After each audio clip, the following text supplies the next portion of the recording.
Like I said, we want to have that nice positive dialogue. We want to have everything rolling. Tony, what's going on? What's going on?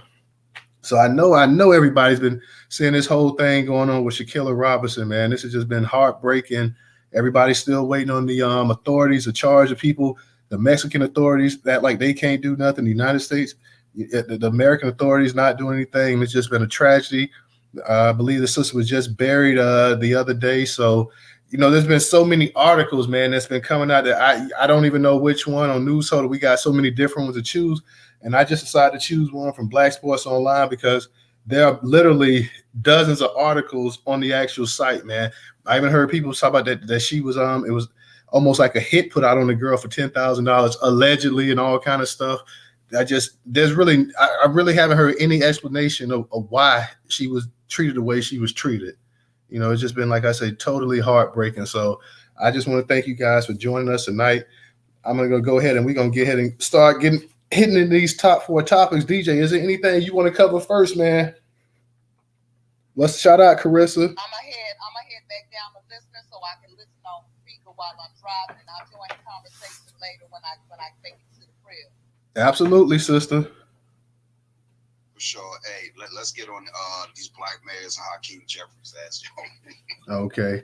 Well, shoot, we can go ahead and we can cover them all. We're gonna touch up on all of them, man. And like I said, we got to talk about this sister, Shanquella Robinson, man, because like I said, this has just been troubling, man. To see the way that this sister was beaten and killed and whatnot. Friends, they supposedly went down there and they sitting up here gonna lie to the parents about the girl died of alcohol poisoning and this and that, and they know damn well she ain't died of no alcohol poisoning. So let me go ahead and lead off with that story first, and then we're gonna just go ahead and then we're gonna hit the black mayors and everything else. In fact, I'm gonna give y'all the news report and we just gonna run it. We're gonna run the whole news report and then we're gonna go ahead and dig in. So autopsy reveals Shanquella Robinson had a broken neck and back after being beaten by her friend in Mexico. And this was reported by Black Sports Online, why hasn't there been an arrest in the Shanquella Robinson murder? That is a question that social media is asking after it became clear that she didn't die of alcohol poisoning, but a broken neck and back. You don't get those type of injuries from drinking. The video shows Robinson being severely beaten by one of her friends minutes before she was pronounced dead. So why haven't the Mexican authorities or the U.S. government taken action on responsible parties? When a 25-year-old North Carolina woman died suddenly while vacationing with friends in Mexico last month, the pals told her mom she passed away from drinking too much. They said she wasn't feeling well. She had alcohol poisoning. Her Robinson's mother told WJZ last week they couldn't get a pulse. Each one of the people that was there with her was telling different stories. But a death certificate obtained by a local outlet reveals that Robinson died from a severe spinal cord injury. That is a loosening of a detachment of her first vertebrae from the base of the skull. When the autopsy came back, they said they didn't have anything to do with alcohol, her mother said. They said that she had a broken neck and her spine was cracked. She had been beaten. On Tuesday, Gerald Jackson, a blogger in North Carolina, published video footage allegedly showing a violent fight between Robinson and another woman. The death certificate said Robinson had been forced unconscious in the living room, been found unconscious in the living room, but included nothing about alcohol poisoning or any intoxication, according to WJZY, which said the doctor who showed up attempted to revive Robinson by performing CPR, but to no avail. How could they do this to my baby? Bernard Robinson told the North Carolina Beat, Jackson's website. They all need to be in jail right now in Mexico, and they shouldn't have been let go. However, the State Department has reportedly said Mexican authorities don't believe there is any clear evidence that foul play was involved in Robinson's death. Someone should be arrested, and this was in an accident or alcohol poisoning. We're touching up on that story, y'all. We're going to keep the beat going. We're going to come back. I'm just touching up on all the stories, and we're going to go ahead and go into it. So the first story, the autopsy reveals, shows you the actual injuries that Shanquella Robinson actually got while she was in Mexico. The lies about the alcohol poisoning, for whatever reason, the Mexican authority talking about there's no clear evidence of this and that. When the autopsy shows you totally there is clear evidence. So we don't know what the hell the Mexican authorities are talking about. Now let's get to the new rise of mayors that we have in the United States. 4 largest cities in America will be led by black mayors. And just for those of y'all came into the space, we've already touched real quick up on the Shanquella Robinson incident. We're going to get back to that. We're just giving you the report of what's going now. Our major stories for tonight's discussion are going to be about gay marriage, Shanquella Robinson, black mayors in the 4 largest cities in the United States, and Hakeem Jeffries set to go ahead and make history as Nancy Pelosi steps down. He will be the first black politician to lead either the House or the Senate caucus. So those are going to be our main stories for the night. 4 largest cities in America will be led by black mayors. This was reported by CNN on the Newstoter.com platform. Make sure you guys visit Newstoter.com daily.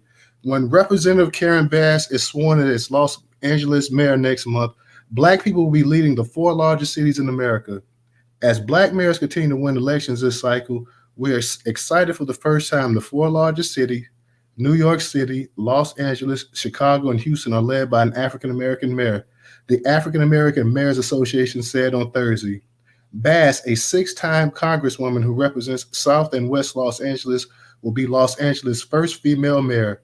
She will be sworn in on December 12th. New York City Mayor Eric Adams, a retired New York Police Department captain, took his oath earlier this year. Chicago Mayor Lori Lightfoot was elected in 2019 and is currently running for re-election. Houston Mayor Sylvester Turner has been in office since 2016, and his current term concludes at the end of the year. The 4 of them are members of the Democratic Party.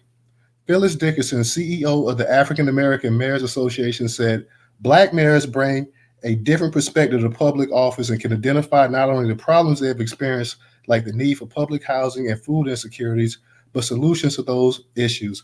She believes having the 4 cities led by black people will have a positive impact locally and nationally. When you have the top 4 cities at the table with the administration, I think the conversation is going to land where it needs to be, Dickerson said. There are 7 black women serving as mayors of the nation's largest 100 cities, according to the Center for American Women Politics at Rutgers University, which tracks progress of black and other women of color elected in office. There are Lightfoot in Chicago, Alexander Lyles in Charlotte, North Carolina, London Breed in San Francisco, Muriel Browser in Washington, D.C., Latoya Cantrell in New Orleans, Tashara Jones in St. Louis, Missouri, and Elaine O'Neill in Durham, North Carolina.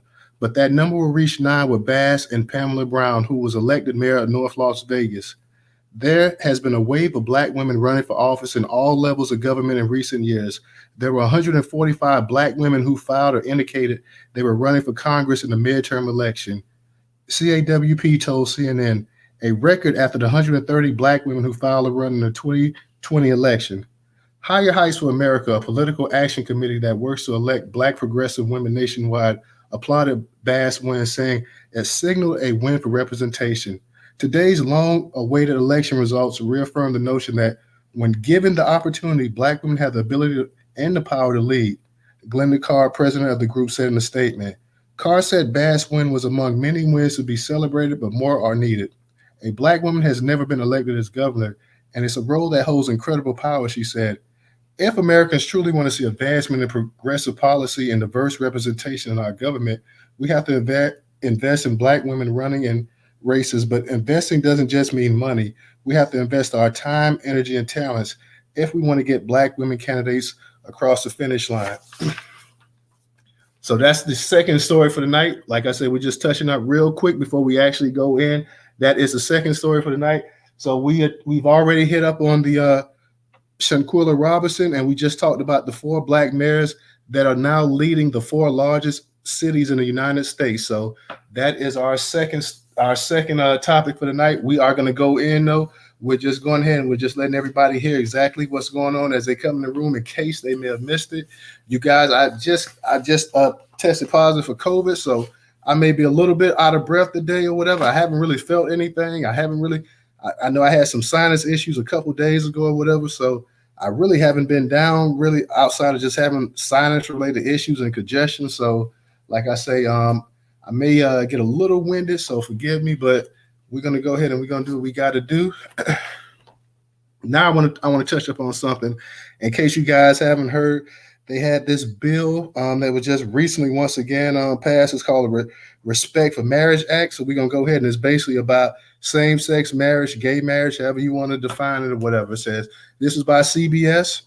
Senators reached a deal on changes to marriage equality bill, teeing up first vote this week. A bipartisan group of senators announced Monday that they reached an agreement on revised legislation that would enshrine marriage equality into federal law and provide protections for religious liberties, passing concerns with some Republican members who fear that the measure could infringe on religious freedoms while paving the way for the Senate to take up the bill this week.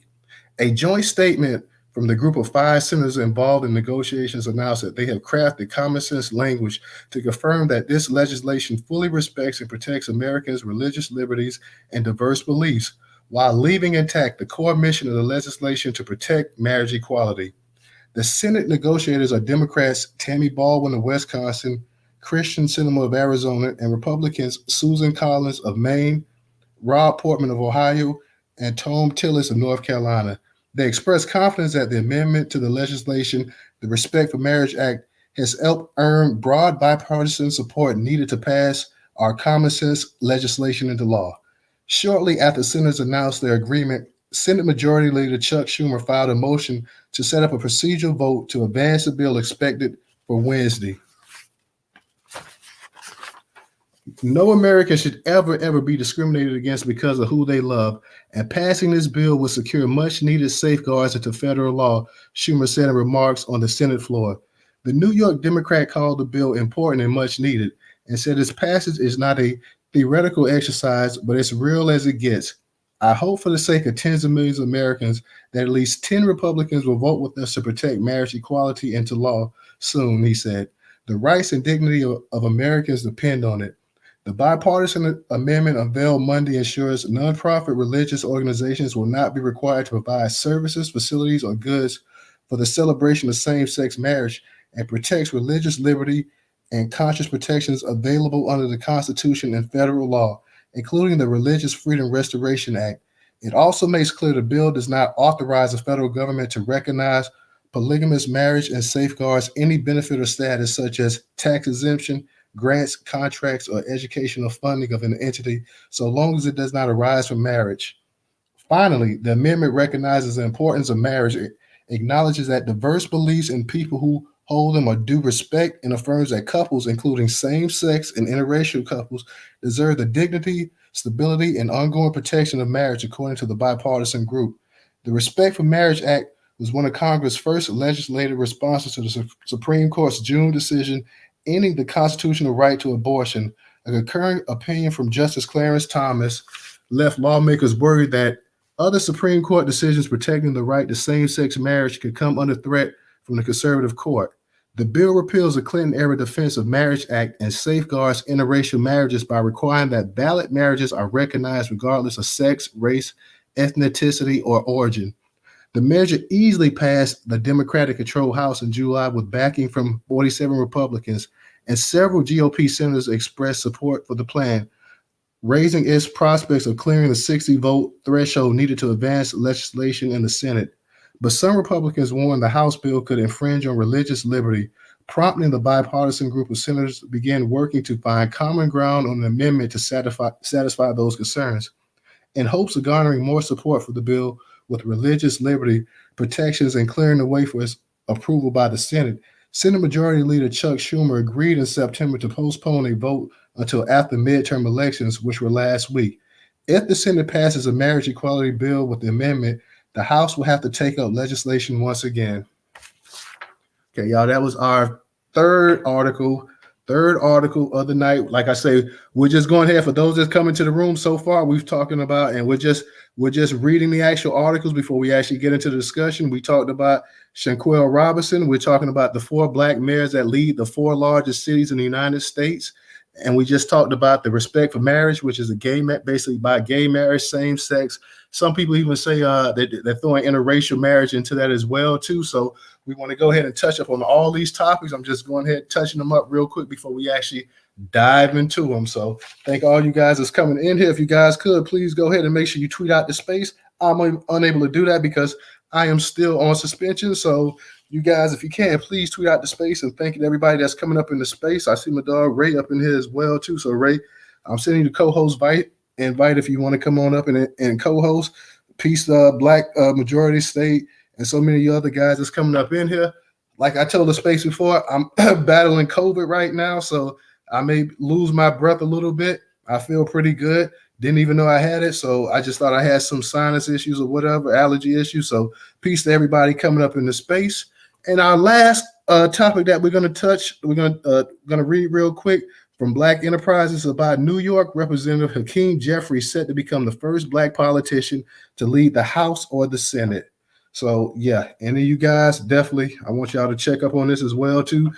It says, like I said, this was by Black Enterprise, of course, curated by Newstoter.com, the largest Black-owned news curation platform today in America. House Democrats are poised to select New York Representative Hakeem Jeffries as its leader to succeed House Speaker Nancy Pelosi, a political first. Pelosi announced Wednesday she would not seek a leadership position in the next Congress. For me, the hour has come for a new generation to lead the Democratic caucus that I so deeply respect, Pelosi said in a speech on the House floor. And I'm grateful that so many are ready and willing to shoulder this awesome responsibility. In addition to Pelosi announcing she would step down, House Majority Leader Steny Hoyer and House Majority Whip Jim Clyburn endorsed Jeffries to succeed Pelosi before announcing they were stepping down from their leadership posts.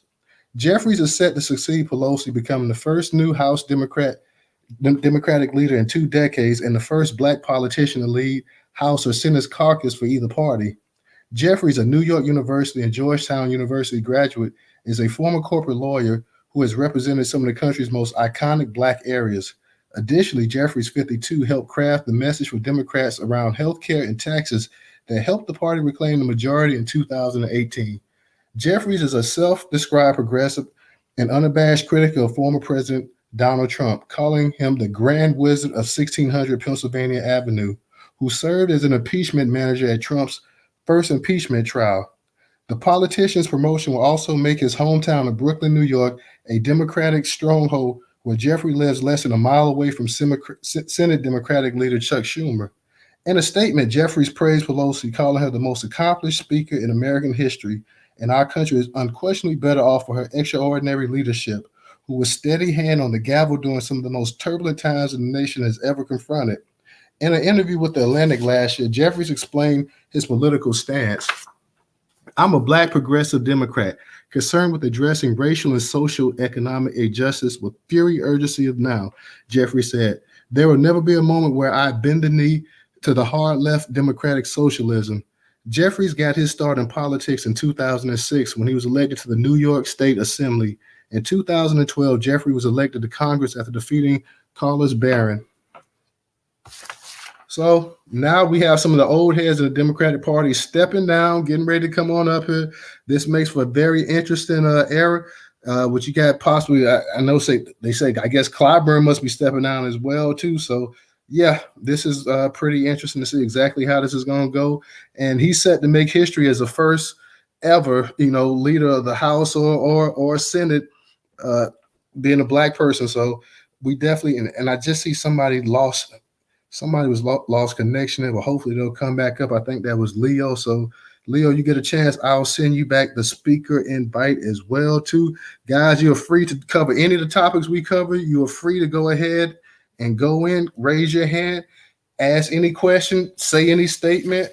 It's good to have you guys all up in here. Good to see you this Sunday night. I hope everybody's doing well. Trouble, go ahead and unmute your mic. Hey, Trouble, before you go, hey, Todd, I got to, yield down for a minute, but I'm going to stay up here on the mic. I just got to go do something, all right? All right, no problem. Go ahead, bro. You got it, Trouble, whenever you want to go. Hey, peace and love to the group. Good to see everybody up in the cut tonight. Okay, so I'm going to start with the first one. Shanquella Robinson. I know, like you were saying in the beginning, there's a whole lot of articles out there. Everybody making speculations. I think what I'm gonna do is give that a little bit of time right now because I don't like all of the different things that's coming out and nobody really knows what happened or who was involved or what the situation was. So I'm gonna give that one a little bit of time before I really kind of make any kind of comments about what's been said. I think it's a sad situation overall. I've been having conversations with my kids lately about friends and what it means to be a friend, and how even those who you think are friends, they may like you, but they may also be envious of you too at the same time. So that sparked some conversations around my house.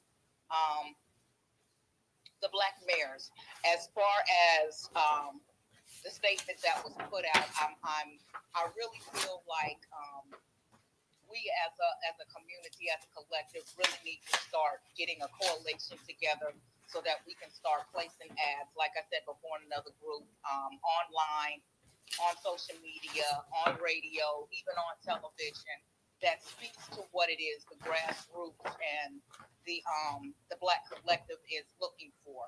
I'm a woman, so I don't want it to seem like I'm not for my sisters. I absolutely am, but I'm for my black men as well, because without them, there is no us. And I do not like the idea that the Democrats are constantly pushing, well, you need to get behind black women, black women, black women. Well, we need to get behind on cold black women. And some of the black women that they're trotting out that is supposed to speak for the rest of the black collective is not people who are actually speaking for us. They're speaking their thoughts.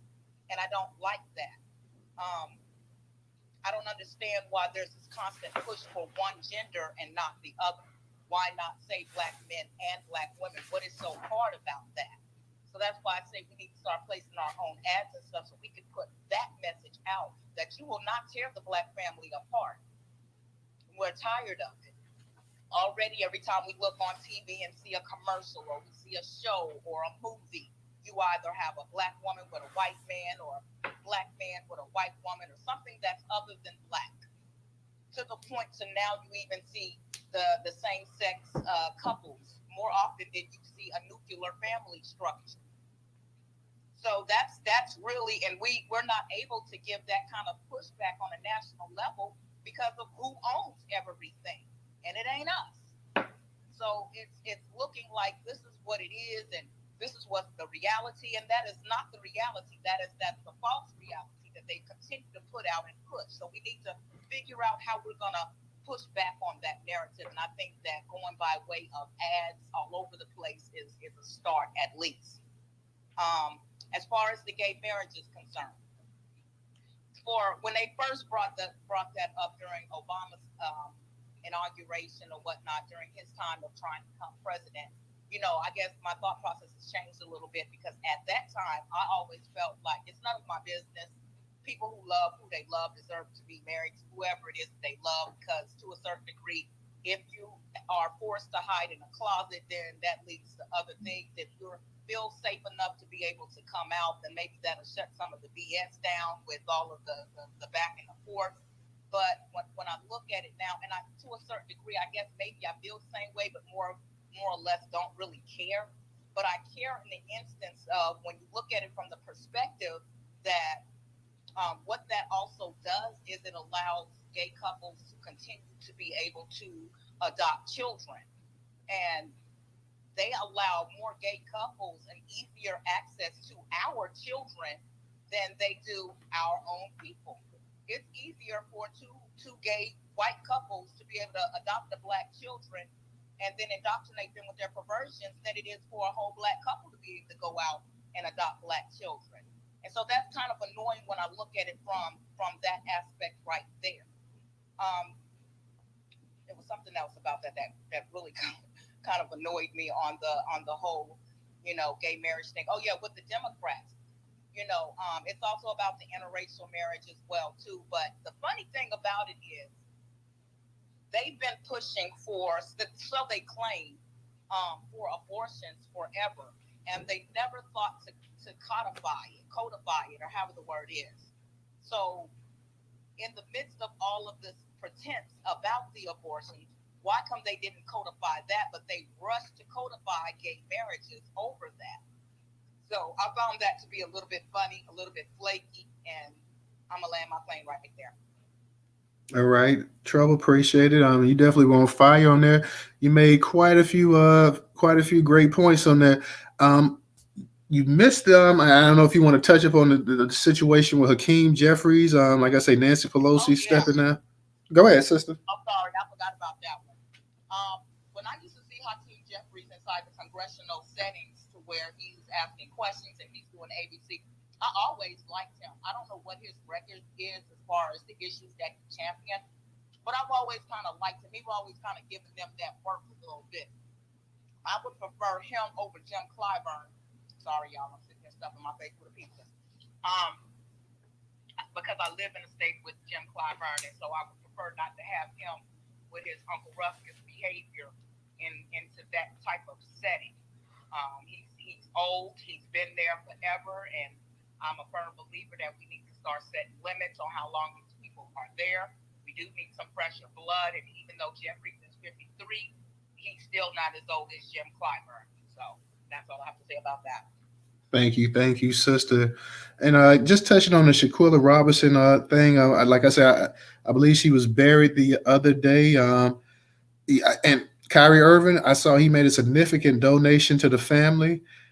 Shout out to him on that. Shout out to him on that. That was a great thing to go ahead and donate to the family as well. They definitely deserved it.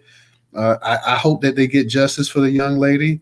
It's unfortunate that she went on a vacation with people she assumed to be friends and she ended up dying. And, all of a sudden the friends are sitting up here and they're trying to put it on a whole nother topic and this and that. So on the topic of the black mayors, I hope that these black mayors and the fact that we have Wes Moore, who's a black governor now of Maryland.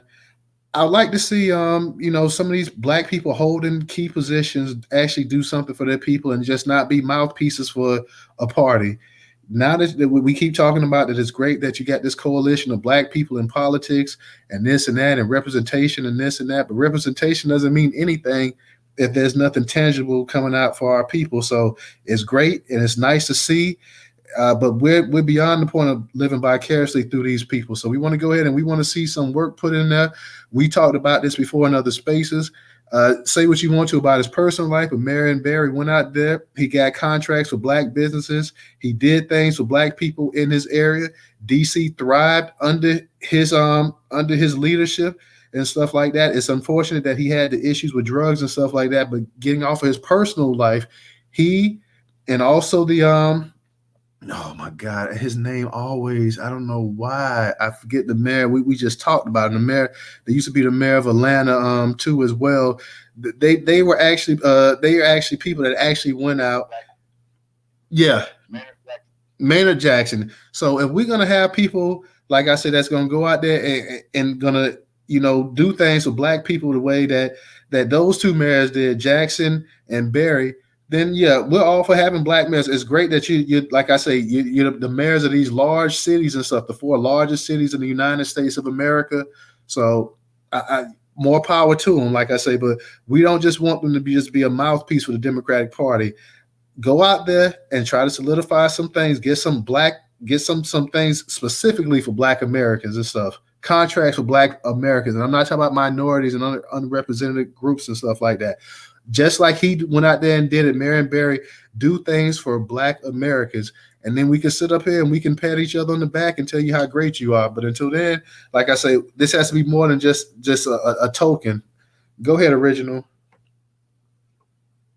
Yes, peace, black power, and reparations, everybody. Yes, I'm in full agreement with you regarding these mayors because if they're not doing anything for us, then we don't need them. But I'll start with the Shaquilla Robinson. Now, I did see a video where it was showing it what it was stating that it was her, and this person was beating her on the head, and she was just sitting there and I mean, they were just going in on this. They were just going in on her. Now, one post stated that I'll just say allegedly the person that beat her like that was a was a man saying he was trans or whatever, and so and if that is true, and considering how he was beating her, because a man is stronger than a woman, period. So you can't deny that. And so, but it just shows that, and see, and not only that, in Mexico, see, I don't know if you all remember, Malcolm X's grandson was beaten to death in Mexico. He was in a bar where he was uh, raising issues about his bar tab, and just so it's known, Mexicans hate black people. Okay, they don't like black folks. But yeah, Malcolm X's grandson was beaten because he raised issues about his bar tab, and instead of having a conversation, they beat him to death. And so this seemed to be an issue down in Mexico. Because he also too, like after Malcolm X's grandson was beaten, it was a group of black gay guys that went down there on spring break or something, and they questioned their bar tab, and then they were one or two was beaten to death, and then the other ones had to run for their life. And it ain't too many places a black person can run in Mexico. So they're gonna see who you are. They're gonna point out, oh, here they go over here. So Mexico has a bad track record when black people are killed down there and how they handle it. And so, and as far as like these black mayors, as I said previously, it doesn't mean anything because see again they want us to believe oh Karen Bass is this first black woman, the mayor of Los Angeles. But let's remember when she was running for mayor, the, the question was raised: what are you going to do for black folks? Then she went and got some Caribbeans to pose as black Americans and saying that they was in support of her. So I can already tell people now, she is not going to do anything for black folks. Her main issue is what she can do to make these white folks look good, and she can stay in sync with them. That is her mission. So she's not gonna do anything for black folks. And let's not forget Lori Lightfoot. Okay, you all remember this sister that worked for she's in the social science field. She was working as a caseworker for one of the what they call it, like a social worker. And the Chicago police broke into her home. She's in there, she just gotten off work. She's in her home, she's, taking off her clothes, getting ready to just chill out and relax. They break into her home and she's naked. These are all men, one black woman there, and they acted as if she was an inanimate object that they were just coming in to do their job. They left her standing there naked. They didn't even allow her to get a robe or a sheet or anything to cover herself while they come in and and do what they claimed they was doing. Lori Lightfoot, she lied and tried to cover up what those police officers did, and eventually she had to come out. She got caught in the lie, and she had to come out and admit that what they did was wrong because she was her job. Her main issue was to protect those cops at any level. She was going to protect those cops. So having these black folks in these positions, just like you said, if they're not coming in the spirit of the Honorable Marion Barry and the Honorable Maynard Jackson, they're not. They're doing us a disservice. And let's look at Hakeem Jeffries. Hakeem did say he's a corporate lawyer. That right there to me is a little scary because, as Sister Trouble said, he was acting as if he was putting that work in. But what we have to realize is this: oftentimes we will get people who will get into a position like Hakeem Jeffries. They will make it appear as if they are an ally to us, but behind the scenes, they are working against our best interests. I've seen this time and time again, whereby one person would get it, just like Maxine Waters. Oh, when she was elected into Congress, she told somebody to shut up and this, that, and whatever. And then when it came time, when Gary Webb revealed that the dark alliance between the CIA and those drug cartels in Nicaragua, Maxine, she came out initially as if she was trying to help us. But then when old Bill and his sex scandal came up, she said that she had to go and help Bill, and she dumped us.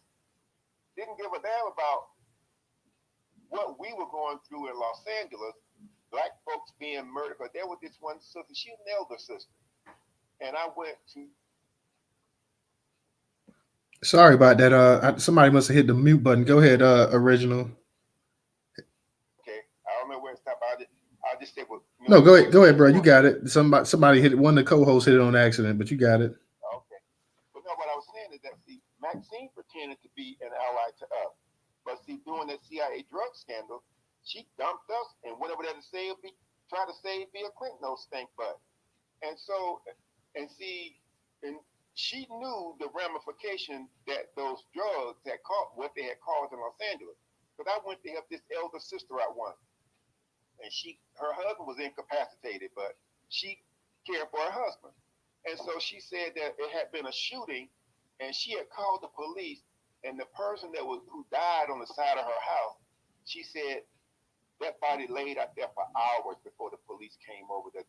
These are the things that black people have had to live through because of all the atrocities that's been thrown towards us and what we've had to go through on a daily basis. So I'm just not really, I'm not feeling this every time they throw something out there like this. I think it is a distraction. It's to take our eyes. See, right now our eyes are on reparations, and we need to stay focused on reparations, lineage-based reparations, to make sure that no other group is included with reparations. And I think this is a part of that. That this is a distraction. They're trying to sway us so they can trick us and throw in everybody in the kitchen sink. But I responded to something the other day where I told this lady, she wrote this article about reparations and that it should be done. But then within her article, she had the word Latino, and then she used the word people of color. And I told her, wait a minute, you are ajarring the door to let other folks in. And that's not a good thing. But she didn't respond back, and I'll land on that. As always, original. I love to hear you go in and speak, and you cover and all of the topics you hit them too. So I definitely love to have you come in here and as always just share your opinion with us. So thank you, brother. Don't go anywhere. Make sure you stay in that speaker spot. Let me give a shout out to brother McCoo as well too for supporting us on Cash App. Thank you once again, brother McCoo. I said we got my co-host Ray with his hands up. Ray, we're gonna get to you real quick. I want to check out what my girl Carissa got to say real quick. Carissa, she's always curating the news herself too, always DMing and always tagging me and posting stuff like that. I've been suspended for a little minute, sister, so I couldn't go ahead and get in like I like to. So go ahead and please share your thoughts with us in the room, please. Hi guys, good afternoon. I'm sorry you got suspended. I don't know what happened, but hopefully they could resurrect it. They just put Farrakhan back on Twitter, so that's a plus. Let's start with the first one. Shaquilla said, with friends like that, who the hell needs enemies? They beat that girl like she was a man. And there's only so much so much the body of a trauma can handle. They literally, that was an ambush and a setup. And I see jealousy in the mix of everything of that sort. And I feel bad for that girl. I mean, I know she got laid to rest this weekend. Shout out to Kyrie for donating. And the FBI is involved as we speak. But the Mexican authorities is a little sketchy for me because every country has their own laws, and that's why every time we go abroad, we always stretch it to our people, learn the laws of those countries. Because even that show locked up abroad, you will learn some things. It's not easy to get access to anything really. You will die in those prisons before you get a phone call. So that's an importance. And the people she was with, they all sketchy. How you gonna come to go back home and tell her mom that she died of alcohol poisoning and just give her luggage? That whole thing to me is sketchy and suspect. And if I was the family, I wouldn't even speak on social media or nothing. I have my attorneys do it, and then on top of that, I'll get ready to do a civil lawsuit. You're gonna be paying me my money. And now let's go to the mayors. Unfortunately, I live in New York, so I already know how our mayor get down. And prior to that, people did not know he was a Republican. And also, he's of Caribbean descent. And he's now a Democrat. Let's just make it clear, we're spending almost $1 billion hosting immigrants. And from my understanding, from people I talk to, because they're building new condos and everything on store, they're going to get first dibs on the home. Black people, we have nothing to blame but ourselves for this. And also, a lot of the ADOS people have already left New York since 2000, and they're back down south. Majority now of New York is firstborn immigrants.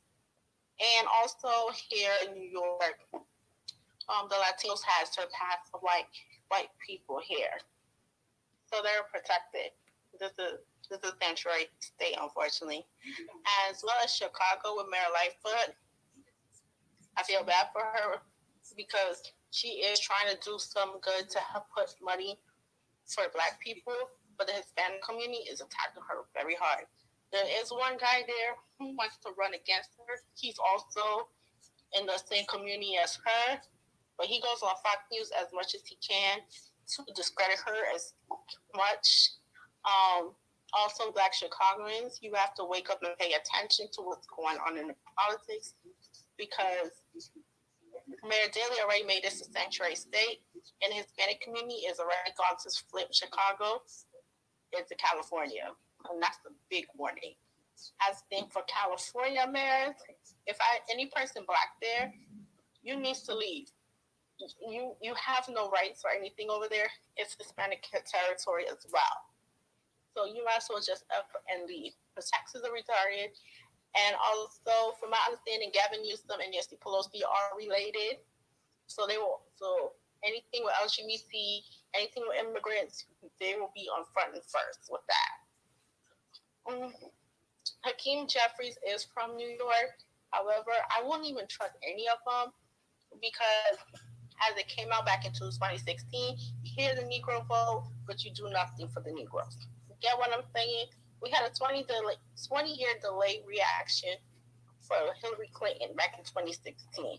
Black Americans is sleeping. They don't care anything about politics. Like most people say, if it's not celebrities, R&B, Prissy Poppin, any of the sort, they don't care. That's why we're always in last place. We're currently at the bottom of the barrel. Every other group has surpassed us. From my understanding, all the immigrants who came over from Afghanistan and stuff like that, they already have jobs and homes already. As for Black mayors, that doesn't mean anything. Trust and believe it's going to be nothing but immigrants. And that's all I have to say on that. Oh, one other thing. I know the other originals said talk about the girl from the who got something happened with the cops. That was actually under Rahm Emanuel's, and Mayor Lightfoot inherited a whole lot of stuff that he did. Don't forget, he covered LaQuan McDonald's death. So we can't bring everything on Mayor Lightfoot. She is trying to do something good for the Black community. However, her hands are tied. When she made that speech about Harold Washington, they didn't like that. Right, but she did try to cover up though. She tried to cover up for those cops. And she has to own that though. Yeah, I think you're right. That did happen under Rahm Emanuel, but when she came in, she tried to cover it up. Oh, that's a no. I think she's no because she didn't really understand what was going on. Apparently, that's what happens. And from what I see, normally when it comes to our people, anytime a Black person inherits anything from the Democrat Party, they tend to get the blame. I don't know if anybody had picked this up. Anytime they succeed a white predecessor of their own party, they always get the hits and blame for everything, even though it's not their fault. And that's something to watch about.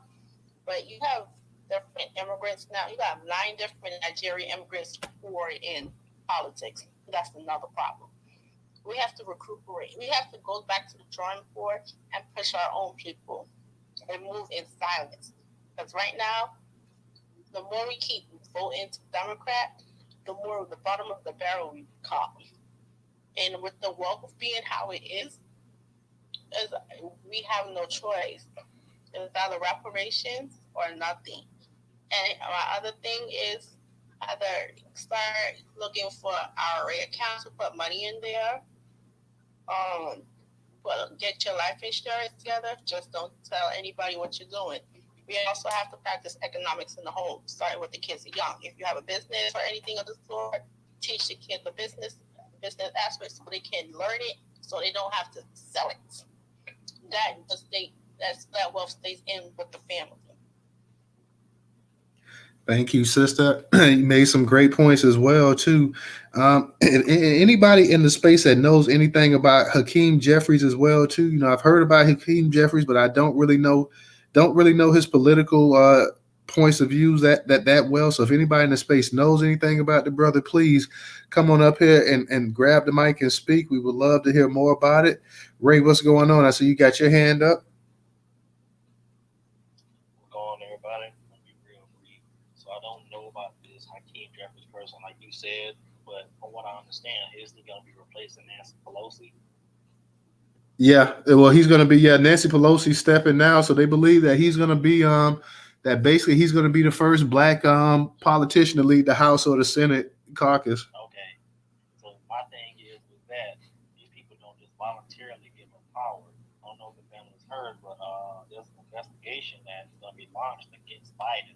So I believe that Nancy Pelosi just kind of getting out of the way because she knows that she's going to be tied in with some stuff that's going on with Biden. So you know how it is. She'll get out the way, but then this other guy be in place, and everything that they can't do for black people, the first thing they're gonna do is say, "Well, hey, look at this guy. You're the one that's the head. He took Nancy Pelosi's place. It's not on us. He's the one that didn't want to do it." They do stuff like that so they can, kind of scapegoat it on us and kind of make it seem like we're all and all this other thing. So we need to keep that in mind. So with that, gay marriage, let's talk about that. So this is my thing. I don't have anything against gay marriage. If you are gay, you want to get married, that's your part. You love who you love. My thing is that slippery slope. And I've spoken on this before because it hasn't even been a decade yet. And the slippery slope has gone from we just want to get married and then want to remember us. And then it went from, you need to bake our cakes. So we was like, all right, cool. And then it's okay, we need to use our pronouns. And then it went to we need to allow minors to dance for us and drag. And then it's now the thing is we gotta let teachers choose our gender for our kids. So people consider our ally, they don't see this. I'm gonna say something because this is not right. I don't trust the gay community's agenda. I'm gonna say that. I'm not saying it's all of them or something. Gay people, it's obviously some decent ones that just want to get married. But the overall, I just don't overall trust, like I said, their agenda or whatever.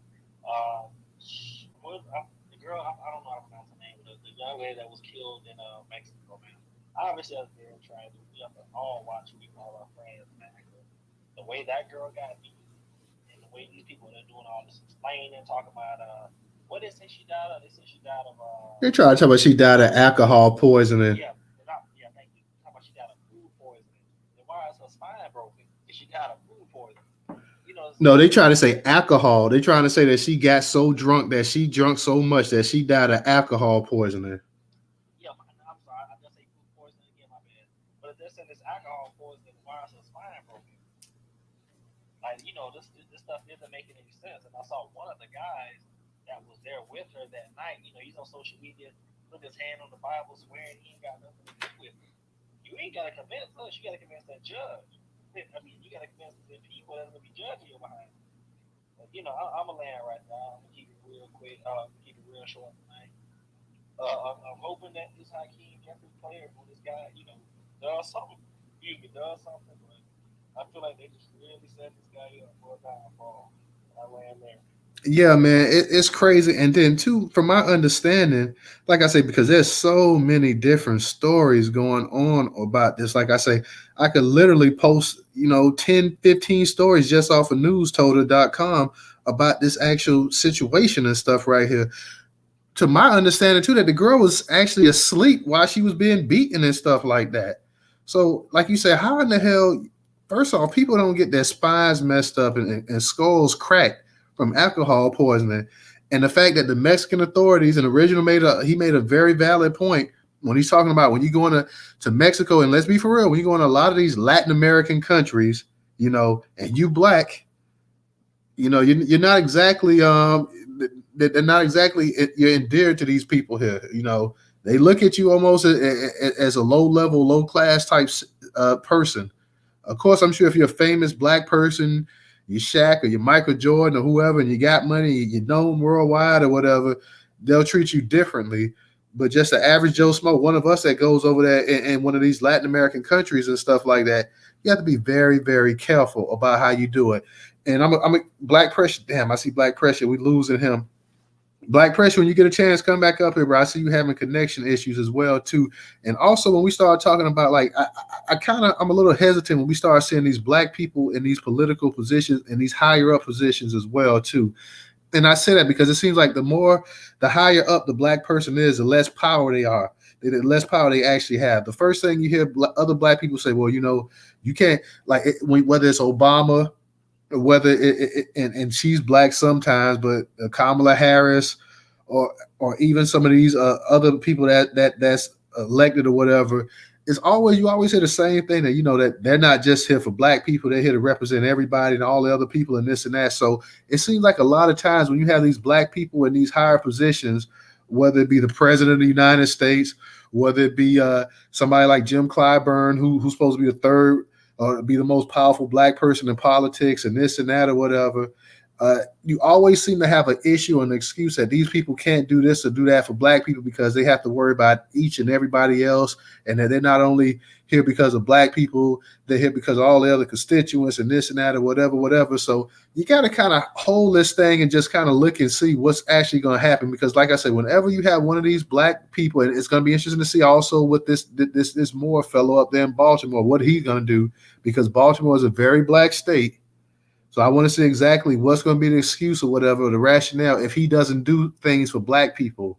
Because like I said before, whenever you have white people or Hispanics and they're in their areas or whatever, they always do for their people. They're not only, you never hear a politician or somebody say, well, they can't do just for white people because they represent everybody and this and that. So I'm going to be, I just want to keep my eyes on this, and I think everybody else should keep their eyes on this as well too. Like I said, I don't know anything about Hakeem Jeffries. We know the kind of power that Nancy Pelosi willed.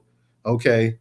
So it's going to be interesting to see if he's able to get up to that position when Nancy Pelosi was the third person for becoming the president of the United States. You had the president, the vice president, and you had Nancy Pelosi. So it's going to be interesting to see if he gets to that position as well too.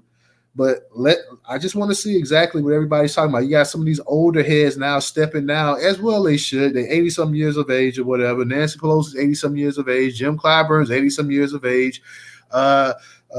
Maxine Waters out there in LA, she's 80-some years of age. So it is time for the fusion of new blood. It's a time for some people that let some of the newer people come in here, but we also want to see what kind of bite that these new people have. Like, what are they going to be able to do? How are they going to be able to push agendas forward and whatnot? So I'm just kind of cutting my teeth on this thing right here. Like I say, I'm never really impressed by these black politicians, because at one moment, it's always this big, great thing, grandiose thing when they get elected. Oh, this is the first black person there. This is the first black. Oh, this is the mayor. This is the mayor of LA. But yet, when it comes time to really wield that power and help your people, all of a sudden, hey, I got to do this for everybody. I can't just do this for you guys. I wish I could do this. I got to think about my legacy and all this other stuff, and go out there and vote, keep voting, and then nothing ever tangible ever really works out or happens for us. So I want everybody to kind of just keep their eyes out. Keep looking and see exactly whatever. We need the Jeffries. We need to keep our eyes on him. All of the mayors. We got 4 mayors, the 4 largest cities in America: New York City, Los Angeles, Chicago, Houston. We all have African-American mayors. You got Adams, you got Lightfoot, you got Sylvester Turner. Now you got Karen Bass. Karen Bass is already at times and stuff showing you exactly who she's going to hang out with, what she's going to do, and this and that. Karen Bass from black Californians have sat out there and said how she just totally ignored everything that they've been talking about. She goes out there and she'll hang with this group of people, she'll hang with that group of people, yet the black Americans, she really has no time for them. So, like I said, let's just kind of cut and see it. And another thing, like I say, whenever some of the highest positions in this country, whether it's Obama or it's Kamala Harris, these people are never Black Americans. In terms of Black America, I'm not talking about that you're a Black American simply because you're Black and you live in America or whatever. I'm talking about they're never really the descendants of Black Americans. There's always a first or second generation person, this and that. When Black Americans should hold the highest positions because Black Americans have been through the most and have endured the most and have given the most. So the ultimate position, the ultimate glory, I feel, should come from somebody that is a Black American. That's not to say that somebody of Caribbean or African descent should not hold office or this and that. But I'm saying in terms of all the things that we've gone through, the first of anything, of any major accomplishment should be a Black American in my mind. Like I say, I don't have any issue with anybody from the Caribbean or Africa or the diaspora, anything like that. But when we're talking about the first Black president, the first Black vice president, the first Black governor, the first Black mayor, the first Black senator, the first Black congressman, any of those accomplishments should be definitely going to the actual Black Americans, descendants of slaves, the ones who built this country, the ones who endured hell, the ones who had their families split and ripped apart and everything else. They should be the ones who inherit, and everybody else in the diaspora, no disrespect, but they should be the actual leaders of it. And you guys should know what I'm saying, should respect that. Personal opinion. I'm sorry, I was gonna ask you see where I think it's in LA, transgender people are actually getting money. I think it's like $1,200 a month. Yeah, we covered that in the space. Were you in the space the other night? Because we covered that. Yeah, we talked about. We started off in the space. I forgot what the space was about, and then we actually switched to that topic as well. So we talked about that. Yeah. Yeah, I don't think Rick came over to the room that night. Yeah. Oh I yeah. don't think he was in the room that night, right? When we was talking about that. That was just the other day when we these transgenders. I think what is that? San Francisco. They're going to be getting reparations. So what are they doing and we're not? They're not calling it reparations. What they're saying is that it's some kind of program that they have because they're talking about the transgenders out there in California are in poverty at the highest rate of any of the and that was in San Francisco. That in San Francisco they're in poverty. It's actually going to be going in San Francisco because of the mayor London Breed, that they're in the actual highest of poverty rate or whatever, and this is basically to help them out. So It's basically a form of universal basic income where Andrew Yang was trying to do. That's all it really looked like. But I think it's more than reparations though. Black people they get that, they call it universal, whatever. I don't care. Give us our money. Call it what you want. Handout, whatever. They're gonna talk about it anyway. Real talk. DJ, when you get a chance, check your text as well too. Yeah, I saw that. Okay, Black majority state. We're gonna go Black majority state. We're gonna go original as well. So Black, go ahead and unmute your mic. Good to have you in the space as well. Okay, thank you, man. I hope you feel better soon. I appreciate it. Yeah, absolutely. So Hakeem Jeffries is vying to be the minority leader because after this election, the Republicans will get the majority. So the Republicans will become the Speaker of the House. And so if in the event that the president and the vice president were to no longer be viable or available, the Republican, whoever that turns out to be, would become the president. That's the way the succession works. So Hakeem Jeffries, if he becomes the minority leader during this session in 2024, the Democrats would have to gain control over the House again to elevate him to Speaker of the House. So I just wanted to kind of let people know that he's not going to have Pelosi's power. He's essentially going to play whatever role. I don't know who was the current Republican minority guy in the House, but whoever that person was, that's the role he'll have for the next couple of years. Yeah, and you definitely summed it up correctly there, Black. Like you said, unless they actually go ahead and they get control once again, he'll be. But I'm assuming that he's going to play that role. That he's going to be. He's actually going to be supposedly a force for them from now on out. So who knows exactly how this thing is going to really play? I'm assuming because then when Nancy before they regained the House, she was a minority leader herself as well too, or. because I know she kind of like flip flop back and forth if I'm mistaken. So I guess that they're gonna try to get him to fill that role. So, like I said, it's going to be interesting to say. And I really don't know much about Hakeem Jeffries. I've seen articles about him. I don't really know about his politics that much, except a few articles I read. So I don't really know the how black people up in the New York area actually feel about him. That's what I'm saying. If we got any New Yorkers in here, Carissa, I know she says she's from New York, but if we have any other New Yorkers up in here and they know his politics and his agenda and you know, his perspective on things, please feel free to go ahead and grab the mic and educate us if you could. Original, go ahead and unmute your mic. Yeah, I just want to say this when you all talk about, you mentioned that, although now I don't live in Ohio, and I don't know the interworkings of the political system inside that state or the county where like Tamir Rice was murdered. But this lady now, I conducted some research. This lady named Marcia Budd. She used to be the congressional representative for that district where Tamir Rice was murdered by the police. And in 2014, she said, and see, and the issue is we have to start going after these people when they make these kind of statements. She made the statement that she just didn't only represent black people, she represented other people as well. So when I looked at that district at that time, black people outnumber white and Spanish-speaking people within that district.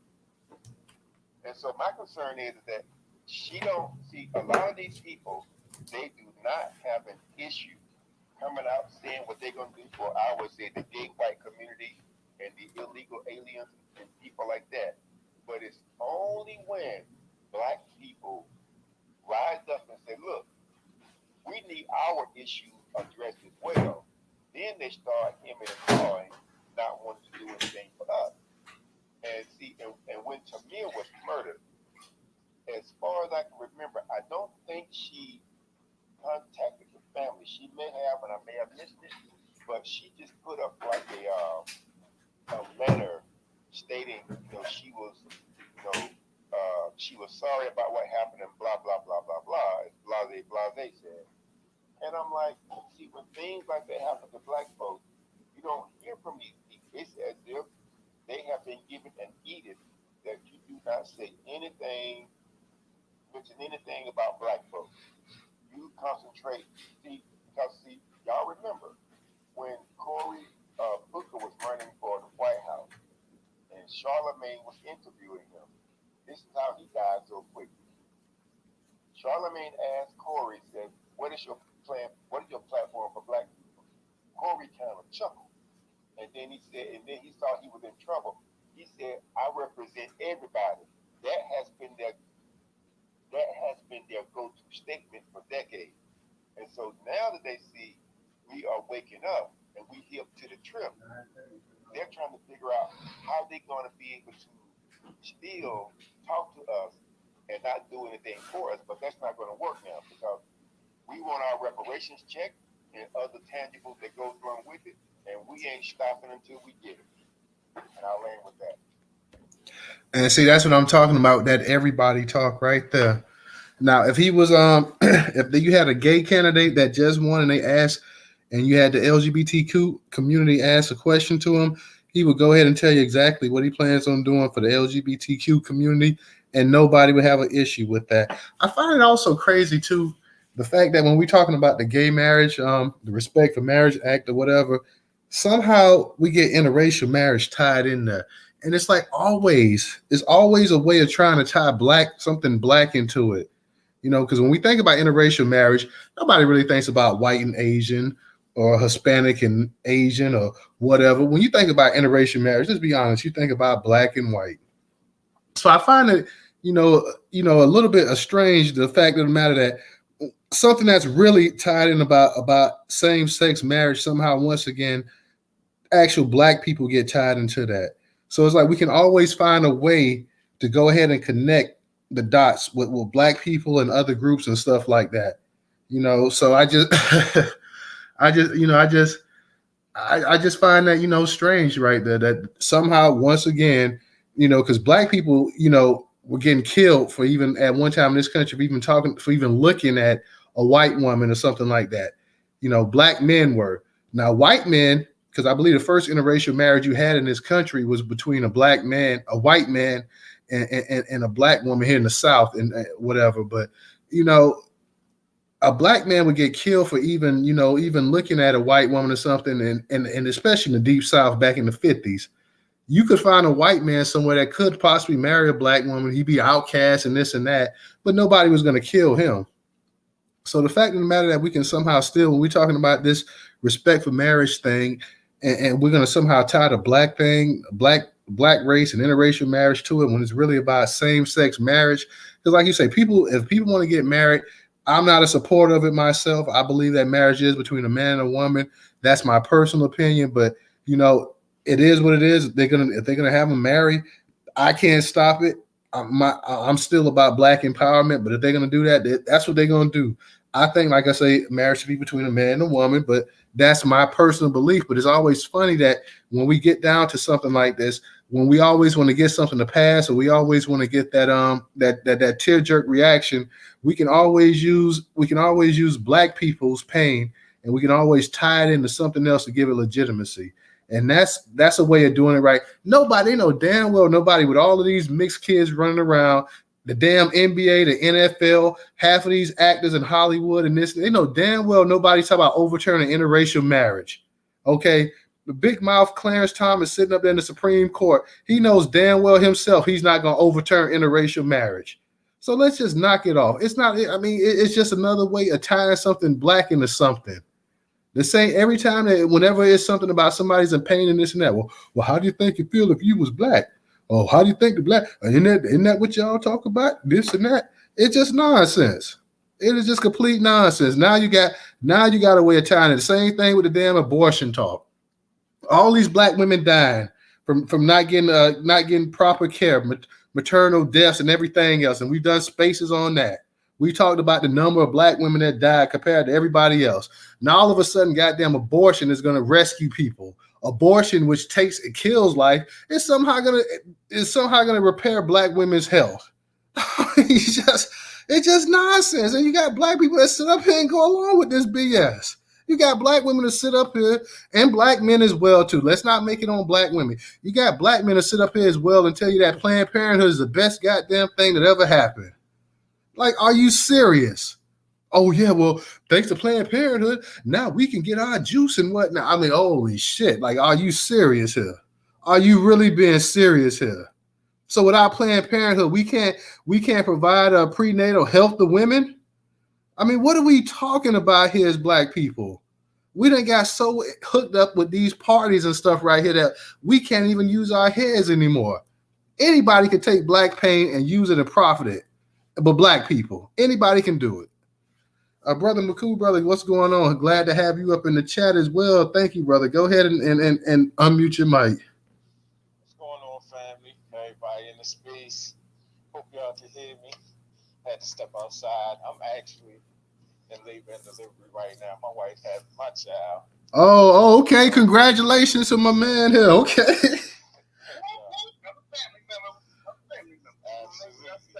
Absolutely, brother Ray. Absolutely. Now, let me just say before you go on, brother, let me just say right here, no matter what else happens with this space, that is the greatest compliment. This brother is about to be a father again, and he done sat up here in the Newstoter space, and he has blessed us with his presence. He has come up here and joined us.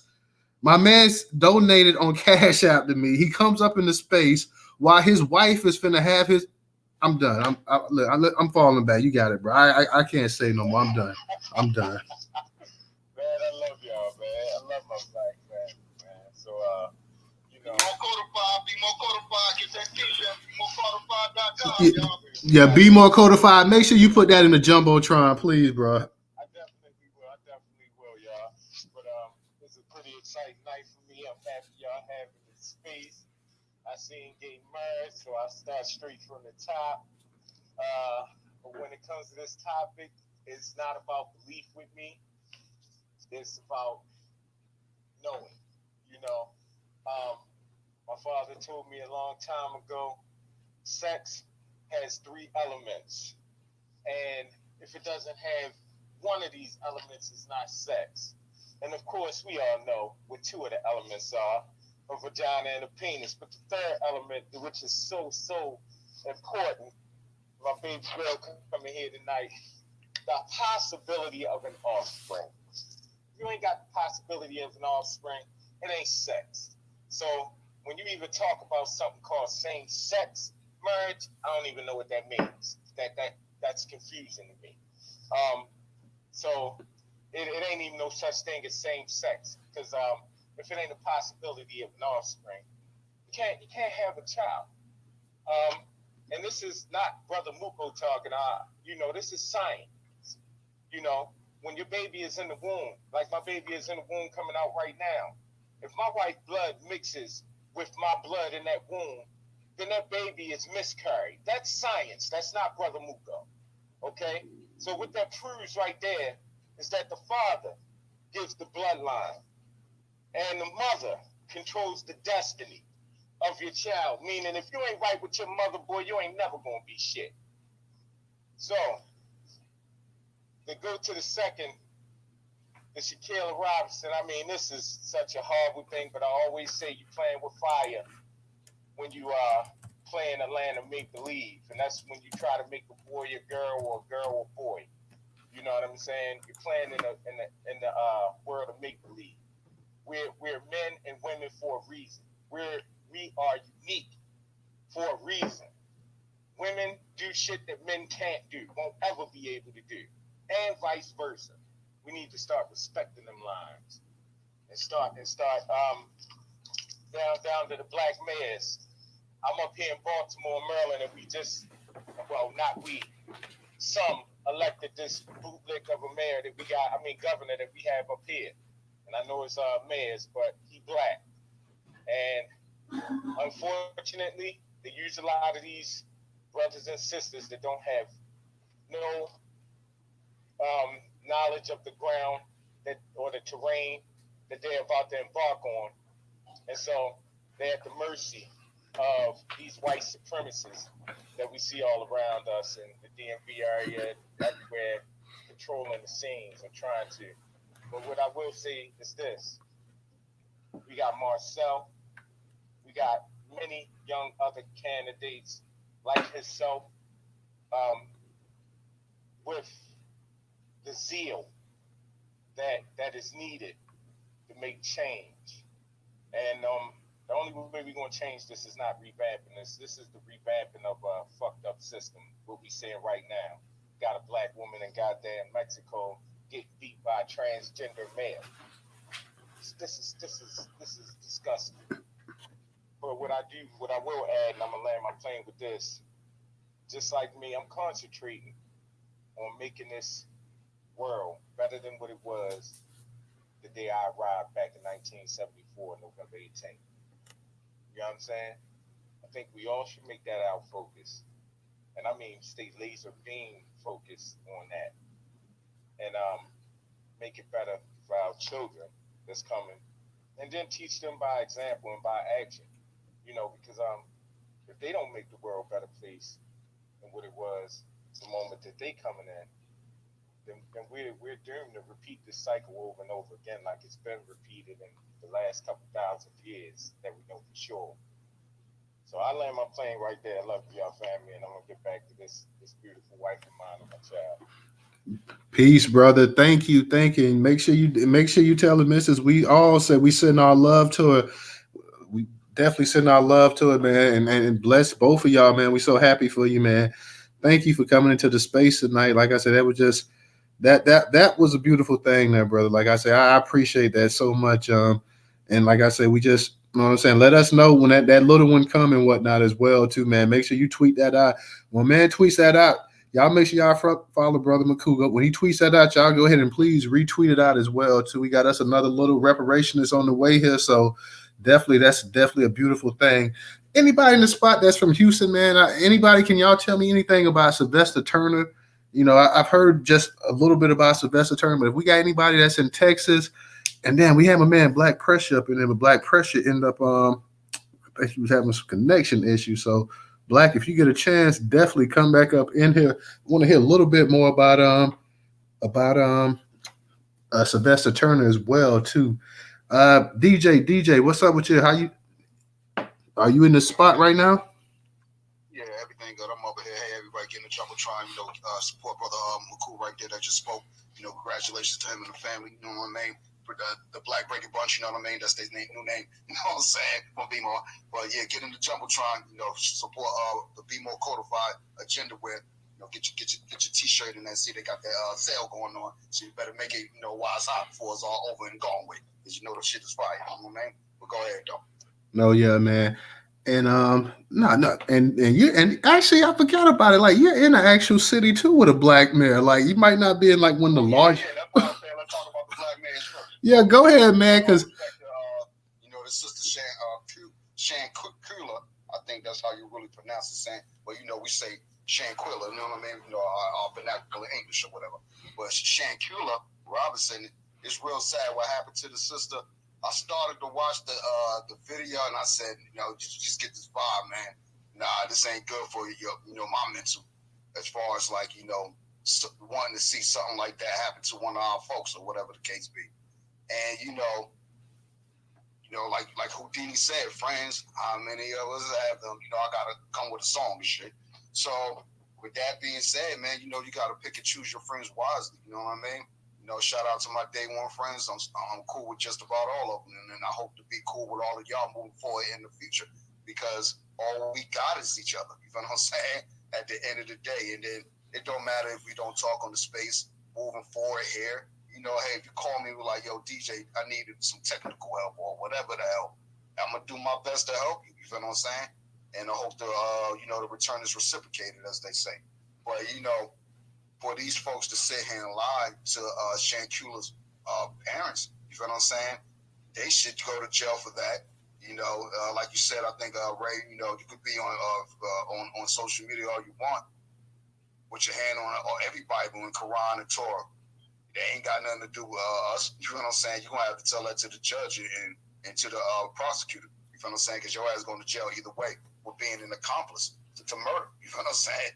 That's how they gonna play that shit. All y'all about to go to jail just about. I think except for the one guy who was not actually there but arrived the next day.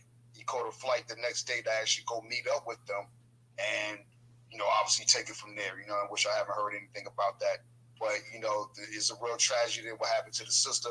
Also, we've been warned 1,000 times, 1,000,000 times. Do not go vacation in Mexico. Don't go that way. So not just to speak on Shanquella, remember there were recently 3 to 4 other black folks, I'm not sure if they were American or other, that went to Mexico on the Day of the Dead. Why are you going to go celebrate the Day of the Dead? It's not your heritage. It's not your nationality. It's not your holiday. But you're in Mexico chilling with a bunch of people celebrating death and spiritual evil stuff for the most part. Ain't that what it is? You know what I'm saying? And not to talk bad about that because, black people die sporadly. We have our issues with the voodoo. You know what I'm saying? Some people think it's bad. Some people think it's good. But I'm not pulling up in another culture's spiritual event that's surrounding anything that got to do with death or evil. Let's just be logical about that. So why were they even there? And then, they wound up dead, all 3, 4 of them, in a hotel the next day, and no answers. And they're saying that it's carbon monoxide poison. That's what they're saying. So don't take your black ass to Mexico. Don't go to Mexico on spring break. Don't even go to none of these really South American countries, to be honest with you. You feel what I'm saying? And even some parts of the Caribbean. You better off just staying here and going to a beach in another state. You better off going to the beach in Iowa where it's redneck that damn near. At least that way you don't know how to handle them. And you understand the fucking lingo. You feel what I'm saying? But we don't understand the lingo when it's in a whole other country. We don't have no jurisdiction over there. You see what happened with Sister Brittany Griner. They saying she on some peninsula island doing hard ass labor. Well, hey, you in another country. Not sure why you decided to go over there. Because I guess she said they make the most money in basketball. Yeah, I think she was playing ball there, bro. Yeah, she was playing ball, but you could have went to France. You know, you could have went to Australia. You could have went to shit. You could have even played ball in Canada. You feel what I'm saying? If you wanted to make extra money, but why go to a country where we, you know, our country still wants sauce with this country? You feel the other country? You feel what I'm saying? That's the problem. We ain't got nothing to do with no Cold War shit, but they trying to bring this shit up, and guess who's gonna fall right in line for black Negro soldiers? So when the war pop off, my nigga, don't even go to that shit. You better off doing a Muhammad Ali. Yeah, he'll lock me up. Just lock me up. You know what I'm saying? It ain't got nothing to do with you being a coward or, you know, disrespecting the badge or the honor of the military or the American flag or whatever the case be. It's just you know, looking out for your fucking self. You know what I'm saying? In your life and your family's life. You know what I mean? Why are we going to war with somebody that we ain't even never met no Russians before like that? I mean, how many of y'all would have shared hands no Russian motherfucker? I knew one Russian cat when I was in high school, and this joker was like an exchange student or something. That's the only Russian I ever met in my life. What about Ukrainian? Nope. I knew a Russian nigga on Rocky. Oh yeah. I shall break him. You know what I'm saying? If he dies, he dies. You know what I'm saying? But he still got his ass tore up though. You know what I'm saying? At the end. You know what I'm saying? But look who he took out though. One of ours though. You know, shout out to Carl Weathers. That still was a dope movie. You know what I'm saying? Real shit. You know what I mean? So with that being said, we can't be fucking with these people like that. You know what I'm saying? And back to the, rest in peace again to that sister. So hopefully all the evidence come out. You know, all your friends got to go to jail. You know what I mean? Both. And is that true? Was that one person that was beating on her was really a T.S. Giselle? That's what I heard people saying, man. That's what a lot of people been saying. You know, I heard that they said that it was a woman, and I heard it was a transgender. You know, I'm like you. I didn't want to see the video. Black Sports Online, we curated a post from them, and they had, if you go to the site, they had an actual video, but I didn't want to see it. You know, I didn't want to see the girl being beat like that myself, man. I was like, nah, I'll just pass on it. I didn't really want to see that. But let me ask one quick question, because this happened in Mexico. You know what? I didn't want to see it either, but I had to take a look just to see the evidence and just to answer both of y'all questions. That from the camera, it looked like that was a man. That was a man. Okay, that was I know the way a man hit. Bro, that was a man all the way. Then that could have been the reason why she said she ain't fighting back. As soon as she would have swung back, the dude would have, this TSG. You know what I'm saying? Would have pummeled her automatically, even though that's what they did anyway. Here's my thing, DJ, real quick. Like, whether it was a man, a transgender, a woman, if you see somebody, and this y'all both supposed to be friends, if you see another friend just welling on another friend, I would hope that people would go ahead and say, hey, let me go ahead and stop this. Let's break this up before somebody seriously gets hurt, even get killed in here. We've seen fights. We've seen friends have fights before and stuff like that. And when one friend starts to get the better of the other, we go ahead and we break it up. If we don't try to stop it all the way from the beginning, if they continue, we gonna okay, y'all go ahead and fight. One friend starts getting advantage of another one. Okay, man, that's it. Right. You don't sit up here and let somebody beat somebody to death, man. Come on. And then it get on, you know what I'm saying? Like, come on, even if you was going to get on like the dude with the camera, or once you fight back and shit, like, damn, you see she ain't fighting back, so you should just be the person, like you said, to break this shit up. But, I've been in fucking the cell block when the real homies in the CB4 found out what these people's charges is, they're going to be somebody's bitches on that note, you know what I'm saying?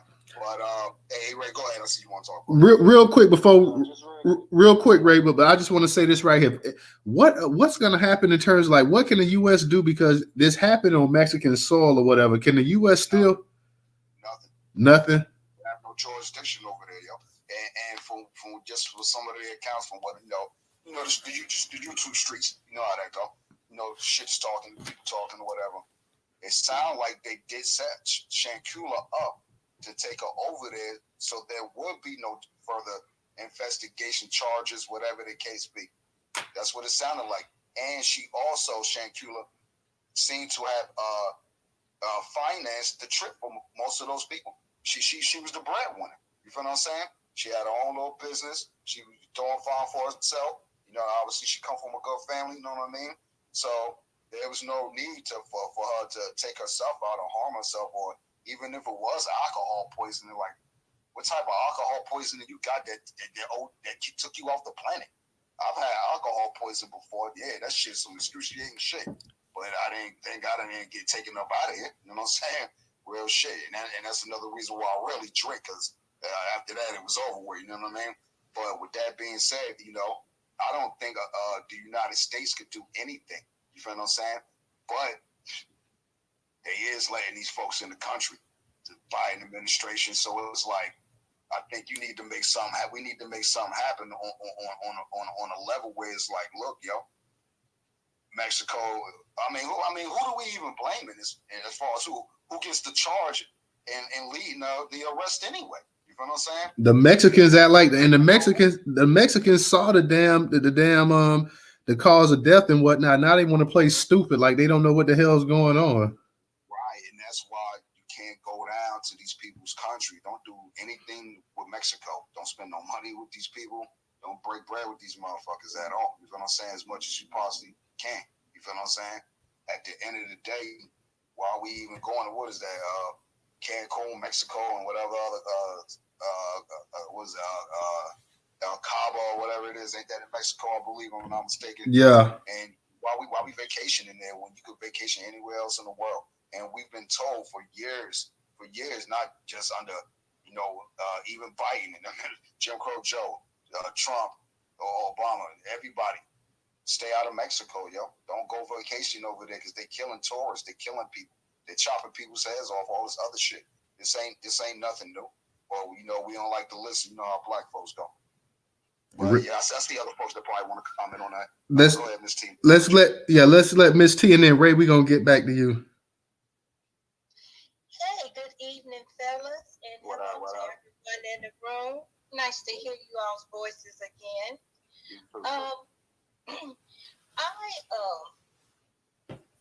Okay, now the mother didn't get the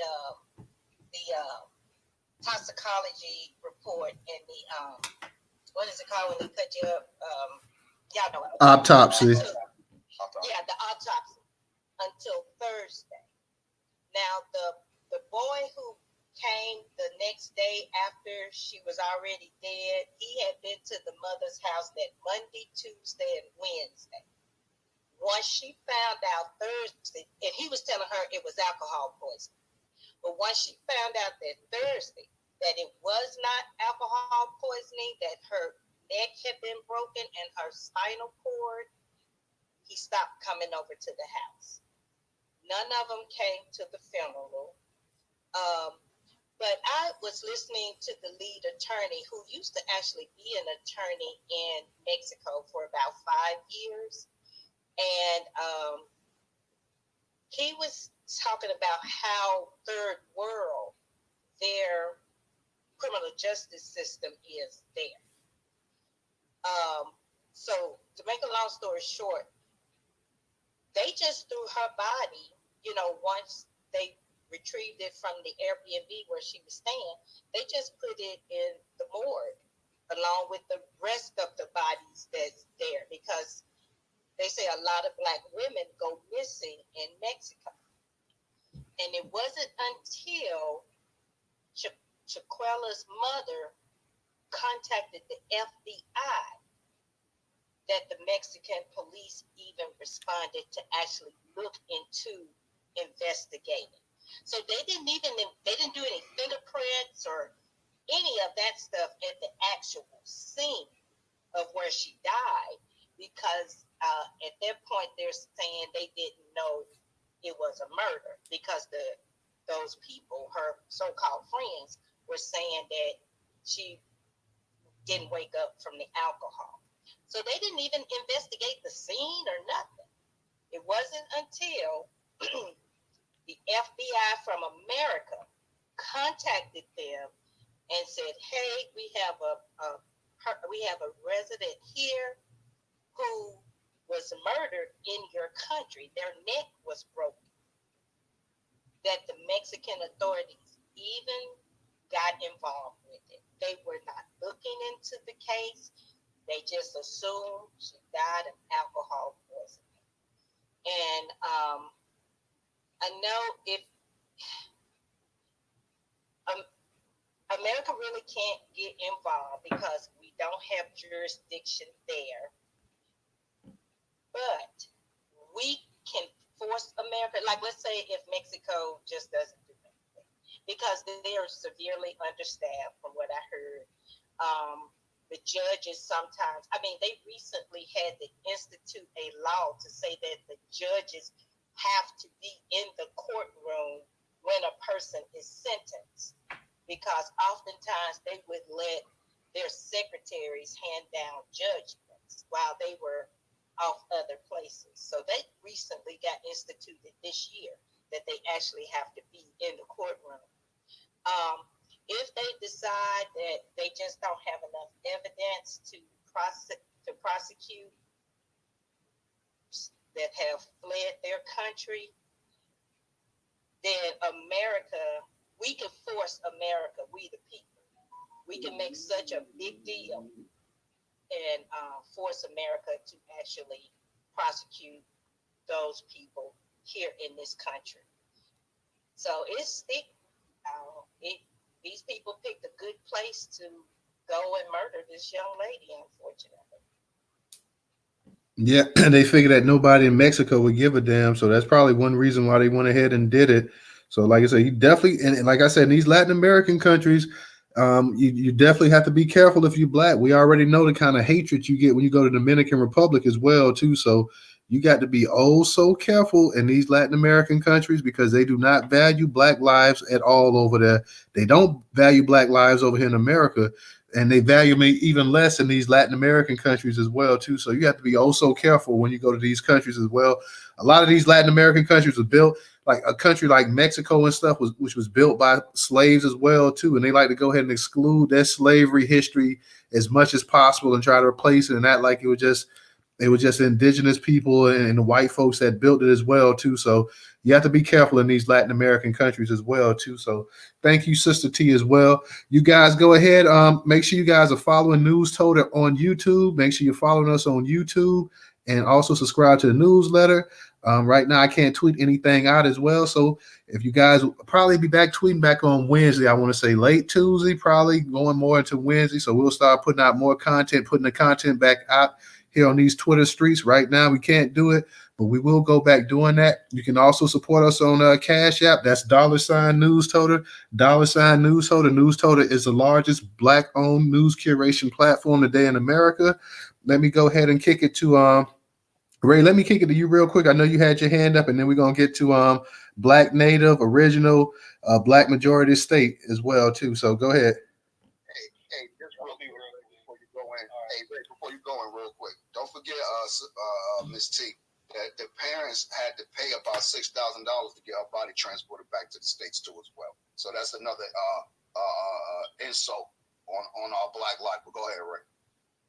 No, I'm gonna be real quick myself. I was gonna ask, did anyone even ask the question about why the girl was butt naked while she was being beat? Because any of those people that were there that night spoke on that? Yeah. They were changing into their bathing suits. They were getting ready to go out to the pool. Yeah, I was questioning the same thing, but like I said, after I, you just got that vibe on the tape. I'm gonna see. I'm gonna have to go look at the tape, man. Even if it's out there at this point. But yeah, go ahead, Ray. Oh, I'm sure it's out there. Originally, didn't they lie about? Didn't they originally lie that she wasn't beaten? There was no fight, and the film footage came out. So if they're gonna lie about something simple as that, why would they? What makes you think that they tell the truth about anything else? I don't think at this point you can believe a word that any of them said that was over there. I mean, they pretty much showed themselves. Like when you start sitting up here, you know that the girl basically had a broke neck and a cracked skull, and you sitting up here saying that she died of alcohol poison or whatever. They would have came out better by saying that she fell down a flight of stairs. That would have been more believable.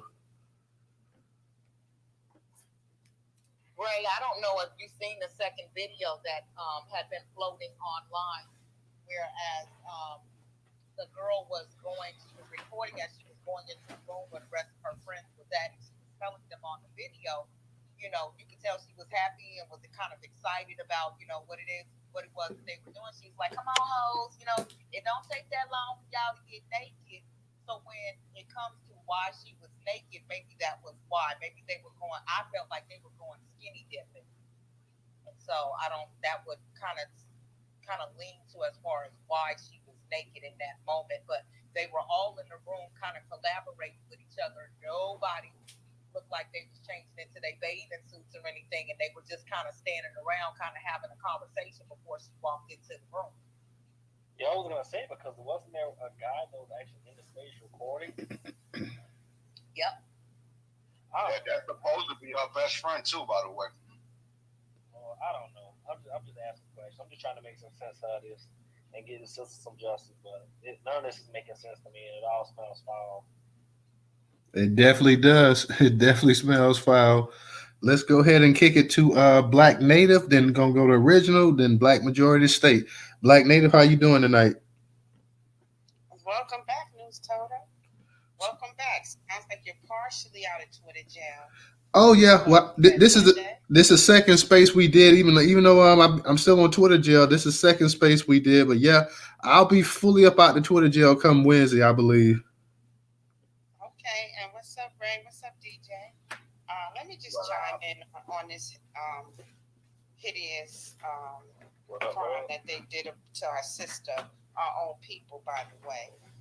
Yeah, it's actually 3 tapes that are out. It's another tape where they're saying it's a transgender man who lifted her up and body slammed her in the bathroom. And then the tape that the other sister said that just got out where she's coming in and they're all huddled in a room, probably plotting on her murder. But do y'all remember Natalie Holloway, the white woman that went missing in Aruba? Didn't a guy that they said had something to do with her murder, didn't they charge him in the United States? No. Do you ever remember that? No, he never got charged for her murder, but he did kill another girl similar to that. But that daughter, she was the daughter of a oil tycoon in another country. So he did go to jail for her murder. But because I don't think they ever found her body because I believe she's still missing. But I mean, weren't they trying to charge him in America with that crime? They Or was it in Aruba? It was Aruba.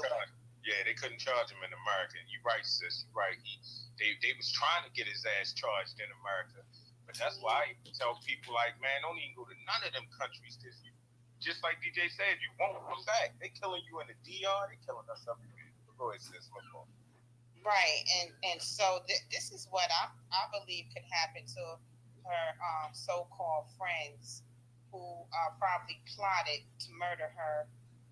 Because I think they said she died within 24 hours of being there, and it's sad that she actually helped these Negroes, paid for them to get on that flight and enjoy themselves, with a vacation. But I'm thinking they can be extradited back to Mexico. United States can make that happen.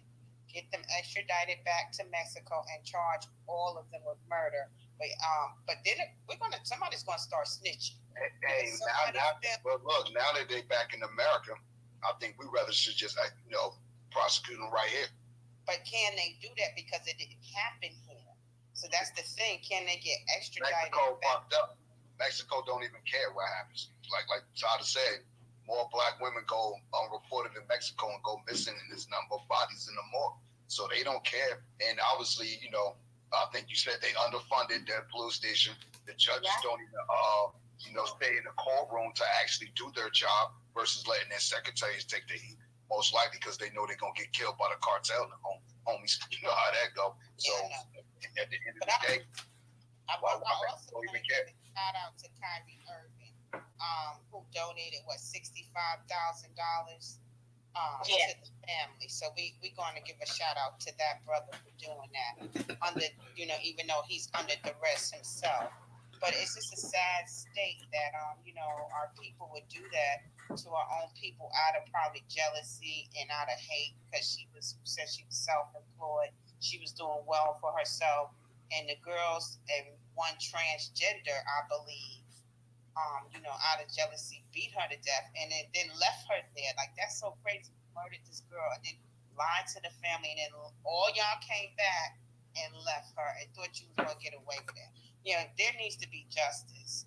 That I believe they should get extradited right back to fucking Mexico and be brought up on murder charges. That's just how I feel about it. And I'll land my plane. Thank you for allowing me to speak, Newstoter. Welcome back.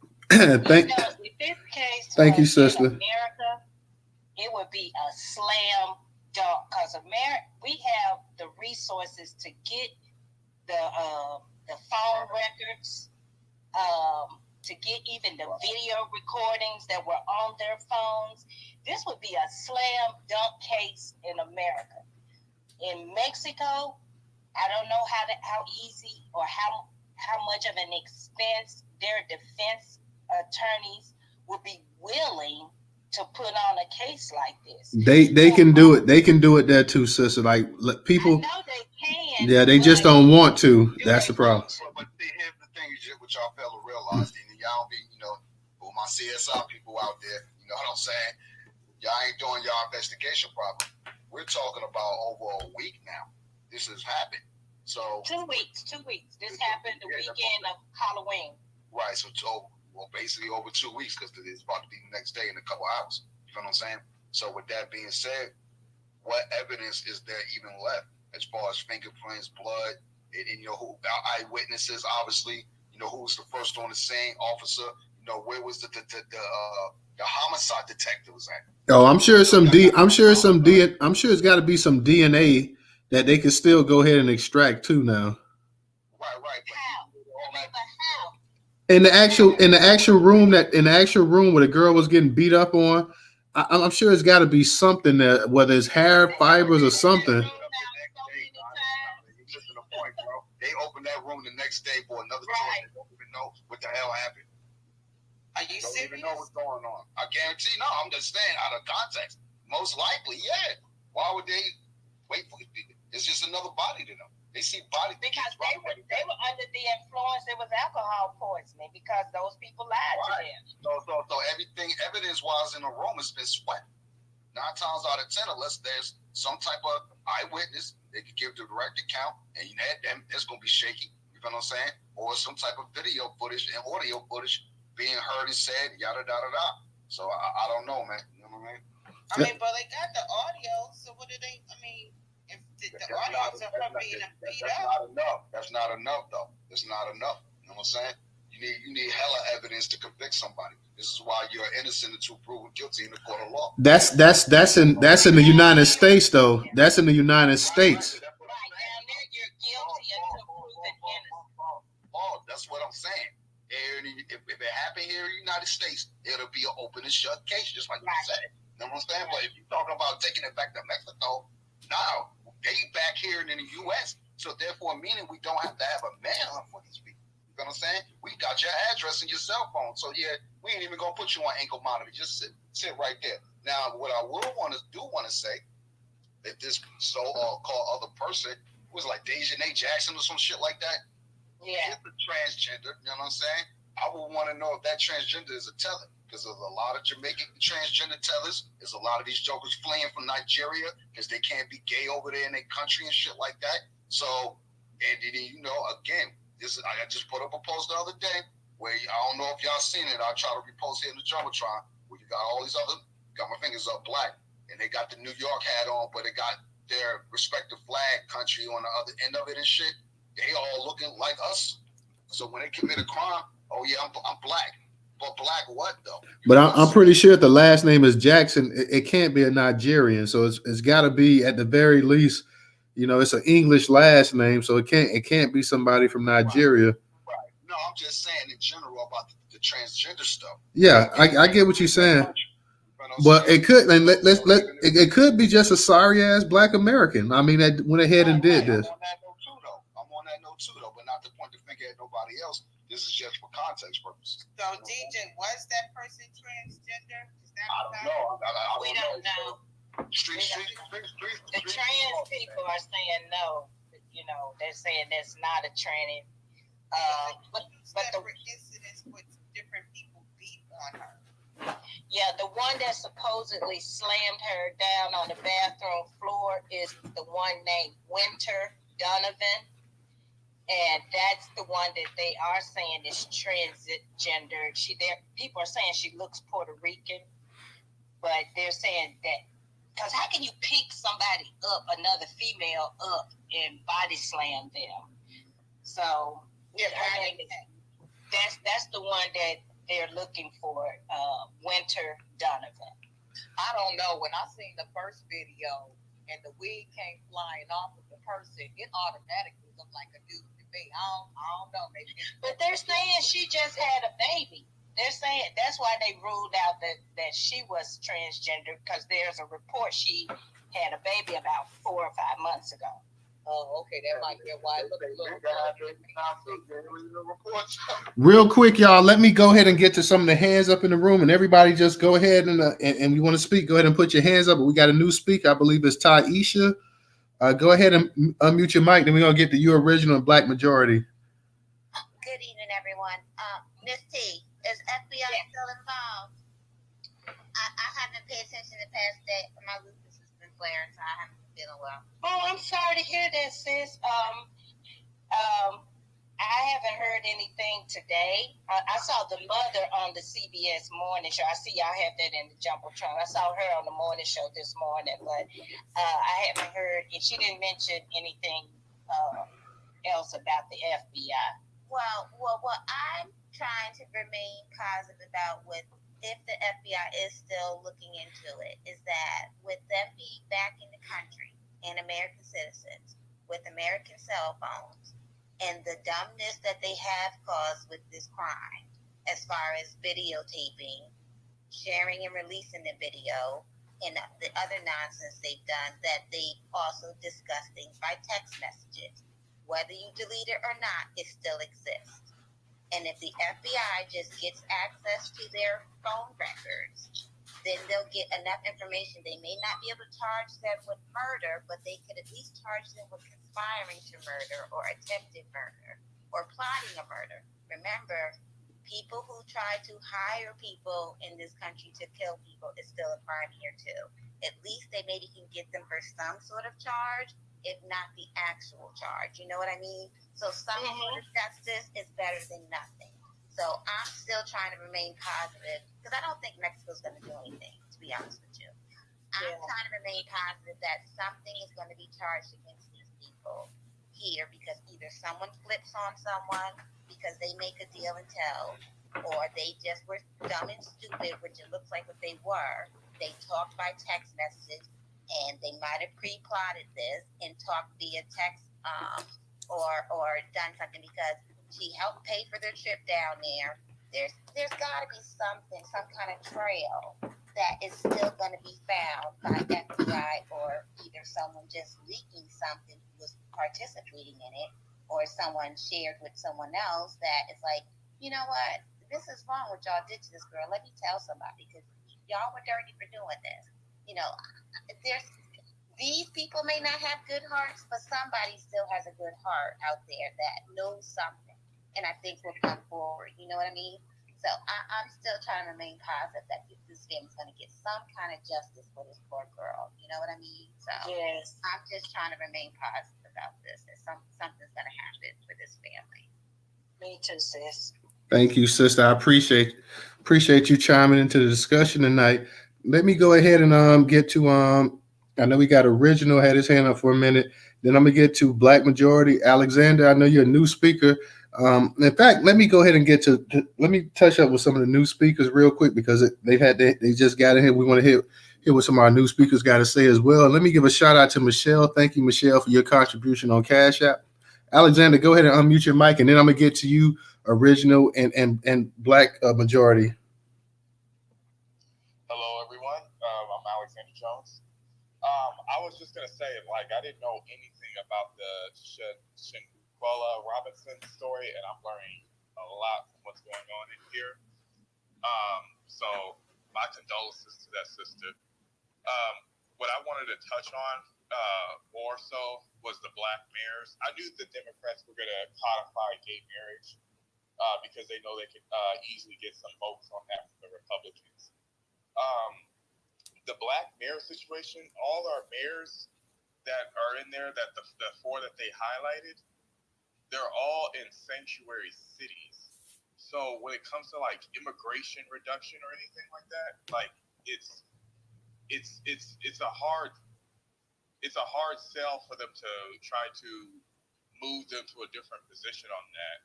And obviously, right now, Congress is in a lame duck session, and the Democrats in Congress are already trying to push an amnesty bill, and there's already a few Republicans that are already signing on to it.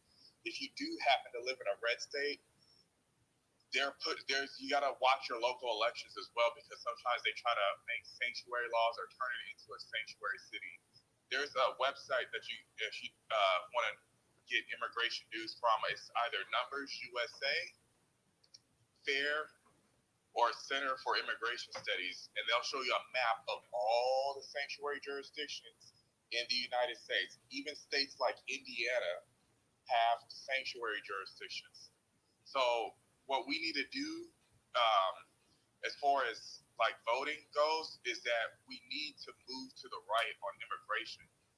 Me personally, I used to be a Democrat, but I left the party probably like in January of 2021 because I already knew what kind of politician Joe Biden was. But the immigration thing, that's got to be like a really top priority, because they're already creating local ballot initiatives to help illegal immigrants vote, at least in local elections. Now, just this past midterm, Ohio and Oregon, Ohio's a red state and Oregon's a blue state, they both rejected illegal immigrants to vote in local elections. So I'm not with the withhold your vote. We have to pay attention to what's going on. And I'll close with that. Can you say the names of those websites where you can find sanctuary cities one more time? Put it in a jumbotron if you can, Alexander. Oh man, it's my first time using Twitter. No, go ahead and say it, bro. Go ahead and just say it. We appreciate you. Go ahead and let everybody know. It's called Center for Immigration Studies.org. That's where you want to go to, because the CEO of the organization is Mark Kokorikin, and they study all things immigration, and you'd be astounded by like how much sanctuary cities are like across America. It's not just like California or like Illinois. It's like some of the red states are actually getting it. Durham, North Carolina is another one. But that's where you want to go to kind of understand like the immigration problems of like the country. So another thing is, I find that when I'm trying to talk to Black people about this now, most of them agree with me that they're usually against illegal immigration. But the problem is when they go into the voting booth, they're not voting on that when they vote for Democrats. Like, I had one Black person say, well, how could they can help all these foreigners, but they can't help the homeless? You know, there's a sense of urgency with that. Right. And I explained to them about, like, the different kind of government agencies that help illegal immigration, and how, like, pretty much Health and Human Services is pretty much underfunded when it comes to like homeless people.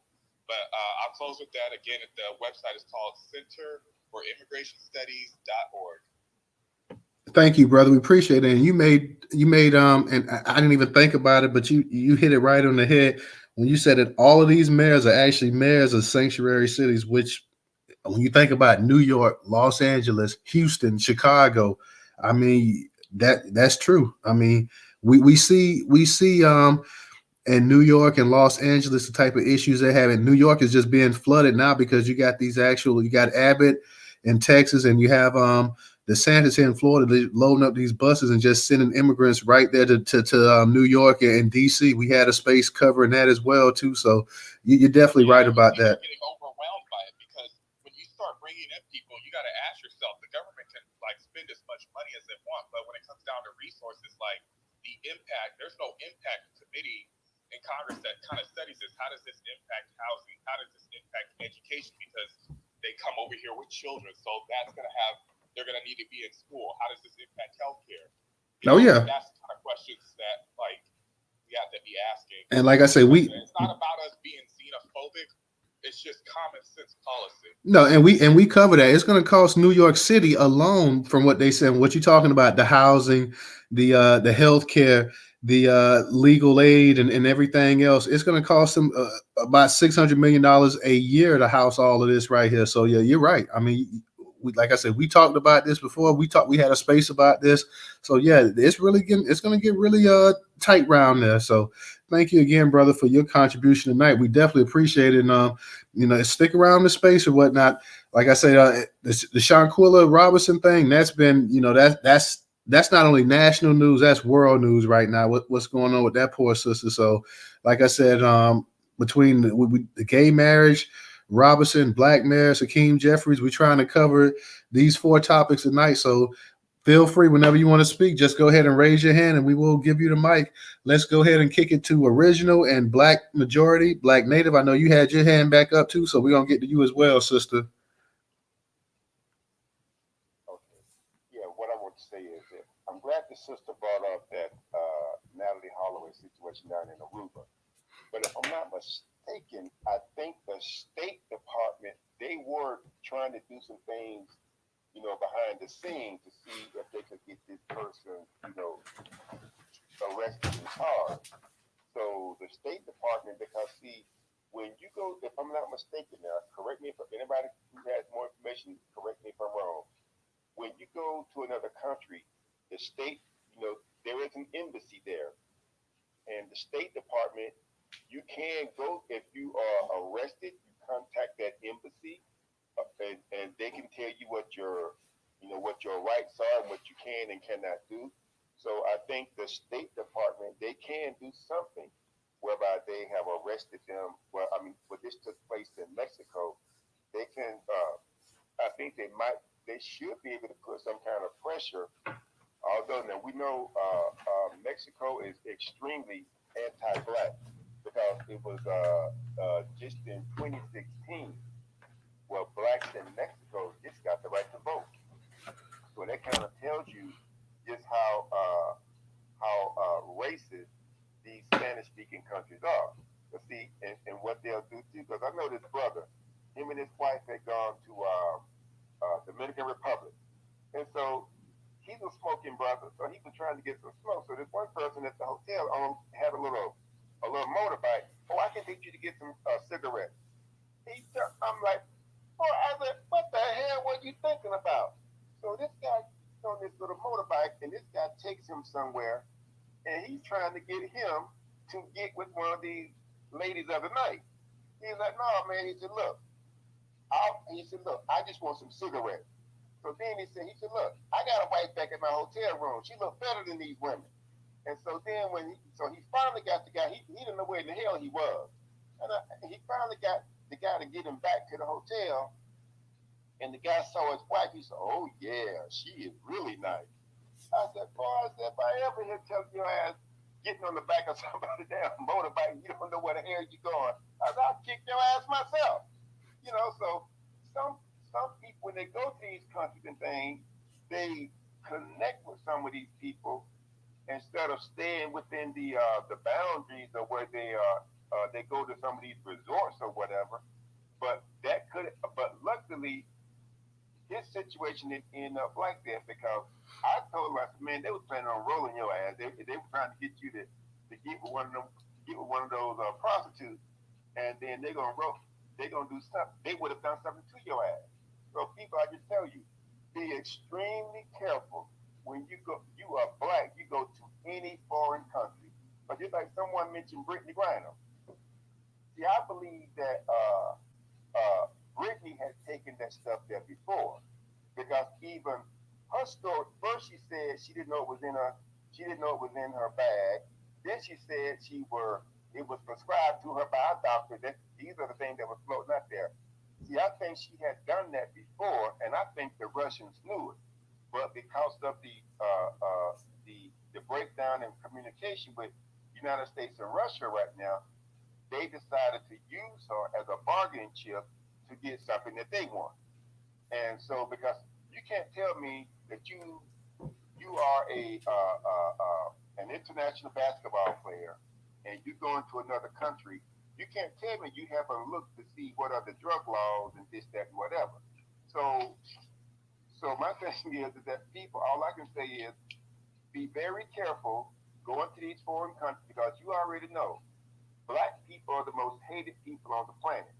And the black American, we're catching it from everybody, from the black people in these different countries, whether it be Africa, the Caribbean, or wherever.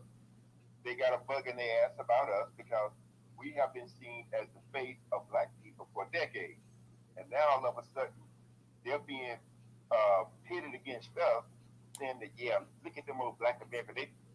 They think they something, and they're buying the hook, line, and sinker. They want to come out and attack us.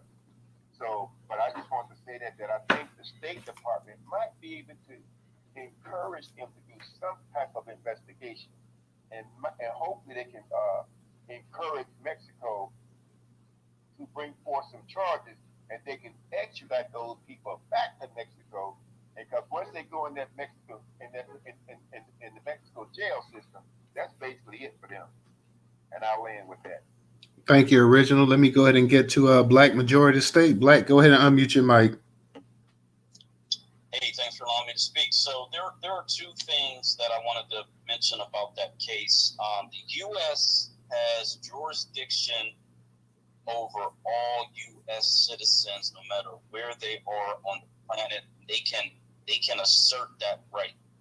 There's a process by which they do that. So these American citizens having committed a crime overseas, there's a bunch of laws. It's called extraterritorial jurisdiction. They make military members sign up for that because for whatever reason, a lot of military members are involved in a lot of crimes, which I'm just finding this out. Although I've had some experience with some people that I've known that were put in a brig or whatever, had dishonorable discharges because of that. But they also have a separate thing for U.S. citizens, and mainly felonies are what these laws are designed to be able to prosecute in U.S. courts. So it is very likely now that the FBI is involved that they will do all of the investigative work. They have an extradition treaty with Mexico and other treaties, which means that they'll get their top law enforcement on their federal level, not the local jurisdiction. Our federal government will be working with their federal law enforcement. They'll get the information that they need to present a prosecution, and then this all should be handled at the federal level because you're dealing with two international countries. So for anybody that's worried about it and you want to apply pressure at the federal level in the United States where these people are. And to DJ's point, I believe it's much better for them to be here, where we can actually get to these really heinous individuals. And I'll end with that. Yeah, that's what I was saying. We would have to force, like if Mexico decides they're not going to do anything, we would have to apply pressure to our federal government, our FBI, to prosecute. All right, Black Native. Oh, okay. Go ahead, Black Native, and then I'll get to you, Professor.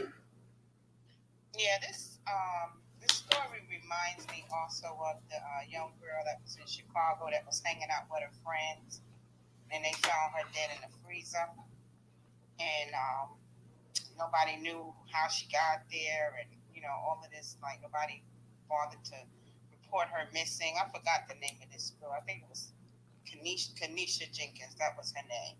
So this story kind of, even though it's in Mexico, it just kind of reminds me of a friend hanging out with her so-called friends, and the whole time they're plotting her demise. And like Black Majority said, yeah, United States has pulled. And if they're trying to say they can't do anything because it's not in this country, that's not true. They can make a deal with Mexico, like I said, on a federal level, and either extradite those people to Mexico and be charged, or charge. I don't know if they can charge them here because the crime didn't happen in this country. The only thing I can see them is being extradited back to Mexico and being charged with murder. That's the only way I can see it. And I'll go ahead and land on that. I see we got my man Professor. Professor, I saw you chilling up in the space early. I know you normally come up and speak, so you decided to wait a little bit later tonight, but that's cool. I'm glad to have you in the space, and I'm definitely glad to get ready to hear what you got to say. So, Professor, please go ahead and unmute your mic. Yeah, thank you, Newstoter. Yeah, I've been chilling a little bit, listening to everybody tonight, but I have enjoyed listening to what everybody's been saying about the whole Shanquella case, man. I've been so upset about that sister, man. I did go and watch the video. That's a horrible video to look at, man. It looks like a man beating on her. It looks like a transgender girl. As a matter of fact, it looked like a piece of a hair or something flew up in the air or something. I don't know. I couldn't quite make it out, but Trouble said her wig came off. That's what I was thinking, but I couldn't tell because they had the video kind of blurred out, but it looked like as far as the body make of the person beating on her, it looked like a man body, and so it's a horrible video to look at, y'all, and so I hope there's some kind of way we can get some justice for this sister and her family. I hope we can apply some pressure on our government to do something. The United States can do something. Y'all, let me tell you something. The United States can do a lot of stuff because they used the CIA to go into other countries to take people out. You see what I'm saying? So let's just keep it real. Let's keep it 100. The United States do a lot of goddamn government into other countries. They send CIA in all the time to fuck up people's leadership or take dictators down. They do this type of shit. That's what they do. Now, in reference to the whole gay marriage thing, y'all know how I feel about the whole gay thing. Now, look, that doesn't mean that I want people not to be happy. If you're happy with being with same-sex person, go ahead. But it's not for me. Now, I'm just going to tell you, it's not for me. I'm a man, and I'm a man that loves women, and I love thick black women, and I love black women, period, okay? That's what I love, But my thing is, with this whole gay stuff, it's like they putting it more towards our community. And what I mean by that, y'all, if you look in Hollywood right now, everything is put on display with black faces that are gay. You look at Netflix, it's like they cater all these movies and shows with black faces. So it's almost like they saying only black men in particular are homosexual or gay. And this is what they throwing out there. They don't even try to depict heterosexual males who are handling family business. Heterosexual males that take care of their wives, heterosexual males that raise up their kids, heterosexual males that take their families out to eat, take them on vacation trips, make sure that there's morality in the house, make sure there's discipline in the house. This is what the heterosexual black male is all about. It's being a leader and making sure that he has faith in God. That's a heterosexual black male, for real. Let's just keep it real. When we looked at the Cosby Show, that's what we saw as kids growing up. We saw a heterosexual male that was in the house with a woman that was raising those children, and they kept discipline in that house. Now, all this gay shit that they are depicting on these shows today and got our faces to it, it's a sham. It's a sham. Now, we do have gay people in our community. We know that, but they are not the leaders of the community. Despite what T.S. Giselle would try to tell everybody, that the transsexuals and the gays and the lesbians have led the way for the black community.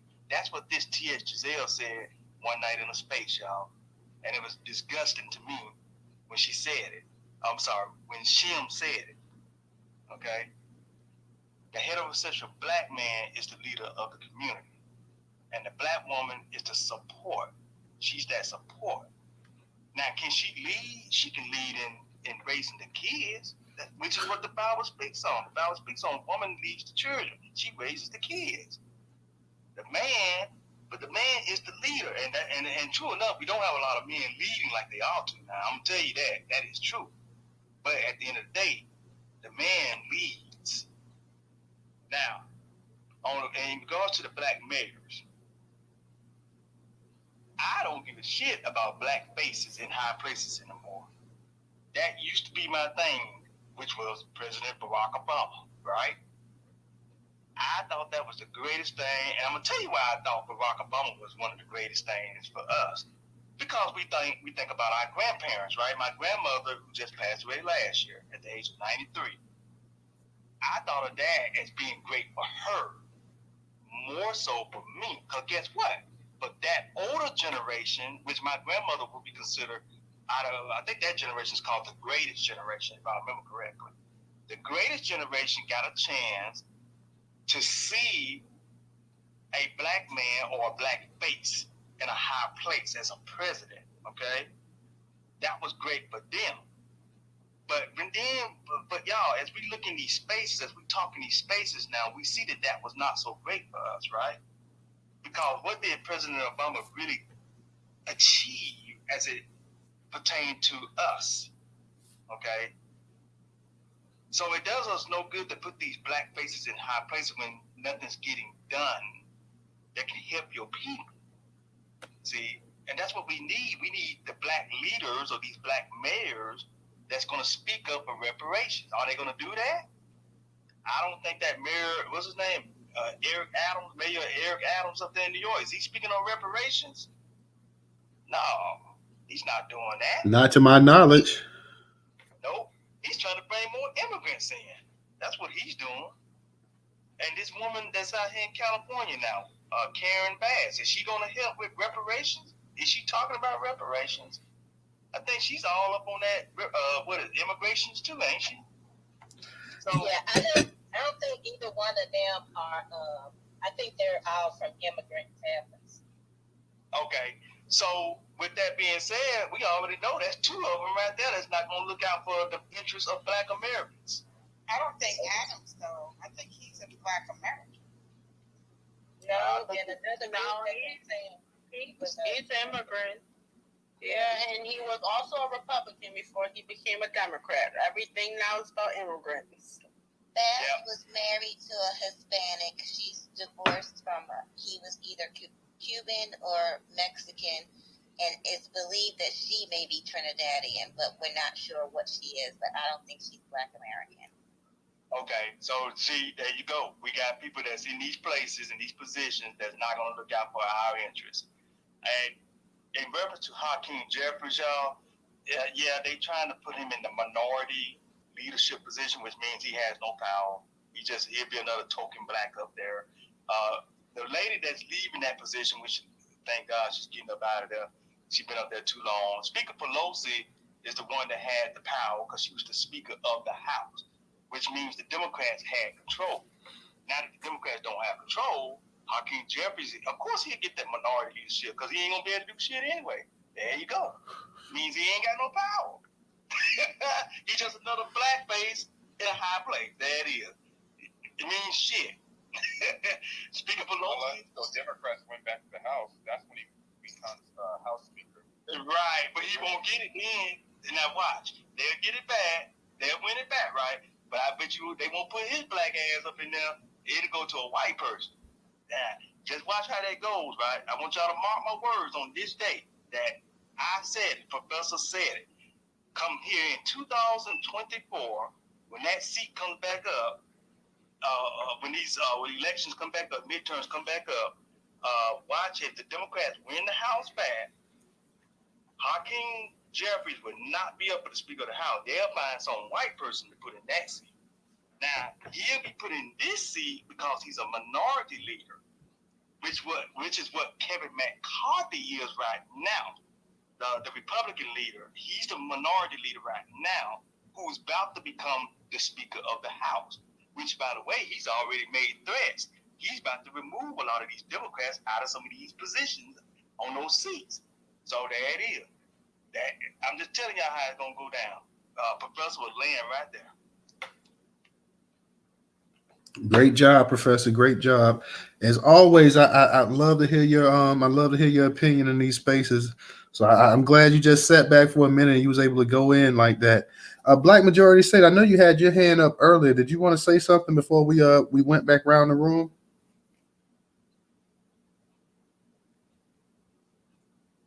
Okay, Black May. Hey, yeah, you know what? I'm working right now, so I'll jump in a little bit later. Thank you. Okay, no problem. Then let me go ahead and get to Black Native, and I want to get to I'll get to Miss T, and then of course the co-host Ray and DJ will get to you guys. So Black Native, Miss T, go ahead and unmute. Black Native, you go, and then Miss T. Yeah, I wanted to kind of piggyback off what Professor was speaking on as far as gay marriage. I mean, what is the topic? Are they trying to revoke gay marriage in certain states, or is it just our opinion on it? Because they've been able to get married since Obama a lot, signed the bill where they're able to get married. Are they trying to stop gay marriage or something? What's going on? I'm confused. They just revised some legislation on this pretty much on the marriage equality in the federal law. So they're just trying to go ahead and strengthen it. They want to make sure because they're a little afraid what you saw with the Supreme Court getting rid of abortion and stuff like that. So they're afraid that down the road that gay marriage may also get tossed out as well too.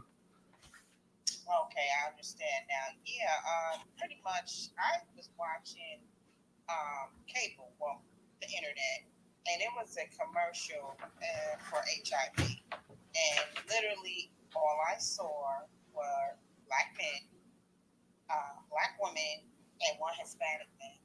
So I'm like, okay, so white people don't catch HIV? Is this what you're pushing?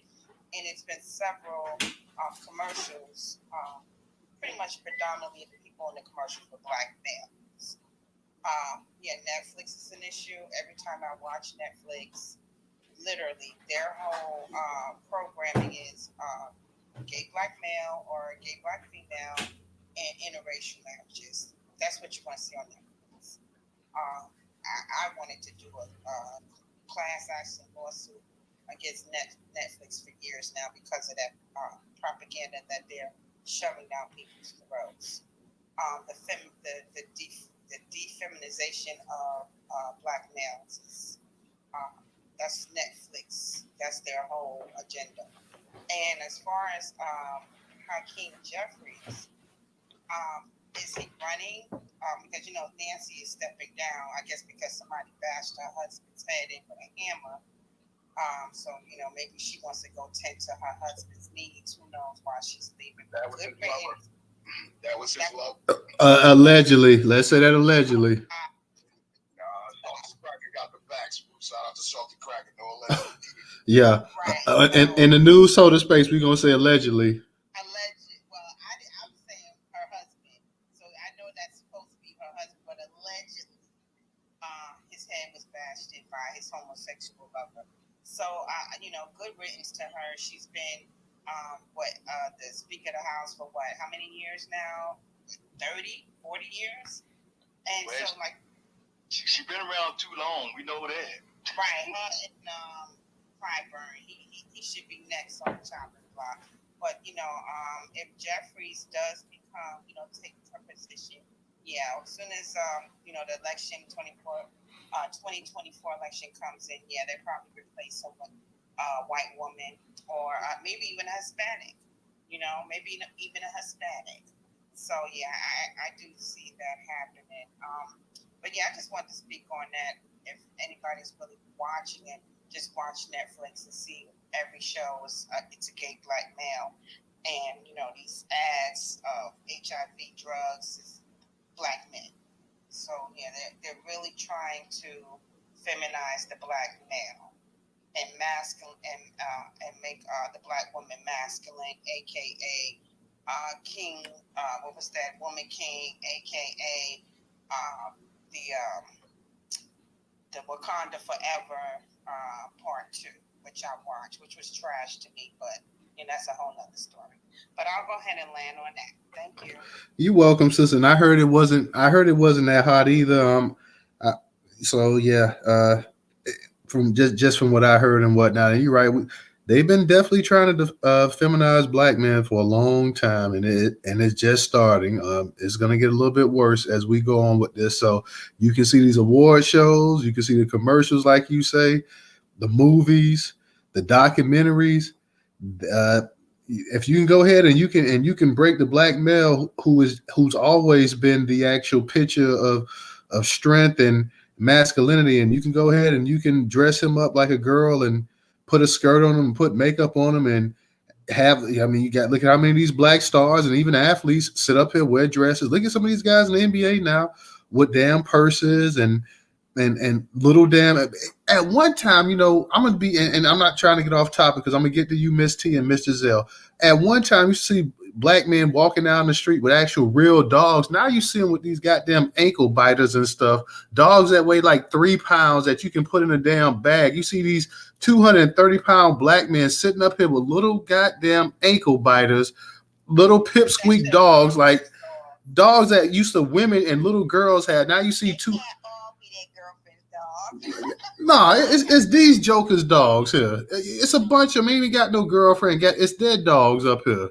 Like, what in the hell? I have a Yorkie, so I'm offended. I just want to also say, with the black men, you're right about that, and it's sad. It's a sad state of affairs because I was talking to Professor, and you know the guy that the white man that went into Buffalo with that AR-15, and that black man and another black man got that gun out his hand and wrestled him down to the ground until the police came, and it was an old white man that got in on it too. But when you watch these videos, all I see is black men being heroes, and they're not portraying. I remember seeing a black man scaling a building to save a child. I remember a black man running into a house that was on fire. His neighbors to save their kids. I remember a black man ran into a car that was on fire to save somebody. I mean, over and over, you see these heroic acts by black men. But, you know, the image they want to put out there is, wearing dresses and makeup and wigs. You know, that's the propaganda machine. But we really know what it is in the communities. And yes, I do have a Yorkie. He's around 10 pounds. So, but he's my dog. But I expect you to have a Yorkie. But I'm saying no 6'3", 240-pound black man should be walking down the street with a damn Yorkie, and it's his dog. Now, if it's your wife dog, your girlfriend dog, okay, fine. If it's your daughter dog, fine. But man, come on, don't let it be your dog. I mean, come on. I mean, I'm just from a different school. I'm growing up. We used to see people with German Shepherds and labs, and it didn't even have to be no pit bull or nothing. Just a lab or something like that, a bulldog. Nowadays, you see these jokers sitting up here, and they dress the dogs up too. So come on, let's. I know, right? Come on. Hey, Newstoter, when I was about 16.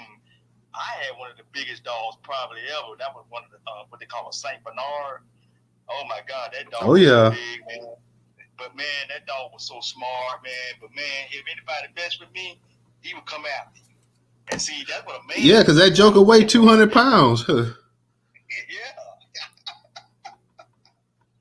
Shoot, a man's supposed to always keep a big dog. Well, I can't see a man walking around with no damn. What is that? A Yorkie and Oh, there's Professor. Look, my neighbor has a king. What you call a king corso? I'm gonna kick it. I saw two men walking a toy Yorkie because it was a real small one, and you could tell one was this boy that was just walking with it. They dressed up in the hood, you know, wearing their thug outfits, and they walking this little dog, and I'm like, please let it be your girlfriend's dog or your child something, because if y'all walking, one of the dog belongs to one of you. Not a good look. Y'all looking like you about to rob somebody or make a sale with some drugs, and you got this little toy for your dog. I got real quick, because we got a speaker coming up. I want to know, Black Majority State. Can I drop you down real quick and bring Cognitive up and bring you back up a little bit later on if possible? Okay, appreciate that, brother. Let me go ahead and just drop you down 1 second, and I'm gonna bring you up here, cognitive, real quick, y'all. And I'm gonna go ahead and so we can get to because we got some speakers. But I'm gonna just say this right here before.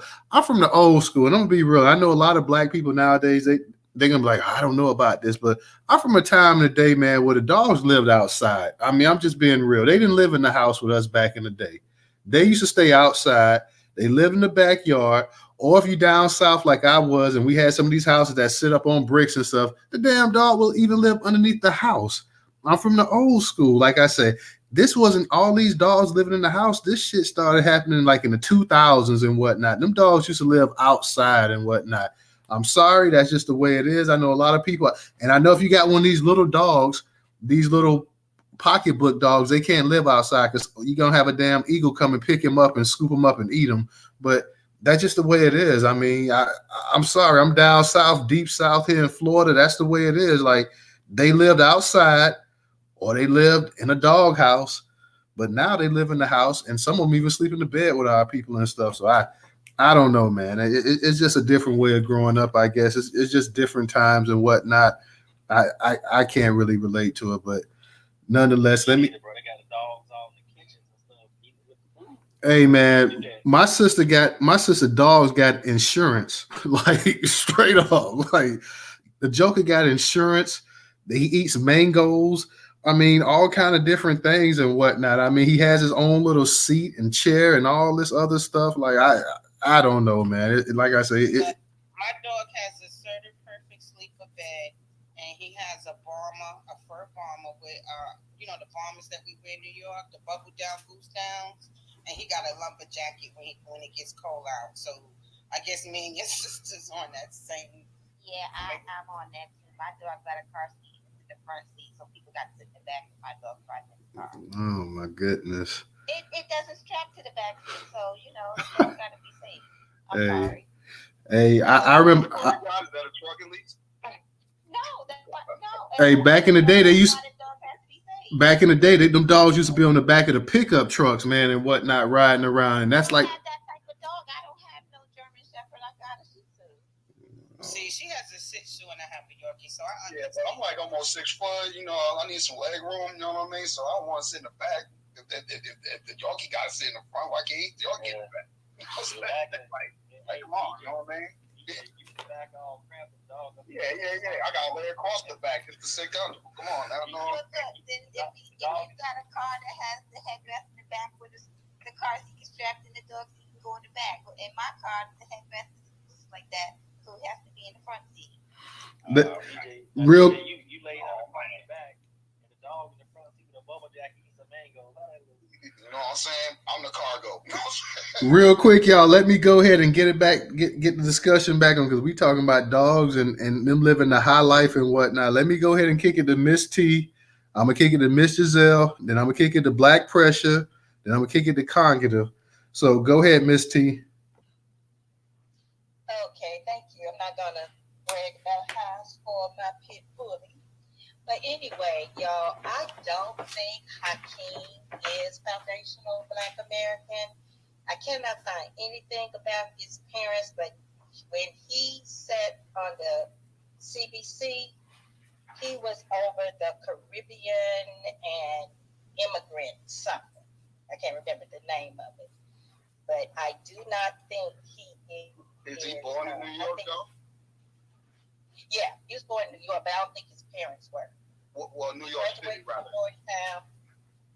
I can't remember. He went to Georgetown, pledged Kappa. So, but I don't think he's no, it's a possibility. That's like good 90% chance possibility that he not. If he's born somewhere in New York City, grew up there his whole life, yeah, it's a strong possibility. Because these folks came in 85. They came in at 85. When they start coming in 85, and the droves of them, a lot of Haitians, a lot of Jamaicans, they came here in 90, all throughout the 90s. So, yeah, that's a strong possibility. But obviously, Hakeem Jeffries is a little bit older than me. I'm 42. I think he's older than me. Yeah, he's 52. Yeah, he's in his 50s. That still could be. You know what I'm saying? It still could be. But one thing that y'all were saying about Maynard and and what was the mayor of DC? Marion Barry. Marion Barry. One thing about those leaders, they believe in helping their folks, and they were from America. These other black leaders that are taking these positions, I know we come from a school of thought where we all black, but we are now learning that they fight for their own. They know that they are Caribbean or African or Haitian or whatever they're from, and that's what they fight for. Whereas when we were in office, we fought for all black people.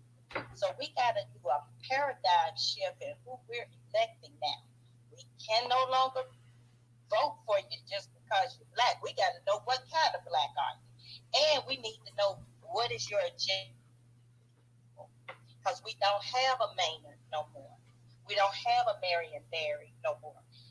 We thought Obama was going to be it, but he showed us. If I'm an immigrant or I'm a descendant of an immigrant, I'm not going to be specifically for black people in America. So we have to take our lesson and take that bitter pill, swallow it, and learn from it. And just come to recognize these people, they ain't about us.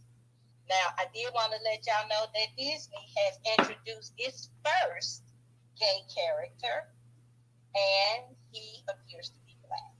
Just to let you all know. If you look at a picture of him, he's look like he got dreads. He wears a hat over his dreads, and he's not white. He's a different shade. But men, I do agree, black men, you are being emasculated. And if you don't stand up and do something, it's not going to get any better. Just like black women had to stand up a few years back about all the bullshit we were seeing on TV about us and how we were just dope heads and baby mamas and all that kind of stuff. And we had to come up with different things like Black Girl Rock and black, anything that you see orchestrated around black women. Black men, y'all got to do it. Y'all got to do it. We're going to be behind you. But right now, y'all are under attack, and you got to fight back, or your masculinity is in danger. Thank you, sister. I appreciate that. Let's move it around the room and whatnot. I see my girl Tony talking about she had a Maltese, like little dog that hey, like sisters, it's okay. Like I'm saying, I'm cool with y'all having the little dogs and whatnot. It's the brothers I'm talking about. It's the brothers. Like, don't you be 6 foot, 200 pounds having a little ass 6-pound dog. Let me go ahead and move it around. Miss Giselle, what's going on? How you doing? Unmute your mic, sister.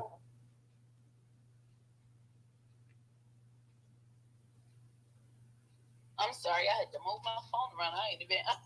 I was trying to get myself back to your screen. Thank you for letting me speak for a second. I was listening to everything you guys were saying. On my way back home, I went to see the movie Till.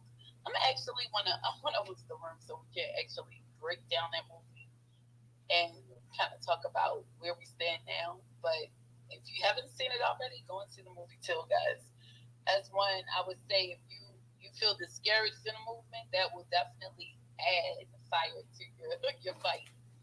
But anyway, it's the Emmett Till story. But I wanted to come up and say with a couple of things because you guys hit a lot of good points. So I wanted to start with the black man effect. Because a lot of these people have to live up to your standards. You guys are the epitome of what a man is. And even physically, these people without additional like medications, they still cannot add up to your physique. So everything with you, they're gonna demonize. Period. So there's that, right? As for the Brittany Griner portion, when we were talking about her, I definitely think that she's being used as leverage because she actually they using the weed aid situation, but Russia's trying to push their muscle because America put so many sanctions against them.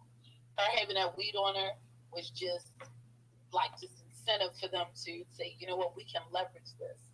We can play with, play on the the Black Americans, because those Black Americans is going to demand that the United States come and get their person, and that's just how they do that. So I think that she's being used for leverage. However, I don't think that it's like she did before or anything like that. I think that she's when the guy was saying, I believe that she already tried this before, but she's saying she had a prescription. It was medically prescribed to her, and she didn't know it was on her. That's an easy case where she probably just didn't realize she had it on her, because people carry that stuff all the time. But I wanted to say also the those shows. Somebody was talking about the shows that's on television right now. Those shows are to try to neutralize our standards and our culture norms, and to kind of like desensitize us, like they did in the in the 90s, when on the radios we didn't have any cursing and stuff like that, and people didn't even really, and even in the early 90s, people wasn't cursing at other people. But if you notice, during that time, they pushed a lot of, in the movies, they used to push a lot about, hey, it's just music, let them, don't let the teenagers do what they do. They tried to show like movies like Cry Baby, and they were radical, and it was just music, and see nothing to see here. So we got to know the effects of those things. So again, those the things that you're seeing on TV is to neutralize us. The real attack is on our youth, because they know most people in our age and above, like I'm middle aged, I would say, people like in their 60s, they're gonna be stuck in their ways. They're not gonna bend. But if they hear about it and see it enough, they're gonna say that's just the way that people are now, because it's just like the whole thing with the music. So it's definitely an agenda with that. And the last part that I wanted to touch on was the reason why they're pointing at a lot of these states, because you got to remember, we are at war. This is a great reset. We're dealing with a workforce reset. We're dealing with depopulation, but we're also dealing with displacement and erasure, right? So in order to do that and to pour these people in, they poured all of these immigrant groups into the states that are the most financially equipped to handle them, right? And these groups actually depleted the resources. So if you go and you look at the deficit for, like New York City, they're facing a $10 billion crisis. That's September the 19th. I'll post it after I finish talking. But they're actually facing a major deficit. And the only thing that's carrying New York right now is the money they get from the federal government. And that's for the immigrants. Because these immigrants that's already there are like swallowing the resources. And they're not putting the money back into the country. They're shipping the money outside of the country. So they'll have a little bit in, but the majority of their money is going back out to the country. Then you have like states like California. California has a $25 billion deficit. And the deficit hasn't been this low, hasn't been this high since 2009, 2010 fiscal year. That's like 26.3%. $26.3 billion, but that's what they had at that time. So right now, they're pouring these immigrant groups into the states that's budgets is equivalent to that of a country. And now these immigrant populations are depleting the resources. It's like sucking out all of the resources from those states. It's sending it out, so it's not recycling it. The money isn't recycling in New York. It's recycling back to Mexico. As Mexico's crime rates is dropping to like 9.1%. As the first quarter, that's the first half of the year, their their crime rates has dropped and ours increased, which means we have even more money going into the criminal justice system. And a lot of these people, they're not even arresting them unless they commit federal crime. So I say all of this to say, immigration is like, we see it's like it's an American issue. And like it's a major American issue. For us, it's a wipeout. This is a replacement. It absolutely is. It's not just our detriment. It's like we either gonna live or we not. Because the goal is to replace us, then displace us within our communities. And then it's easier to erase us because people won't see us missing. People won't see us as we losing our houses, as we are losing our jobs. They're putting us in the contract jobs so that they'll see us in the building, but we're technically not a part of the building. And when they do the layoffs, those layoffs don't represent you because that company technically did fire you. So I say all of this to say we got a huge fight, and I just want to hit a lot of their points that you guys are talking about. Now, land. Miss Giselle, before you leave, because I definitely need to holler at you about the fan base, because I tried to get on there and try to post some stuff, and I can never get anything posted. So I'm gonna need you to go ahead and kind of walk me through that and kind of show me how to go on there and actually post things. Because I got you. I would. Whenever you get a chance, you just hit me up. You know how we do. Okay, yeah, I'm gonna have to. We may have to talk on the phone, so I'm gonna have to hit you up, get your number, and call you up, and you hit me up because I'm like, I already know. Yeah, but guys, also let me give this to y'all since we started brought it up. If you haven't already done so, go and get your fan base page. Like I told Tyler, I was like, I am money sitting in fan base from just hosting rooms over there, like $13. Last night. Black Majority, he was over there, and I gave him a couple of hearts, but he's hosting the room over there. He made like 20 cents or 30 cents just from hosting a room. And we did numbers last night based on 7 hours a month. If he was I think it was 7 hours a month, right? Black Majority. I don't think he can speak right now because he's working. But 7 hours a month, 7 hours a week. 52 weeks in a year, right? That would pay you $364 in your hands. Can you imagine with all of these spaces that we host on Twitter Spaces, how much money people would be generating? Not only that, you have ways that you can accrue even more money. You can give hearts to people, and that'll help them to accrue money also. But you can also become an investor. It's only like $250 to invest. And then once that platform pops, you'll be ahead of the game instead of being on the back end like a lot of us normally are in these places. And the best part about it is this is a black created platform. Isaac Hayes III is Isaac Hayes' son. It's his actual platform. I've been over there. I've never seen anybody wiped off of the platform. It has many of the same features that Twitter has, but it's more like IG. Instagram and like a Facebook mix with these talking spaces. They're available also. So guys, if you haven't done so already, I'm at Miss Giselle on everything. But if you haven't done so already, just go over there and get y'all platforms because we should be on a black platform. That's why not, right? These people shut us down for less. So I'll end with that. Real quick, Ms. Giselle, let me ask you one more question about fan base. Is it possible? Because is it just pretty much like you can upload videos and photos and stuff like that? And you can pretty much almost like Instagram. You can almost do it that way too, where you can upload a video and add a description as well to the actual post or whatever. Or you can add the descriptions, or you can put the link in your bio. Okay. Like if you have to, just add the link to the bio. But you can do stories. And you can add a hyperlink into your stories if you want to use it that way. You can do still posts. You can do, again, live videos. You can do videos. So I think up to 2 hours or something. It's a couple of hours that you can put on here for videos. But it's a lot of things that you can do on these platforms. Another good feature, if you want to transfer like videos or content from like IG, you can transfer it over to over to fan base.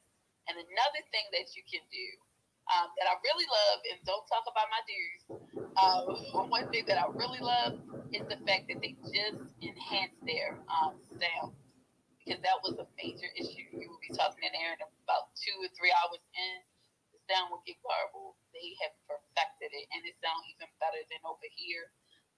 Those glitches, they're kind of fixing a lot of those. Not saying it's perfect, but they're definitely working on things.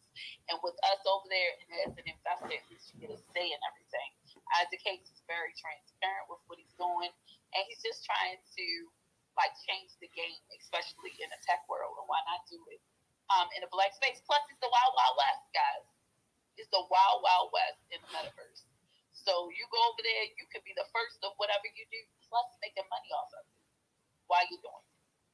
Are you heavily censored over there? Like you know how people can report your space over here and they can shut your space down or they can cancel your account. How is what's security like over there? Yeah, he is very lenient with that. It's not a lot of people shutting down. It's just like if you don't rock with me, go to another space.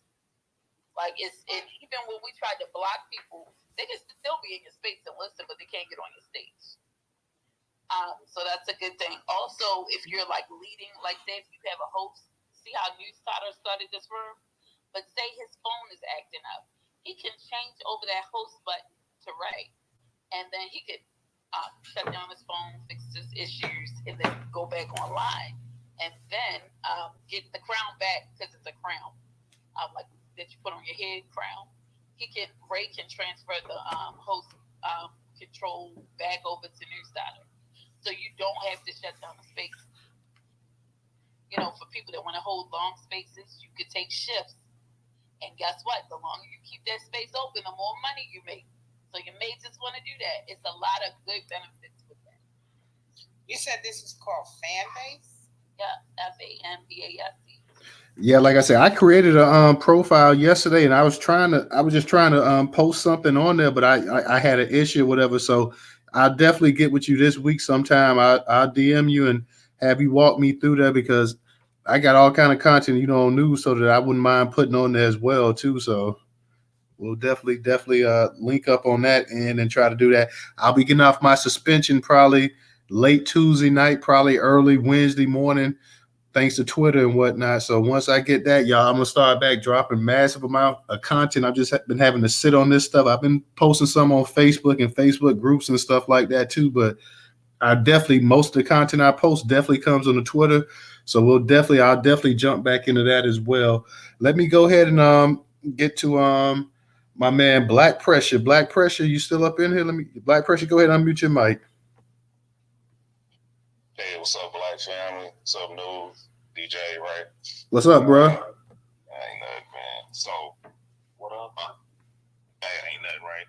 Hey, I'm burned out on the politics. I won't even touch that. That's in the last 3 months. Politics has become circular, in my opinion, the conversation has become circular as it relates to Black people. So I'll skip out on the politics, but I do want to touch on something that is definitely near and dear to my heart.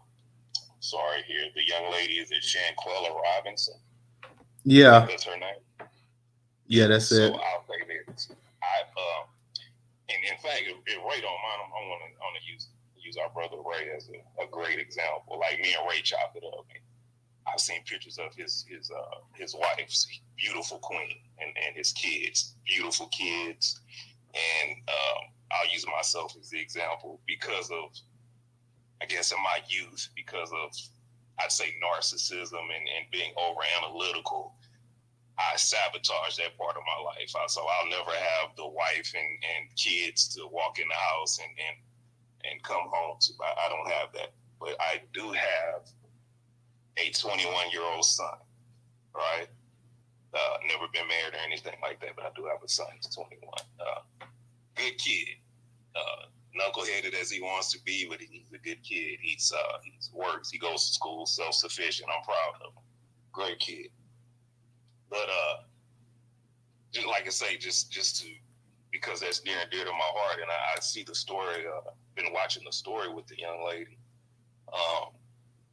I used to like I said before, my grandmother's passed away, but she kind of halfway raised me, and I used to always my grandmother would always call her grown kids their babies, her babies.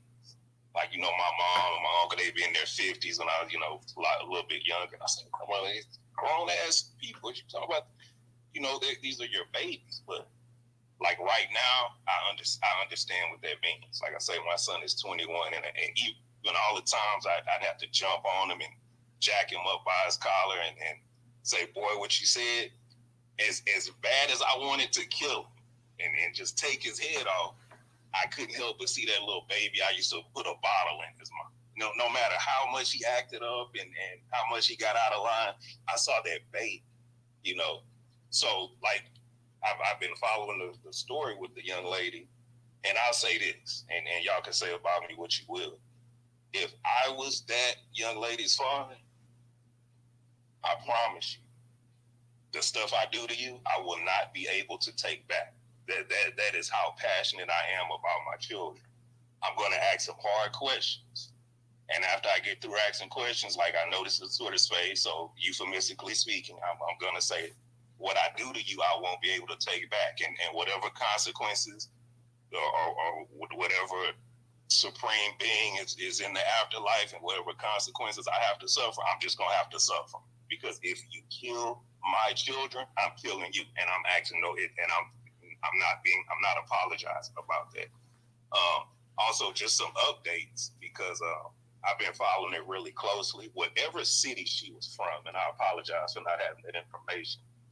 The local news, their investigative side went to they called these people and text them, and even went to their houses. All their phones are disconnected, and nobody answers their doors. They have their addresses and everything. So you're not talking about people that aren't guilty. And like y'all were alluded to earlier before I had to drop out of the room, the horrific injuries this young lady suffered. Do you know what it takes to break someone's neck with your bare hands? That is a continued assault. That's not something you do with a punch or a kick. That is a sustained and continued assault to do that to people. I've been involved in, I wrestled, did MMA and stuff when I was young. It is damn near impossible to crack somebody's spine with a punch or a kick. Like I said, you have to sustain an assault like that to injure people like that. So, like I say, it couldn't be like I say, even though my son is 21, he's still my baby. You could not do that to my child without suffering the most extreme consequences there are to suffer. And before I'm gonna land with this right here, I know we touched on a couple of the sisters earlier touched on Brittany Griner. And news, I have no issue with being a villain. I still ride for the sister. Like news that information I sent you maybe earlier in the week about that concentration camp they sent her to in like the Russia, Siberia area where it's surrounded by ice and it's desolate and you got to travel to get there. That is effed up what they did to that young lady, and that's total. That is strictly politics. Putin is flexing his muscles, saying, "Man, and a boo-boo, look at me. What you gonna do?" But I will say that Brittany Griner has been in WNBA for about 10 years. I'll say. I think that's right. So what Brittany Griner has that nobody else in this room has, she has the power of the media. You have the United States media that points cameras at her, and you even have the international media that points cameras at her. So in the last 10 years, you've had the most vicious and brutal assaults of Black people by the least you could think you can name.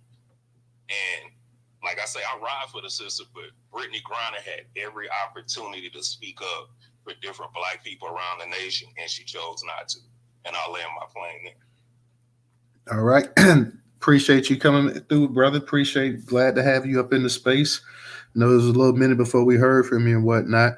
Let me go ahead and get to we're gonna get to Alexander again, then we're gonna get to Brother McCoo. Ray, I see you got your hand. I pushed that button on accident. I'm sorry, I didn't have anything. Oh, okay. That was you, Alexander, that just said that? Yep. Okay, no problem, no problem. Then let's go ahead and get to. I say, oh, we got a look who's up in the house tonight, y'all. We got our boy Shepherd up in here. So let me get the brother McCoo, and then I'm gonna get the Shepherd because I want to hear what Shepherd got to say. Brother McCoo, go ahead and unmute your mic. Hey, News, we don't like Shepherd. Just I remind everybody every time he checks in.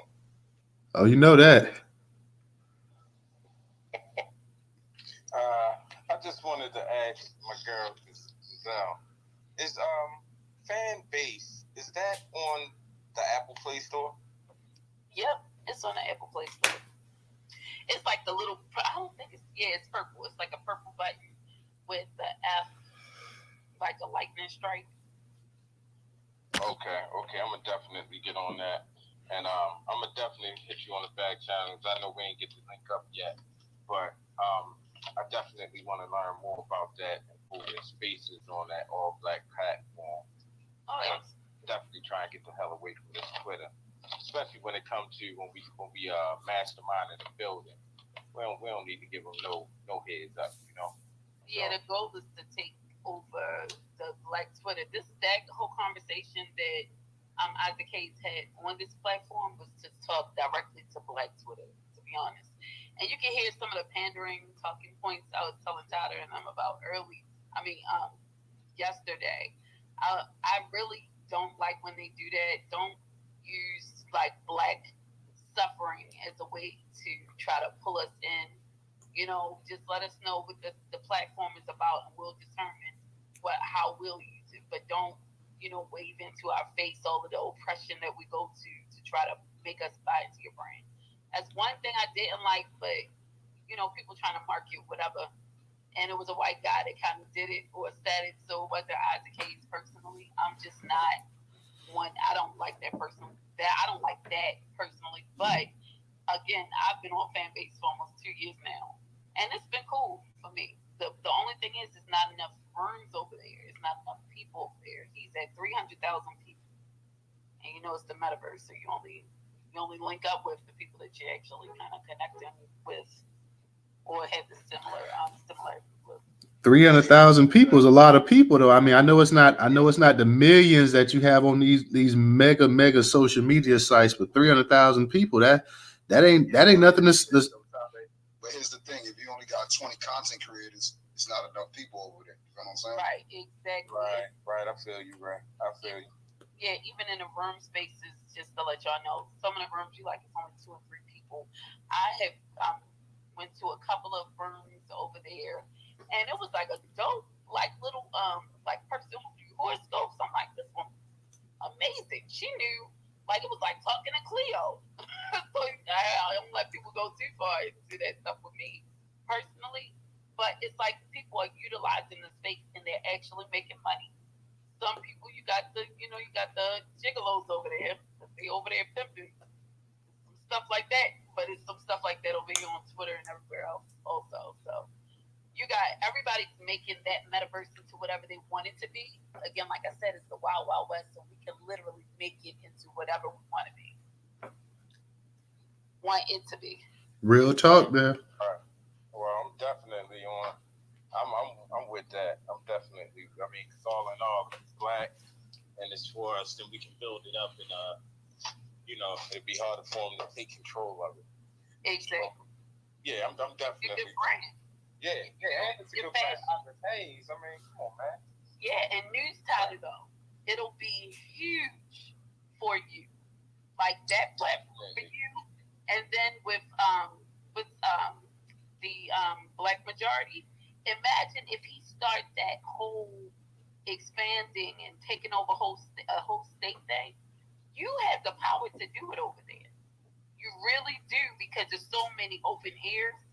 People trying to do something different and they're looking for something new. So you could create that space, and people who have the flexibility, I'm thinking honestly more so like people in their 20s to 40 years old will probably be okay in that migration state if they're not kind of like settled in home ownership right now. They have flexibility to move. We can actually start pushing with that migration to taking over a whole state. We got to start looking at age groups for that. But anyway, I don't want to go and say anything else. Just we can use. I think we're gonna have to hold a space on this here, sister. I think we're gonna have to hold a space on this fan base. We're gonna have to hold a space on social. Let our people know exactly what's going on. I can see that DJ. You know what, Toddy, you should put them all together and just make it like a pictorial for all of our black base, our black based platforms. I think that would be a wonderful idea. Plus, it'll help people get over there. When they get over there, they'll know a little bit more about navigating their way through it. Because I think that's the thing that kind of turns people away, because they're so used to how navigation is on Facebook or Twitter or something like that, that when they get to the black owned platforms like 60.net and all those type things, it's no it's no tutorial to kind of walk you through it. I mean, social has a good one. Y'all definitely did it up with social, but I think if we do a platform, or if you do a platform or a space just concentrating on these three official black websites, I think that'll be awesome. Yeah, we may have to do that. I have to learn. Mr. Zell gonna have to school me on how to use a fan base herself. Social, I know how to use it for the most part. I'm not on there that much, but I'm on there trying to just curate as much content, so when our people come on there, they can see that we got full of content and stuff like that on there. So social, I'm still learning as well too. But I want to get away from a lot of these white-owned platforms and stuff like that, because I'm tired of them. Like you say, I'm on my suspension right now, even though I got this space going. So I'm tired of them. I'm tired of the Facebooks. I'm tired of Instagrams. I'm tired of the Twitters. I'm tired of the Pinterest and all the rest of these Peckerwood WPIs and whatnot. So I'm really just sick of them. I'm really tired of them. So if we can get this space where we can get our people on there, and not only that, Newstoter as well too. We're gonna be setting up stuff too. Like we have comment section and stuff on there too. So we're gonna have it where our people can come on there, and we got the articles and the content. Come on there. Let's start. Have a comment section. It won't be social media where you can have all of the stuff that comes with a social, but you can come on there and drop comments and don't have to worry about getting banned or whatever. You can sit up here and express yourself, whatnot. So we're gonna go ahead and start trying to do all that, man. It's time to get away from these people. And like my dad said long time ago, he told me, like, leave these people alone, man. Like, so we trying to go ahead and we trying to get our people to just roll and whatnot and go on, man. So Miss Giselle, like I said, we're gonna holler at you in the background. Brother McCoo, we can all set up, DJ, we can all set up a little conference call this Thanksgiving weekend. A lot of us gonna be chilling with family and stuff, but we can set some time aside. Hopefully, y'all, we can go ahead and connect. You can show me, because y'all know how we do. Y'all know how Newstoter we drop the content. Like, I want to get someplace where I can just flood the shit, like just content, just push it out like that. And sometimes I do it on Twitter, and people are like, why are you putting out so much content? Like, why in the hell you think? Now, I was on social today. Do you think they're gonna have spaces on social? Yes, ma'am. That's the plan too. Like, yeah, that's the plan. Black is working on that, and DJ, they working on that. So I'm not exactly sure the time frame, but that's the plan as well too, to also have spaces on there too. Once we get the spaces on there, because a lot of our people, they enter the spaces, they want to host their own rooms. Then, like I say, that's when we can start doing it, man. We like Mr. Zell said, we got to get the 20 and the 40-year-olds and stuff. We got to get our people that's in college. We got to get our ones that's getting ready to leave high school, going to college. We got to get the middle age. We got to get the 30-year-olds and stuff, 30-something crowd and whatnot. Once we go ahead and we combine that and stuff, and then that's not counting our people in the 50s and 60s and stuff too that want to ride as well too. But once we get that 20 to that 20, I say to the 45-year-old group, then we can go ahead and start expanding this stuff, and then we can get all other people and stuff to come in there, join. And we don't we the number one people in the world that just make other people rich, make them in the goddamn trillionaires and billionaires and millionaires and stuff like that. And we don't make our own people into that. So we got to go and start looking out for ourselves, man. We the one that provide the content and everything else to these people and whatnot. We don't need these people. These people don't want us here. They only want to use us for what they can get and whatnot. They can all go to hell as far as I'm concerned or whatever. Like I say, I wish I can get on social right now. Social, it don't even, like I say, 300,000 people. Let me get on. I wish social had 300,000 people right now. I wouldn't be on Twitter right now. Straight up. Like, I wouldn't even be here. Real talk. I can definitely get with that. I mean, definitely are known for making others billionaires. Let's start making ourselves billionaires. I'm with this fan base, and I've always been with supporting social. And once the spaces get on there, it's gonna be a wrap. But I mean, this fan base, I'm already loving what I'm hearing about this. I haven't known about this. You said you've been on this for 2 years. I haven't even heard about it. I heard Ms. Giselle speak about it yesterday. I just didn't even know about it myself. No, brother Morocco, I had actually told you. Remember, I told you, I was like, "Are you on Fanbase?" And then he was like, "No, I ain't on Fanbase." I was like, "Well, get on Clubhouse so I can help you, so we can get the stuff done for Baltimore." Remember? And right. I remember that's that. where you went and get. Yeah, you just gotta set that one up because those. I think we should be everywhere, to be honest. But we should have the best of our content on our shit. Right. Absolutely. Shepard, I'm gonna go ahead and let you before I kick it to Shepard, y'all. If you can, go ahead and support the largest Black-owned news curation platform today in America. That is Newstoter.com. You can support us on Cash App for only $1 if you like to contribute. That is $Newstoter. $Newstoter is in the Jumbotron as well. Shepard, let's go ahead and hear what you got to say. Yeah, what up? What's up, man? Can't call it, man. I was cashing out my chips at the Hard Rock, and I got up to the window and handed them my chip ticket, and they was like, "You the Shepherd from Newstoter Space, the one that Black Pressure don't like?" I was like, "Yeah." They was like, "We can't give you your money, man, because no Black Pressure and Newstoter got all the juice out here." Next time. But look, y'all, I didn't come in for the gay marriage part. I hope y'all settled that shit. The black males though, what was y'all saying? What was y'all saying about the black males though? Oh, the black mayors you got in the 4 largest cities in the country now. You have black mayors in Los Angeles, New York City, Chicago, and Houston. So in the 4 largest cities now, you have black mayors in those cities. Facts. Yeah. Okay. I was trying to see where y'all were at. I didn't know if something happened I ain't know about. I mean, voting is important, man. Especially your municipal elections is important. I mean, a lot of people out here talking about divesting from voting, and I could see if you don't want to vote on the federal level for some shit, that's totally understandable. That's up to you. I don't agree with it, but that's on you. But your local elections is real important, man. And that's not saying a lot of the black men that get in office, man, they be alphas, they be boule, they be, part of the bullshit too. But at least you got a fighting chance. You get a meeting with them, you get a bag with them. They got a lot of programs that could, steer you if you're a business, you're a black-owned business. They will look out though.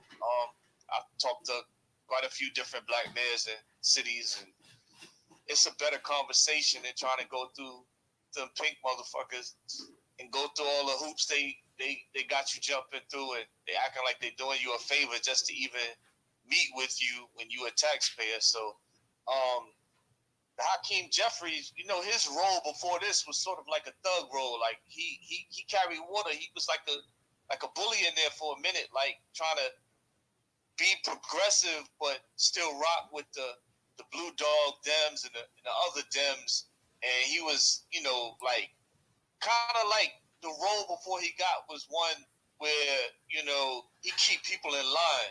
And that's why he got a lot of juice, because he was behind the scenes trying to straighten out the progressives that was giving the regular Democrats a hard time and fucking up the shit for the regular Democrats and asking for shit for people like Medicare for all and shit that people need. The progressive wing of the Dem, the real left, they was asking for shit, and he was trying to tell them to shut the fuck up and carry water and just wait 2 more years. He really, carried a lot of water for them, and that's how he kind of got the position, by kind of shutting everybody down in the Progressive Party, because he's the chair of the Progressive Party, and he just, was sort of a bully. So now he in this spot, but I hate that word tangibles, but it ain't like him being in that spot. He could deliver, much tangibles to us, because he's just a placeholder like everybody else. He ain't really a powerful, the speakership is powerful, but he ain't really like a black man is just still beholden to them corporations, them white corporations at the end of the day. So it's kind of like more idolatry, like idols and symbolism, having a black face standing up there. But I ain't mad to see a black man get, to the point where he got a job nobody else black has had for a long time or never had. So I ain't hating on the brother, but I don't expect nothing like groundbreaking because he in the spot. That Shanquella Robinson, man, it ain't nothing more heartbreaking. I got kids her age and older, and what Black Pressure said is pretty much said it all. That's it. It ain't really nothing I could build. He said my words exactly, like somebody gonna die. So that's about it. The shit was interesting. The Black Panther movie that came out and everything. And I ain't really know like some of the history about the story of the Black Panther and the story of Vibranium. So I know that ain't up on the thing, but I just want to hit y'all with this real quick and I'll land. In the Congo, y'all know King Leopold was chopping off black people's arms and they was taking all the resources out the Congo. But in the Congo, they found uranium, the purest uranium that you could possibly get, and they found it right at the beginning of World War II, and they used that uranium. Einstein and Frederick Roosevelt, they took it from black people, the uranium, and made the atom bomb and dropped it on Hiroshima, and now they really the imperialists. Now they got the big weapon. But it's ironic because the Black Panther country, Wakanda, is the Congo, and vibranium is uranium. And Stan Lee and Jack Kirby, who wrote it originally, they World War II vets who was real interested in technology and mutation and all of that. So they was really interested in radiation and all this Asians and stuff, right? So they took the story of uranium and the most powerful weapon ever, which is vibranium in the comics, and they made a whole thing off of pretty much like a black history type of deal. And they was fighting over the resources in Africa, the colonizers, and they killed this dude named Patrick Lumumba, who ended up freeing the Congo. And they killed him because of the resources and because they didn't want to let black people link up with Africans over there. And that's sort of like the Killmonger story. You know what I mean? So that's sort of the Killmonger story right there.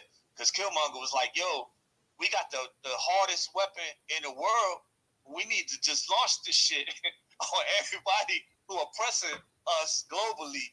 And that story is straight out the Congo. So I thought that was interesting. I wanted to share that. You can look it up. It's the Kalanga region of Congo is where they found the uranium. But I land with that, yo. Peace. Hey, that was Patrice Lumumba, and they killed him, and I think they disintegrated his body with acid. That was a CIA hit that they what they committed against Patrice Lumumba, and they later on, I mean, it leaked out, what they did, but yeah, that was a CIA hit because you're right. He wanted to use the resources to make themselves rich and get out of white folks out. Just like when what's his name, Laurent Kabila, back in the '90s, when he came into to being the president of the Congo, because they had what's his name, Mobutu, I think that's his name, Mobutu Sese Seko or something like that, and he was just giving the white folks what they want, oppressing the people. And so when Laurent Kabila came into being, and there were some people who went over to the Congo, and they took, news headlines and things, and they were showing President Kabila what the West was saying about him. And there was white people there that said, look, well, I'm here for this mineral. I'm here for that mineral. But luckily there were some black people there because there were some that while their revolution was going on. And one of the brothers that was there, he kind of punked up. He was like, oh, they're shooting. Oh, they're shooting. And the other brother said, shut your fucking ass up. He said, this is a goddamn revolution. And if somebody breaks through this goddamn door, goddamn it, take their ass down, take their gun, and kill their ass. But you know, you had this one punk brother that was over there. He couldn't do nothing. But yeah, but it was serious times when that was going on with Patrice as well as with LaRon Kabila. So I just wanted to share that real quick while that topic was out there in our land. Nah, you got some good add-ons. Always got some good add-ons. Hey Shepard, I knew that MCU gang in the building. You already know. Ray, go ahead. You got it. So real quick, while we're just talking about movies and things of that nature, I want to just ask you: have you had a chance to see about what's that new? It's a new movie that's coming out. It's called Strange World. It's the first openly gay teenage character. I just wanted the family to know what's up in the Jumbotron if you want to look at it. They got an openly gay teenage character, and of course the kid is black. But y'all want to know who's involved with being the character, one of the main characters in it? Gabrielle Union. That's not shocking at all, is it? Not surprised. I'm not surprised, Ray. I'm not surprised. She is a male hating vehicle. You know what I'm saying? I can't even call her human. She's a male hating vehicle. Yeah, that's not. And Dwayne Wade ain't a real father. You letting your motherfucking son turn other than. Yeah, I knew that was gonna spark an interesting conversation, but I wanted to just ask the family because I was thinking about it. Like, if he's only a teenager, like he's a child, he's openly gay, that implies that he's obviously having sex. I'm wondering kind of like how they're gonna try to spin that and try to make it legal because obviously it's not. That might be. Hey, Wade can't spend that. He did some stuff on the sexual tip himself, so it only makes sense, man. I'm talking about the movie character. The movie character, maybe the movie character might be actually an adult playing a teenager. Who knows? Oh, true. But if you look at him, he looks like a kid, like he's like 14. So I don't know. Like I said, that might be space for another day. But like I said, he's an openly gay teenage character. And it's like, I don't know. It just looks real funny. Nothing really nowadays surprises us too much. I mean, if you want to be honest about it, man, like you're gonna have more, like we say, you have more and more of these images and movies and stuff popping up. You have more and more. I mean, it's just part of agenda. It's gonna keep being pushed out there. So if you say anything about it, then you're gonna be considered a bigot and this and that or whatever. So just at this point in time, man, pretty much black people, they go along with whatever mainstream America says when it comes to this kind of stuff as well too. So they're gonna sit up there. Yeah, and it's crazy because the gay community they kind of use the same tactics that the ADL does. Because obviously, if you say something they don't like, oh, you're anti-Semitic. And if we say, hey, this isn't right, this teenager shouldn't be gay. You should be having sex with underage kid. Oh, you're just homophobic. They use the same tactics, but obviously, right now, they don't have the same. I guess it doesn't have the same weight, that the ADL has, but I don't know. Little Baby was the #1 streaming artist. Now his streams have cut from 50-something million to about 20 million, and he's lost millions and millions of dollars. So yeah, they got pulled. They got pulled just like the J people. Like you say the wrong thing about. That's why I'm on my Twitter suspension right now. So Little Baby or The Baby? The Baby.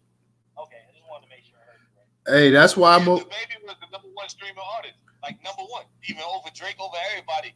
He slipped up. He made a few comments, right or wrong. They canceled him, and they stay on you. Once they on you, they not getting off of you. I'm on my Twitter suspension right now for like having a troll sitting there saying this and that, going back and forth. And as soon as I started going in on this troll here, you know what I'm saying? I'm the one that got the hit with the suspension. So that's why I said another reason why we need, and not only do we need to migrate to black-owned platforms and stuff, we need to migrate to black-owned platforms that's also not magpies as well too. I mean, you can sit up here if you go to a black-owned platform and they still an ass kisser, that still doesn't do you any good.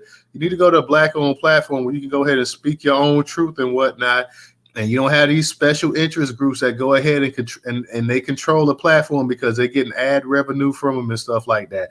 Even with Twitter, you got. And I'm no Elon Musk fan or whatever, but people won't like. You had all of these major ad networks and stuff and ad agencies and corporations and businesses say basically, Elon Musk, if you don't do this, you don't do that. And we talking about holding this and holding that.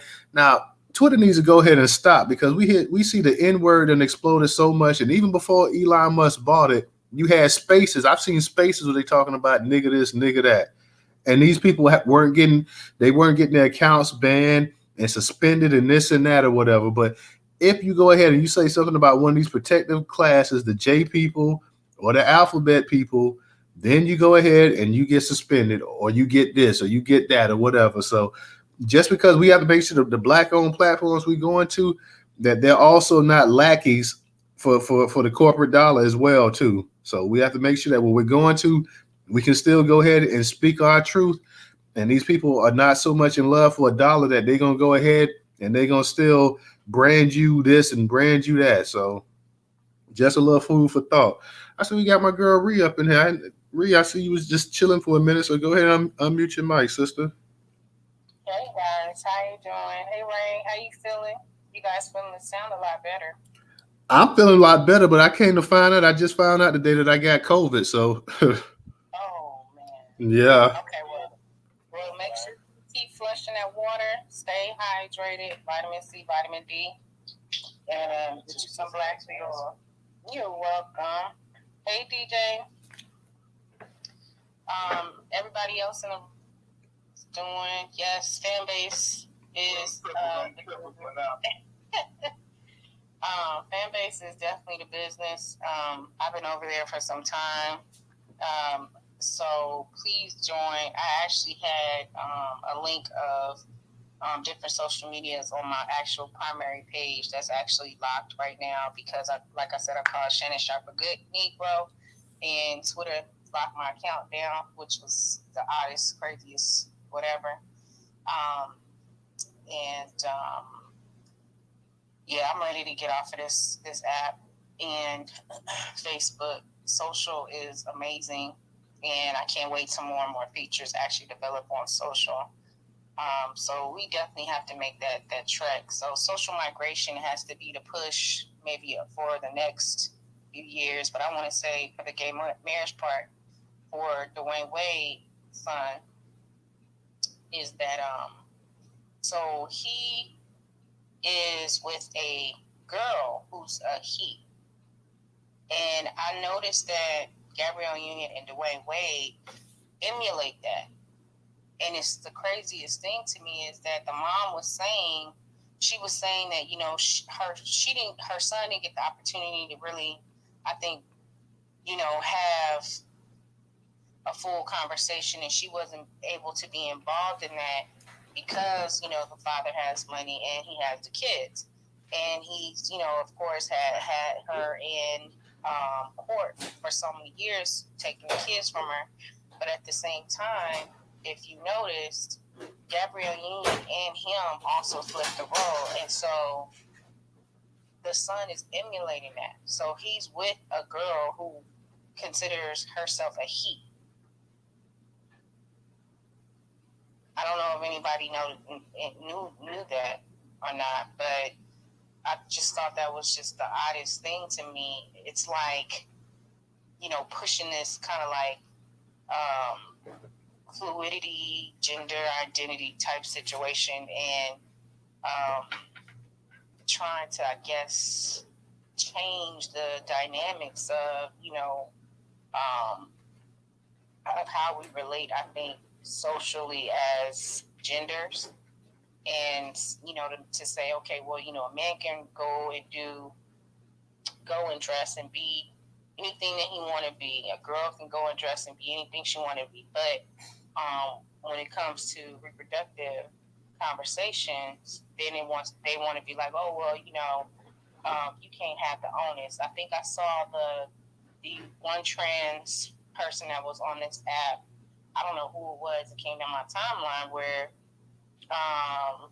they were talking about how women can't own womanhood and periods.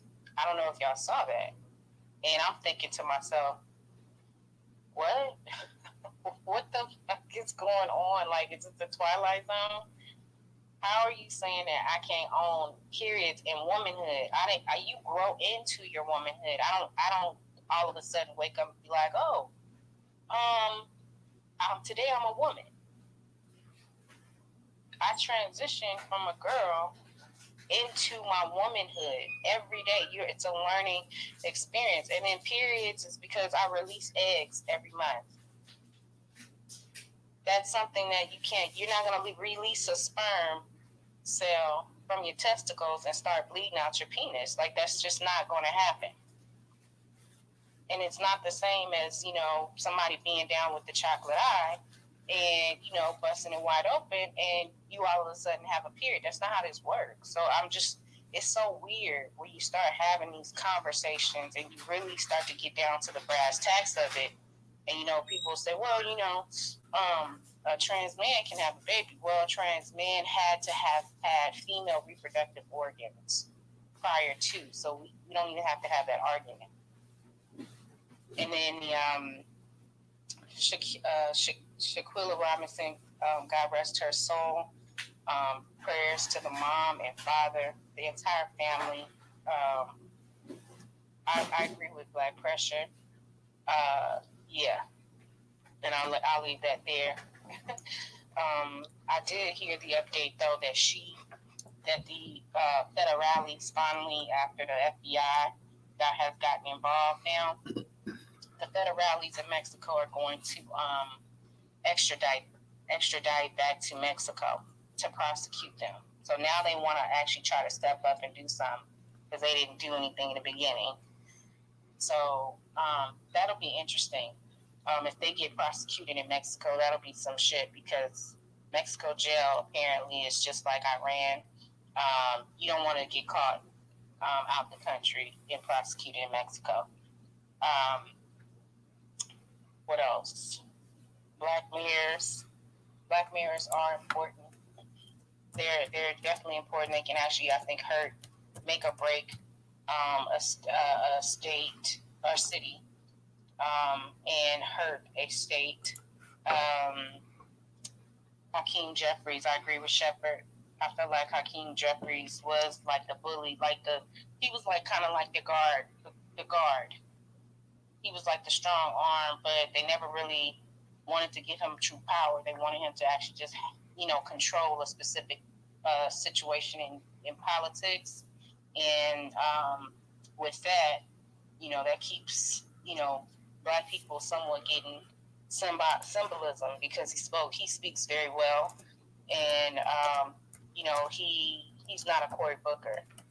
I think, if Hakeem Jeffries actually had pushed more, I think, for legislation and in regards to reparative justice and demanded that from even his comrades, like on the Democratic Party side, that might have been we might have seen some sort of different conversations, but I don't think we're going to get that now.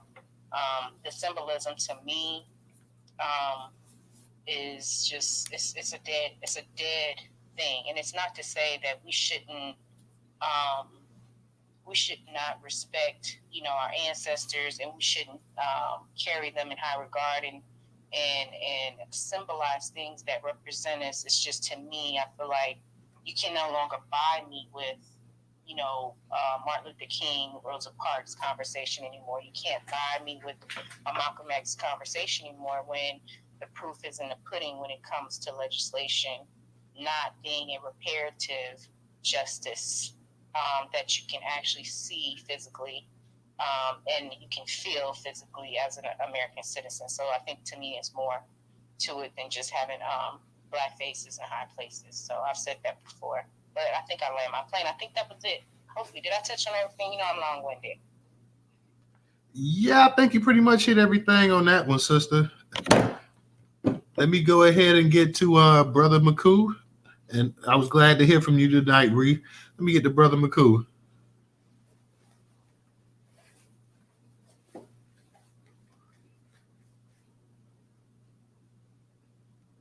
You there, Brother McCoo?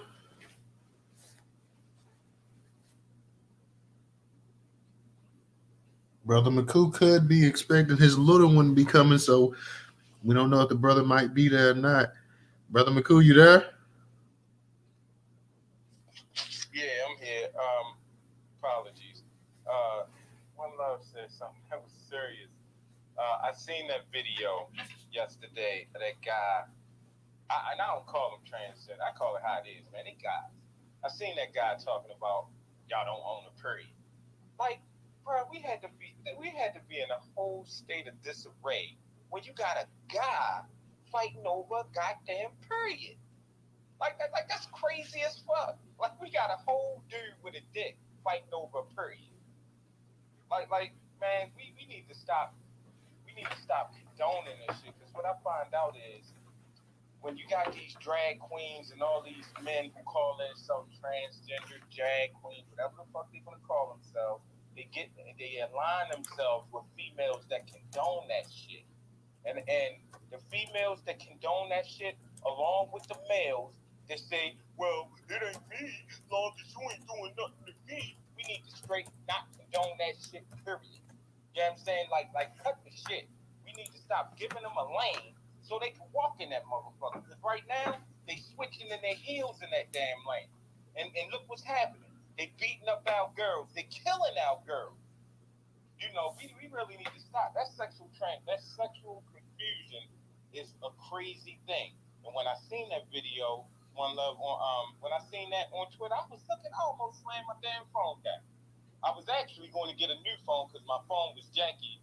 Todd and them can tell you I was always skipping in the jankiness and in the matrix on my old phone. But I wanted to throw that joint away as I seen that video. Man, that's a straight disgrace to men.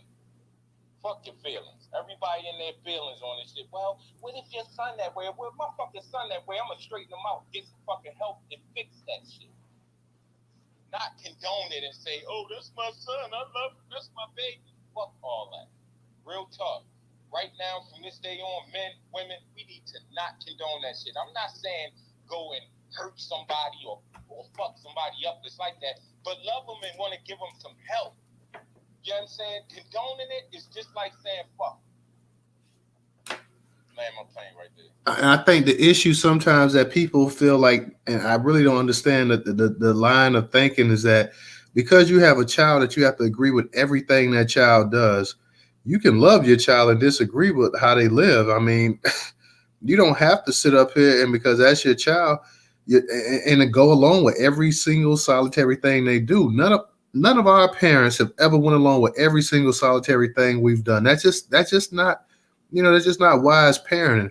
There are going to be some things, and even as kids, you look at it, and there's some things that you see your parents do you might not agree with. It's going to be some things, man, that's just part of life that you're not going to agree with everything somebody does. You can love your child, but if one of my sons sit up here and tell me that they're a girl or they're a woman or this and that, I love you and I always will love you, and and I always try to do for you.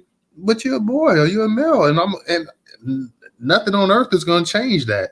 I don't care what somebody says, and I don't care what some dumbass sits up here and say that, oh, you're doing this to your child and you're doing this or that, whatever, because people just come up and make up all kind of nonsense. No, you were born a male, you're born a boy, and you can always be that. You can have all the surgery and all the other stuff, take hormones and this and that or whatever. I'm going to still be your father. You're still going to be my son. You may change your name. You may take hormones and grow breast and this and that or whatever. At the end of the day, though, you were born a boy, and you had to go through all of these different scientific procedures and medicine and this and that to alter your looks and this and that. And I'll never consider you anything other than what you were born. And I don't care if people say you're insensitive, you're a jerk, and you're not this or that or whatever.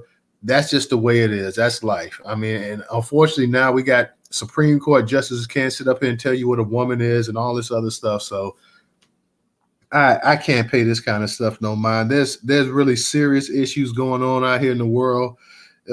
And like my man said on YouTube, like there's a difference between parents and friends. Like people think that kids and parents have to be friends first and this and that. No, you got to be the parent.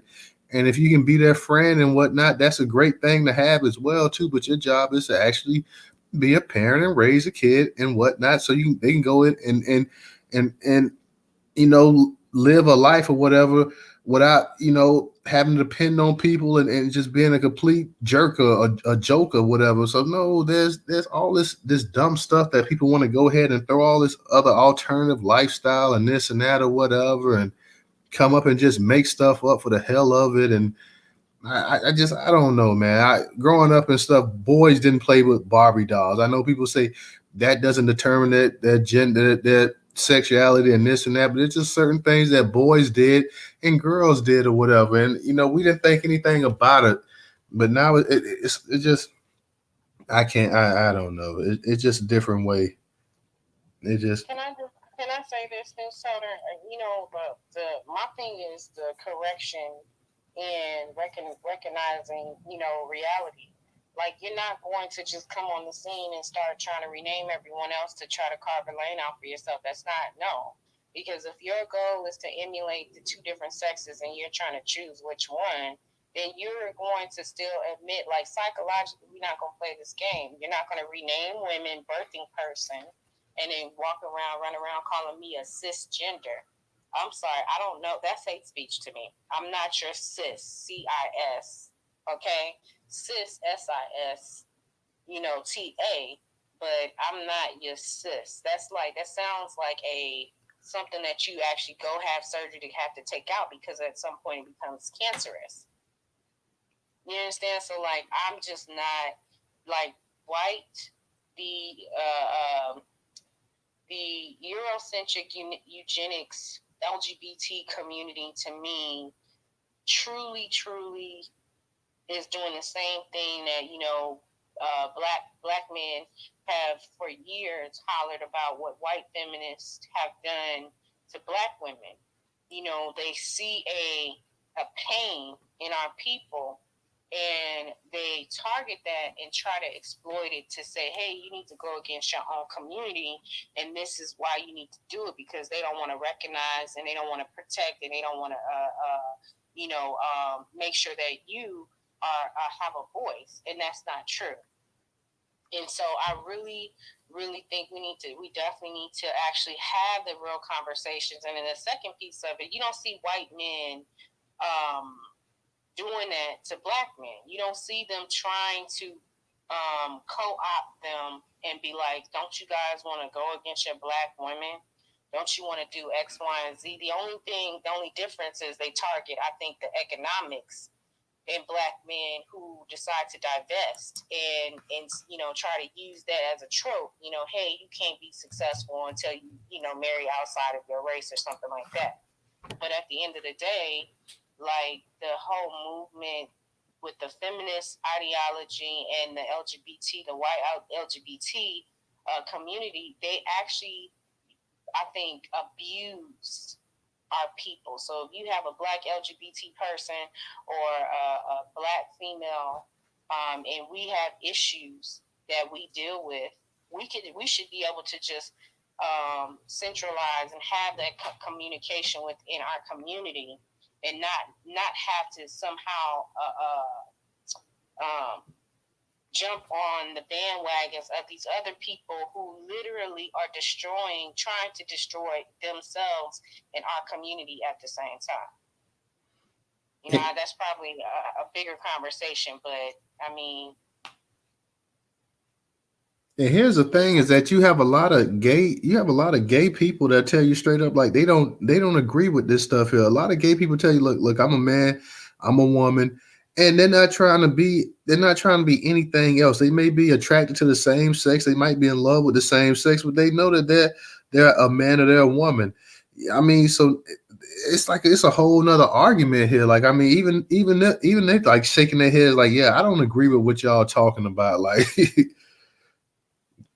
DJ, you had your hand up earlier. DJ, you there? I see DJ, like, I don't know. I thought I saw his hand up earlier, but yeah, I'm there. My bad. I'm in the kitchen getting chef when I got steaks on the grill. Let's get it, y'all. Oh, okay, because I thought I saw your hand up earlier. Reed, you were saying something? I'm saying I agree. Like I really do. I agree, and I think that we have to get into the habit where we actually start to have these, broader conversations. Because one of the people that we hung with, he actually was like, oh, well, I think you tolerate, a friend of ours who's trans. I said, I don't tolerate somebody because of their sexuality or choice or whatever they decide.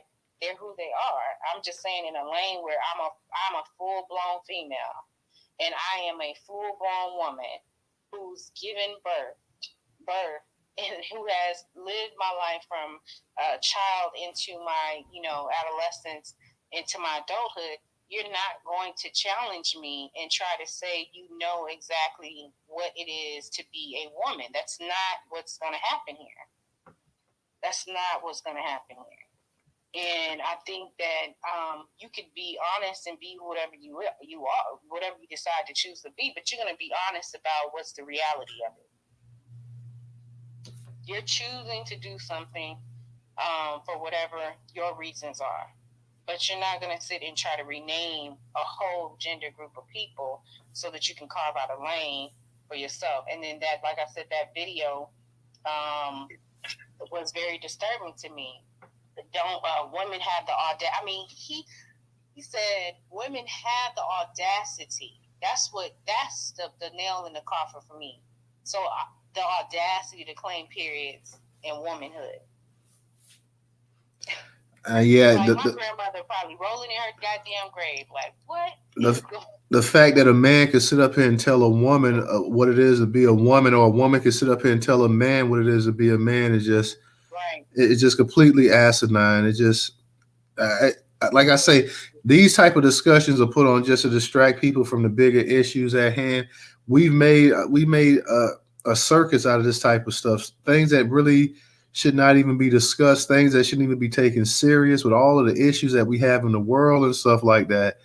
When you're talking about people starving every day, people not having a place to live, environmental racism.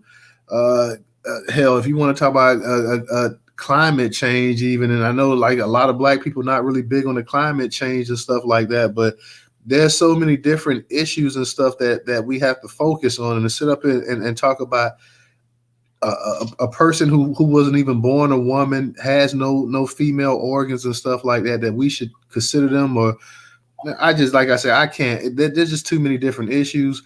Seeing the news daily, seeing what's really going on in this world, in this country, to be exact. I mean, I can't really put much emphasis. I pointed this out tonight because you did have this. They're trying to revise this legislation about the actual gay marriage thing and this and that. So it was newsworthy. It was worthy of talking about and this and that. But like I said, we have a whole lot of different things that we need to worry about and focus on as a people and whatnot.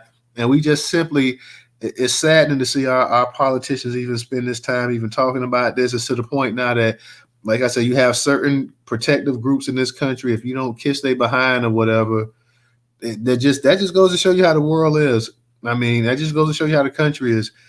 You've experienced more discrimination than anybody else, but if you don't go ahead and you don't sit up here and go along with this other stuff, then you're the bigot. And that's just the way of just changing the narrative and stuff like that. The narrative is to go ahead and not talk about racism or white supremacy or whatever, and put a spin on it that, black people are just as racist, or black people are just as big of bigots, and black people so that means that it doesn't exist, and we can go along and we can move along and we can act like there's no inequality in the world. If it's inequality, everybody's at the same level and this and that. And I just can't go along with that kind of stuff, man. Unfortunately, we have a bunch of black people in politics, a bunch of black people in entertainment, a bunch of black people in sports, because you heard him with the whole Kyrie Irving thing and this and that went along. And Kyrie Irving, once again, y'all, this is off topic, but Kyrie Irving once again went ahead and apologized. I mean, one apology was enough, brother. You didn't have to come back and apologize again. In fact, I wish Kyrie, you know what I'm saying, would not apologize at all, but you went ahead and you apologized. Please don't apologize anymore, man. I mean, this is just what these people want. They want to hear you. They would love nothing more to see you get on your knees and start crying and stuff like that and telling everybody you're sorry. So please, no more apology, man. Please, just let it go. I'd rather see you retired and apologize again. Go ahead, DJ. I just want to play this go. Hopefully the DQB is just holding on. Just real quick, listen to this real quick. Tonight, new details about the deadly nightclub attack targeting members of the LGBTQ community. The previous incident is now being investigated. The heroes inside who saved lives and the calls for action tonight. Thank you for being with us. I'm Gilma Avalos. Tonight, survivors of the deadly shooting at an LGBTQ club in Colorado are taking us inside the moment. Someone filled with hate opened fire inside their safe space, killing 5 people and hurting 25 others. Investigators say the attack at Club Q in Colorado Springs lasted less than 5 minutes. The suspect armed with a long gun. Tonight, the prosecutors are looking into whether that suspect is the same person who made a bomb threat last year.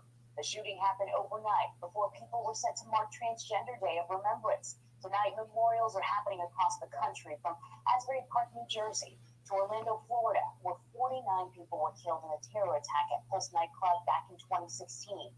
To Colorado Springs, where people lit candles and gathered at a makeshift memorial tonight. News 4's Melissa Colorado is at Stonewall Inn, where people are remembering those victims. There is a somber and reflective mood here at the Stonewall Inn, a symbolic and historic haven for the LGBTQ plus community, as patrons process the news that a mass shooter targeted a nightclub known as a safe haven for gay youth in Colorado Springs. Reminiscent of Florida, isn't it? Tonight, the LGBTQ plus community mourns as one. Dozens gathered for a rally outside the Stonewall Inn for Transgender Remembrance Day, an event that swelled in size to condemn the massacre at a gay club in Colorado Springs. It's funny that my mom, who's also gay, warned me not to go out tonight because she's afraid. Authorities say a 22-year-old shooter walked into Club Q with a long rifle just before midnight and opened fire, killing at least 5 people and injuring 25 others. I saw the flash from the muzzle. And when I saw that, I ran to the dressing room where the drag queens change and get ready for their performances. NBC News spoke to Michael Anderson, a bartender at Club Q. It's absolutely terrifying.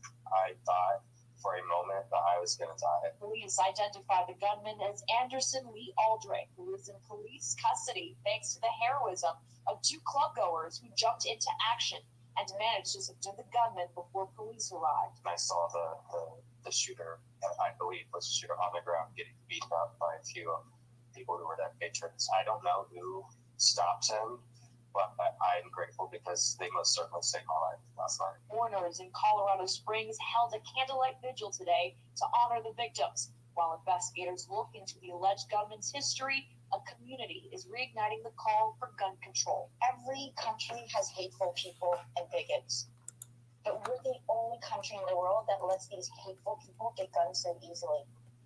That's unacceptable. Outside the Stonewall Inn, Melissa Colorado, News 4 New York. New at 11, the owner of a gay bar in Hell's Kitchen says his business has been the target of violent attacks 4 times in a month, 3 times this week alone.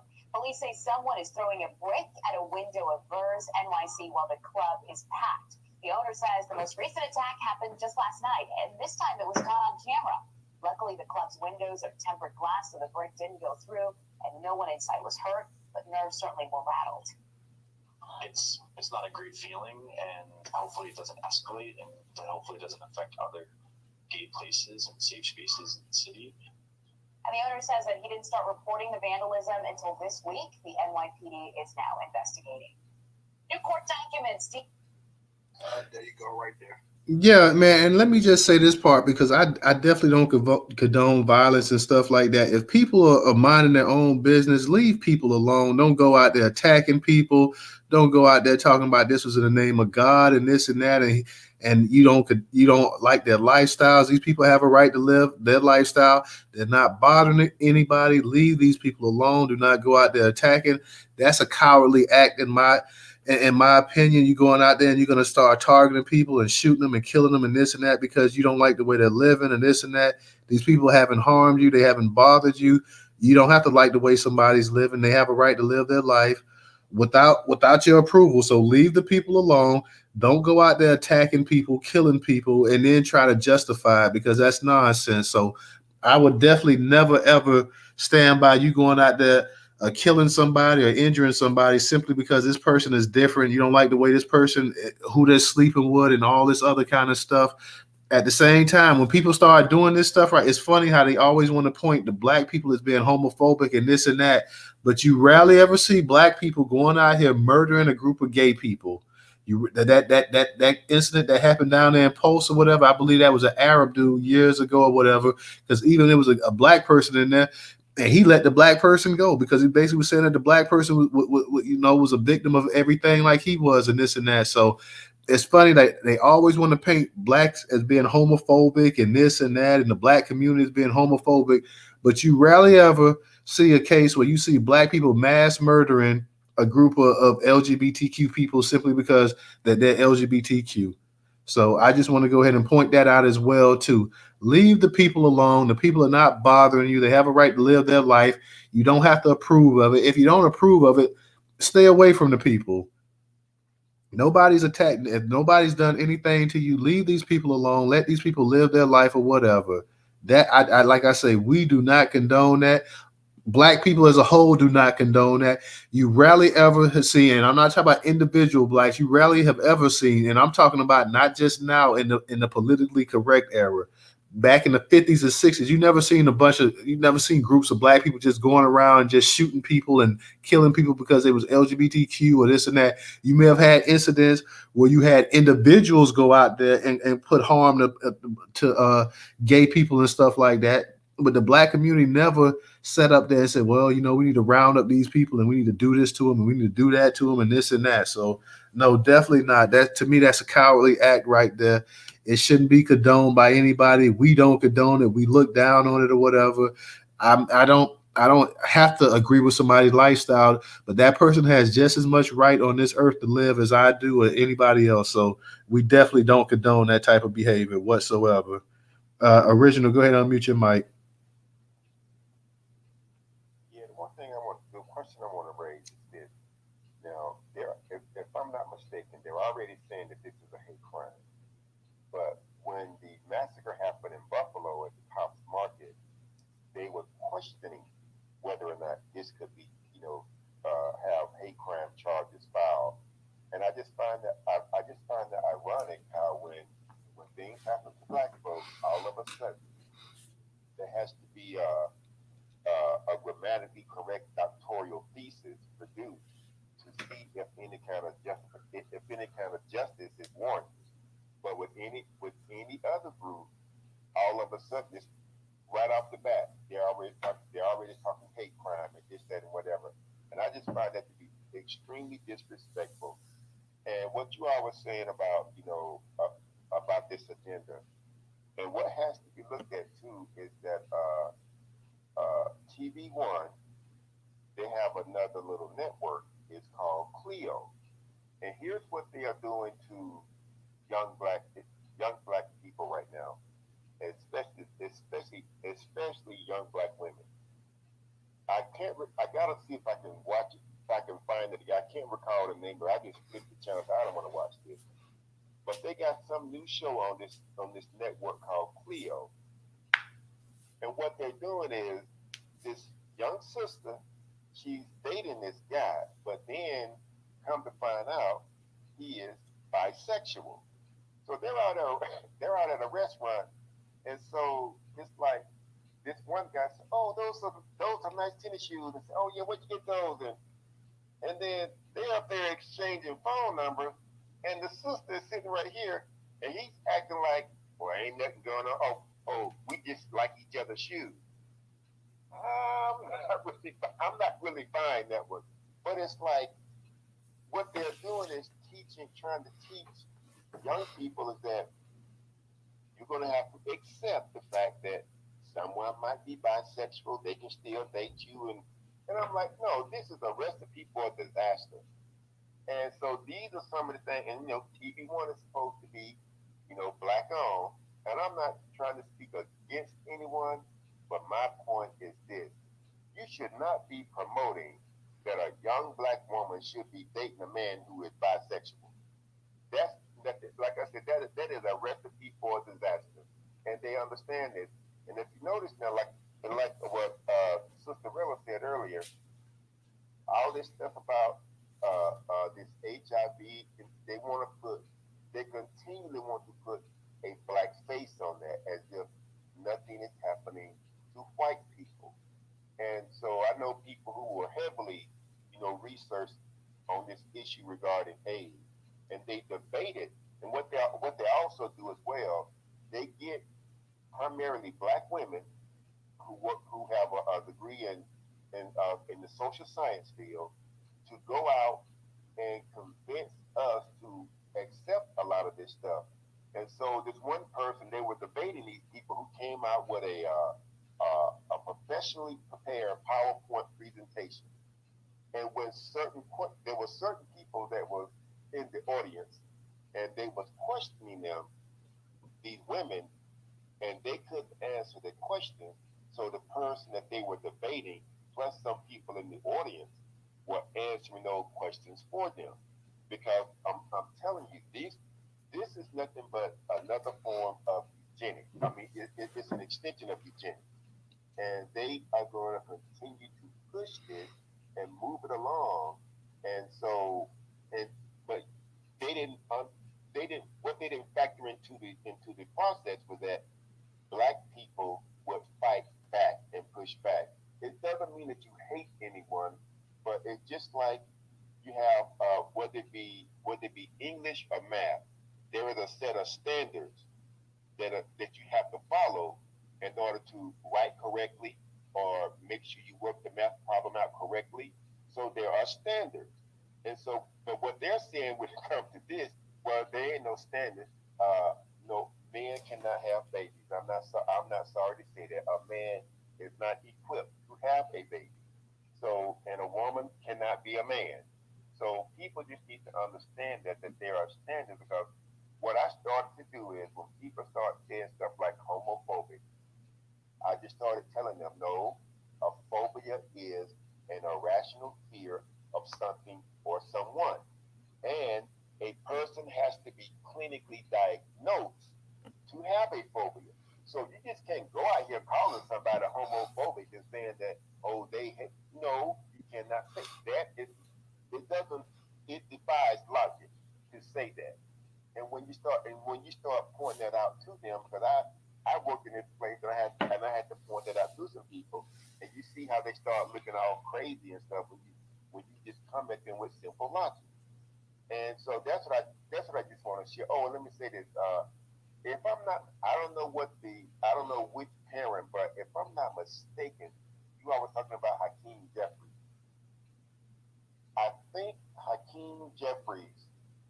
Now, one of his parents may be an immigrant, but I think he is the nephew of Dr. Leonard Jeffries, who was one of the African Center scholars out of New York.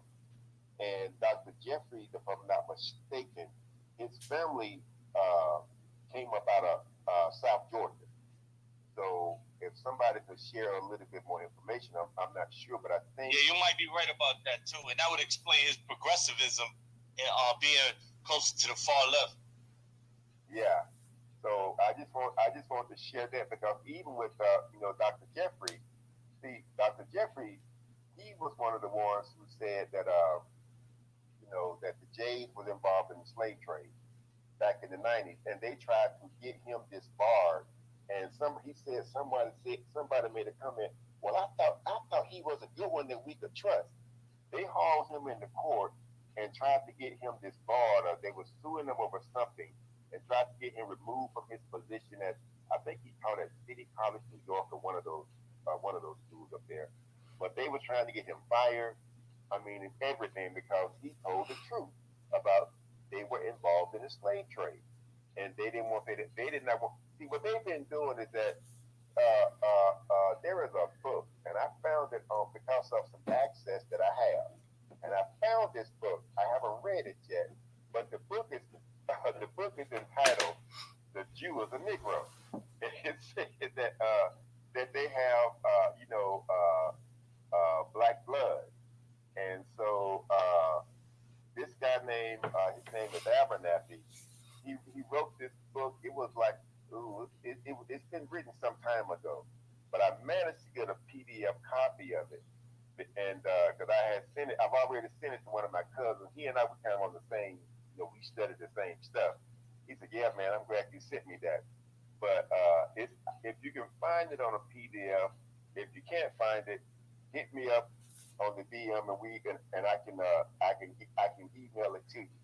But So yeah, they attacked Leonard Jeffries, right? And they stripped him of being a chair and stripped him of his professorship. But he took him to federal court and he won. And they had to give him $400,000 and reappoint him. And he was back ever since then. So I'm gonna check on the Hakeem part, but that would make a lot of sense. But all that stuff that's happening right now, he was really one of the pioneers, really out there with all that J stuff first. Okay. I missed that on it, but but like I say, we have to definitely watch these people in political positions because I mean they will flip on us in a second, to make someone else feel good, and that's why I keep telling people because see I have responded to something on Hakeem. He posted something on Twitter. I don't follow him, but it popped up on my timeline. And then I said something about reparations, lineage-based reparations. I said, well, you're promoting this, that, and whatever, but what about lineage-based reparations for U.S. descendants of chattel slavery? And then I don't know if this other person was black, white, or whatever, and they was trying to get me to say that Tariq and Professor Black Truth and several others were leaders. I said, no, those are individuals. And then they said something else, and I said, no, the code is the leader. There is no leader; it's a code.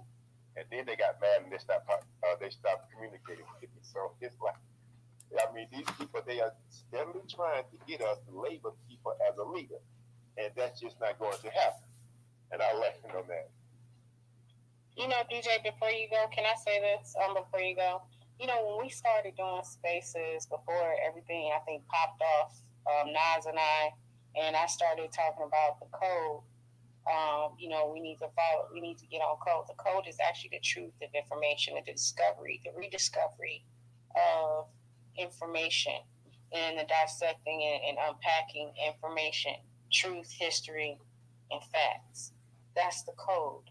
And I know, Sonny and the Mel took off, with it and with Secure the Tribe and stuff. And it's not the issue of that. It's that, people use things as a weapon. It's not intended as a weapon. It's intended to say, listen, we have to get on one accord collectively with the truth, facts of information and dissect it just like we always do in these spaces because of the simple fact that, white supremacy practices and people who actually use those practices against us somehow they are able to escape or run down the street with things like the ADL has done to, Kyrie, Nick Cannon, and everyone else, all the other black men who actually come out the box and say, hey, we need to have this conversation in regards to the stronghold that the Ashkenazi and Sephardic Jewish people tend to seem to push over our community when we start to actually talk about their historical impact with our lineage. And we need to start invoking law. Like, that's the reason why the change.org was created, because when our civil and religious rights are violated, we need to invoke law all the way up to the federal government because we are citizens.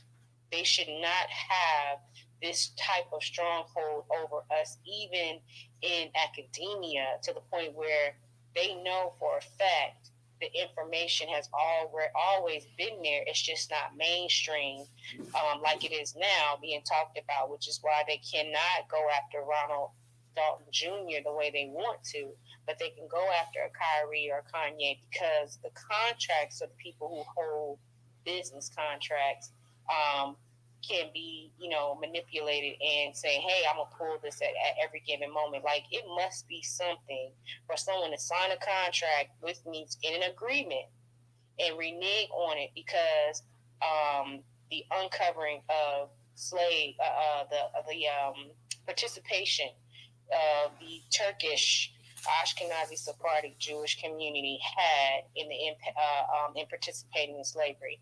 Like listen to how that sounds. They can pull contracts instead of saying, "Hey, yes, this happened," and the ADLU, a 501c3 company or organization, can abuse its standing to go after people and demand or try to require other companies to pull their economic business from the black community. That's part of trading. That's part of our trading with other communities to bring money into our community. And that's how they keep trying to get us. And we really, really need to get ourselves set up with the law so we can protect ourselves, because this is out of this world. Yeah, I'm in full agreement with you. But as I said before, it wasn't just Dr. Jeffries. They did the same thing to brother Dr. Tony Martin. He taught at Wellesley College, and he was speaking on the secret relationship between blacks and Jews. And then some of his J students, they went and told their parents, and they tried to get that school to fire Dr. Martin. But there was white people said, "Oh no, he's not going anywhere. He did nothing wrong. He told the truth." See, their whole issue is they want to suppress the truth, and they've been using black people for centuries. In this book, when I read this book, the Jew and Negro, because they said, everybody know that's one of the reasons why Hitler went after them, because they didn't want them mixing with them, having a black child pop up on down the road. That's that dominant gene. But yet they've done these things to us, and now they're angry that we are putting it in their face, and we're not backing down. And that's what I've been telling people, is that no, we are not going to back down on this one. They can call whoever they want to call, but it is not going to work. If we stand on our square and we just continue to disseminate the truth, then there is all they can do is bark and complain, because they can't stop us. They can call the boule or whomever, but like what Steve Coker referred to a contract. He said just the words contract. It's a con, and they're tracking how they are conning you. And I'll land on that. All right, DJ, I'm gonna go ahead and let you get the final say, and we're gonna get ready to close out the space. We've been going for about 4 hours now, so let you go ahead and say something. Let Ray say something, and we're gonna close it out for the night. No, I was gonna play this other article over here, but it's all good, or whatever the case be. But we agree to agree, family. That's it. Go ahead, Ray. And get up in the jumbotron. Come up on this social. That's it. Catch y'all next time. That's what's up, y'all. We would definitely we're gonna probably hold at least one more space this week. Hey, one more thing. Matter of fact, definitely get in the jumbotron on the far left side. Come up on social, you'll be in it for a chance to win a 100-day subscription to Native Instruments Complete Now. So if you're looking to get into music, you want to learn how to make music, maybe you already got your setup, but you need some more instruments, and you already know Native Instruments got the bonfire. So I wish I could win the subscription. You know what I'm saying? But it's for y'all to win it. So if you love music, or maybe you want to get your kids into music, all you need is a computer, and these instruments, the top of the line, thousands of dollars. So it's a free 100-day subscription, and you rarely see that stuff. So let's come on up on our platform and support y'all. Yeah, I'll be off of my suspension this Wednesday, guys. So we'll be back. I'll be back tweeting out the actual content and stuff like that as well too. And we'll probably hold another space this week sometime, either tomorrow or Tuesday. So you guys just go ahead and check the DMs. I can only send it to you by DMs at this point. I can't tweet anything out. So check your DMs. I'll be sending DMs out. You guys see a space started. If we do start, it'll be 8 p.m. Eastern Standard Time as always. So you guys just go ahead and check it out. For all my people in this space that come to the Newstoter Twitter spaces, please go ahead and tweet it out. I can't tweet it out at this point in time, so you guys can definitely help me. We had a great conversation tonight, and we look forward. And we want everybody to have a good, safe week for Thanksgiving coming up as well too. So you guys go ahead. check us out. We'll probably hold a space either tomorrow or Tuesday. So we'll let you guys know. So until then, guys, take care and we'll see you then.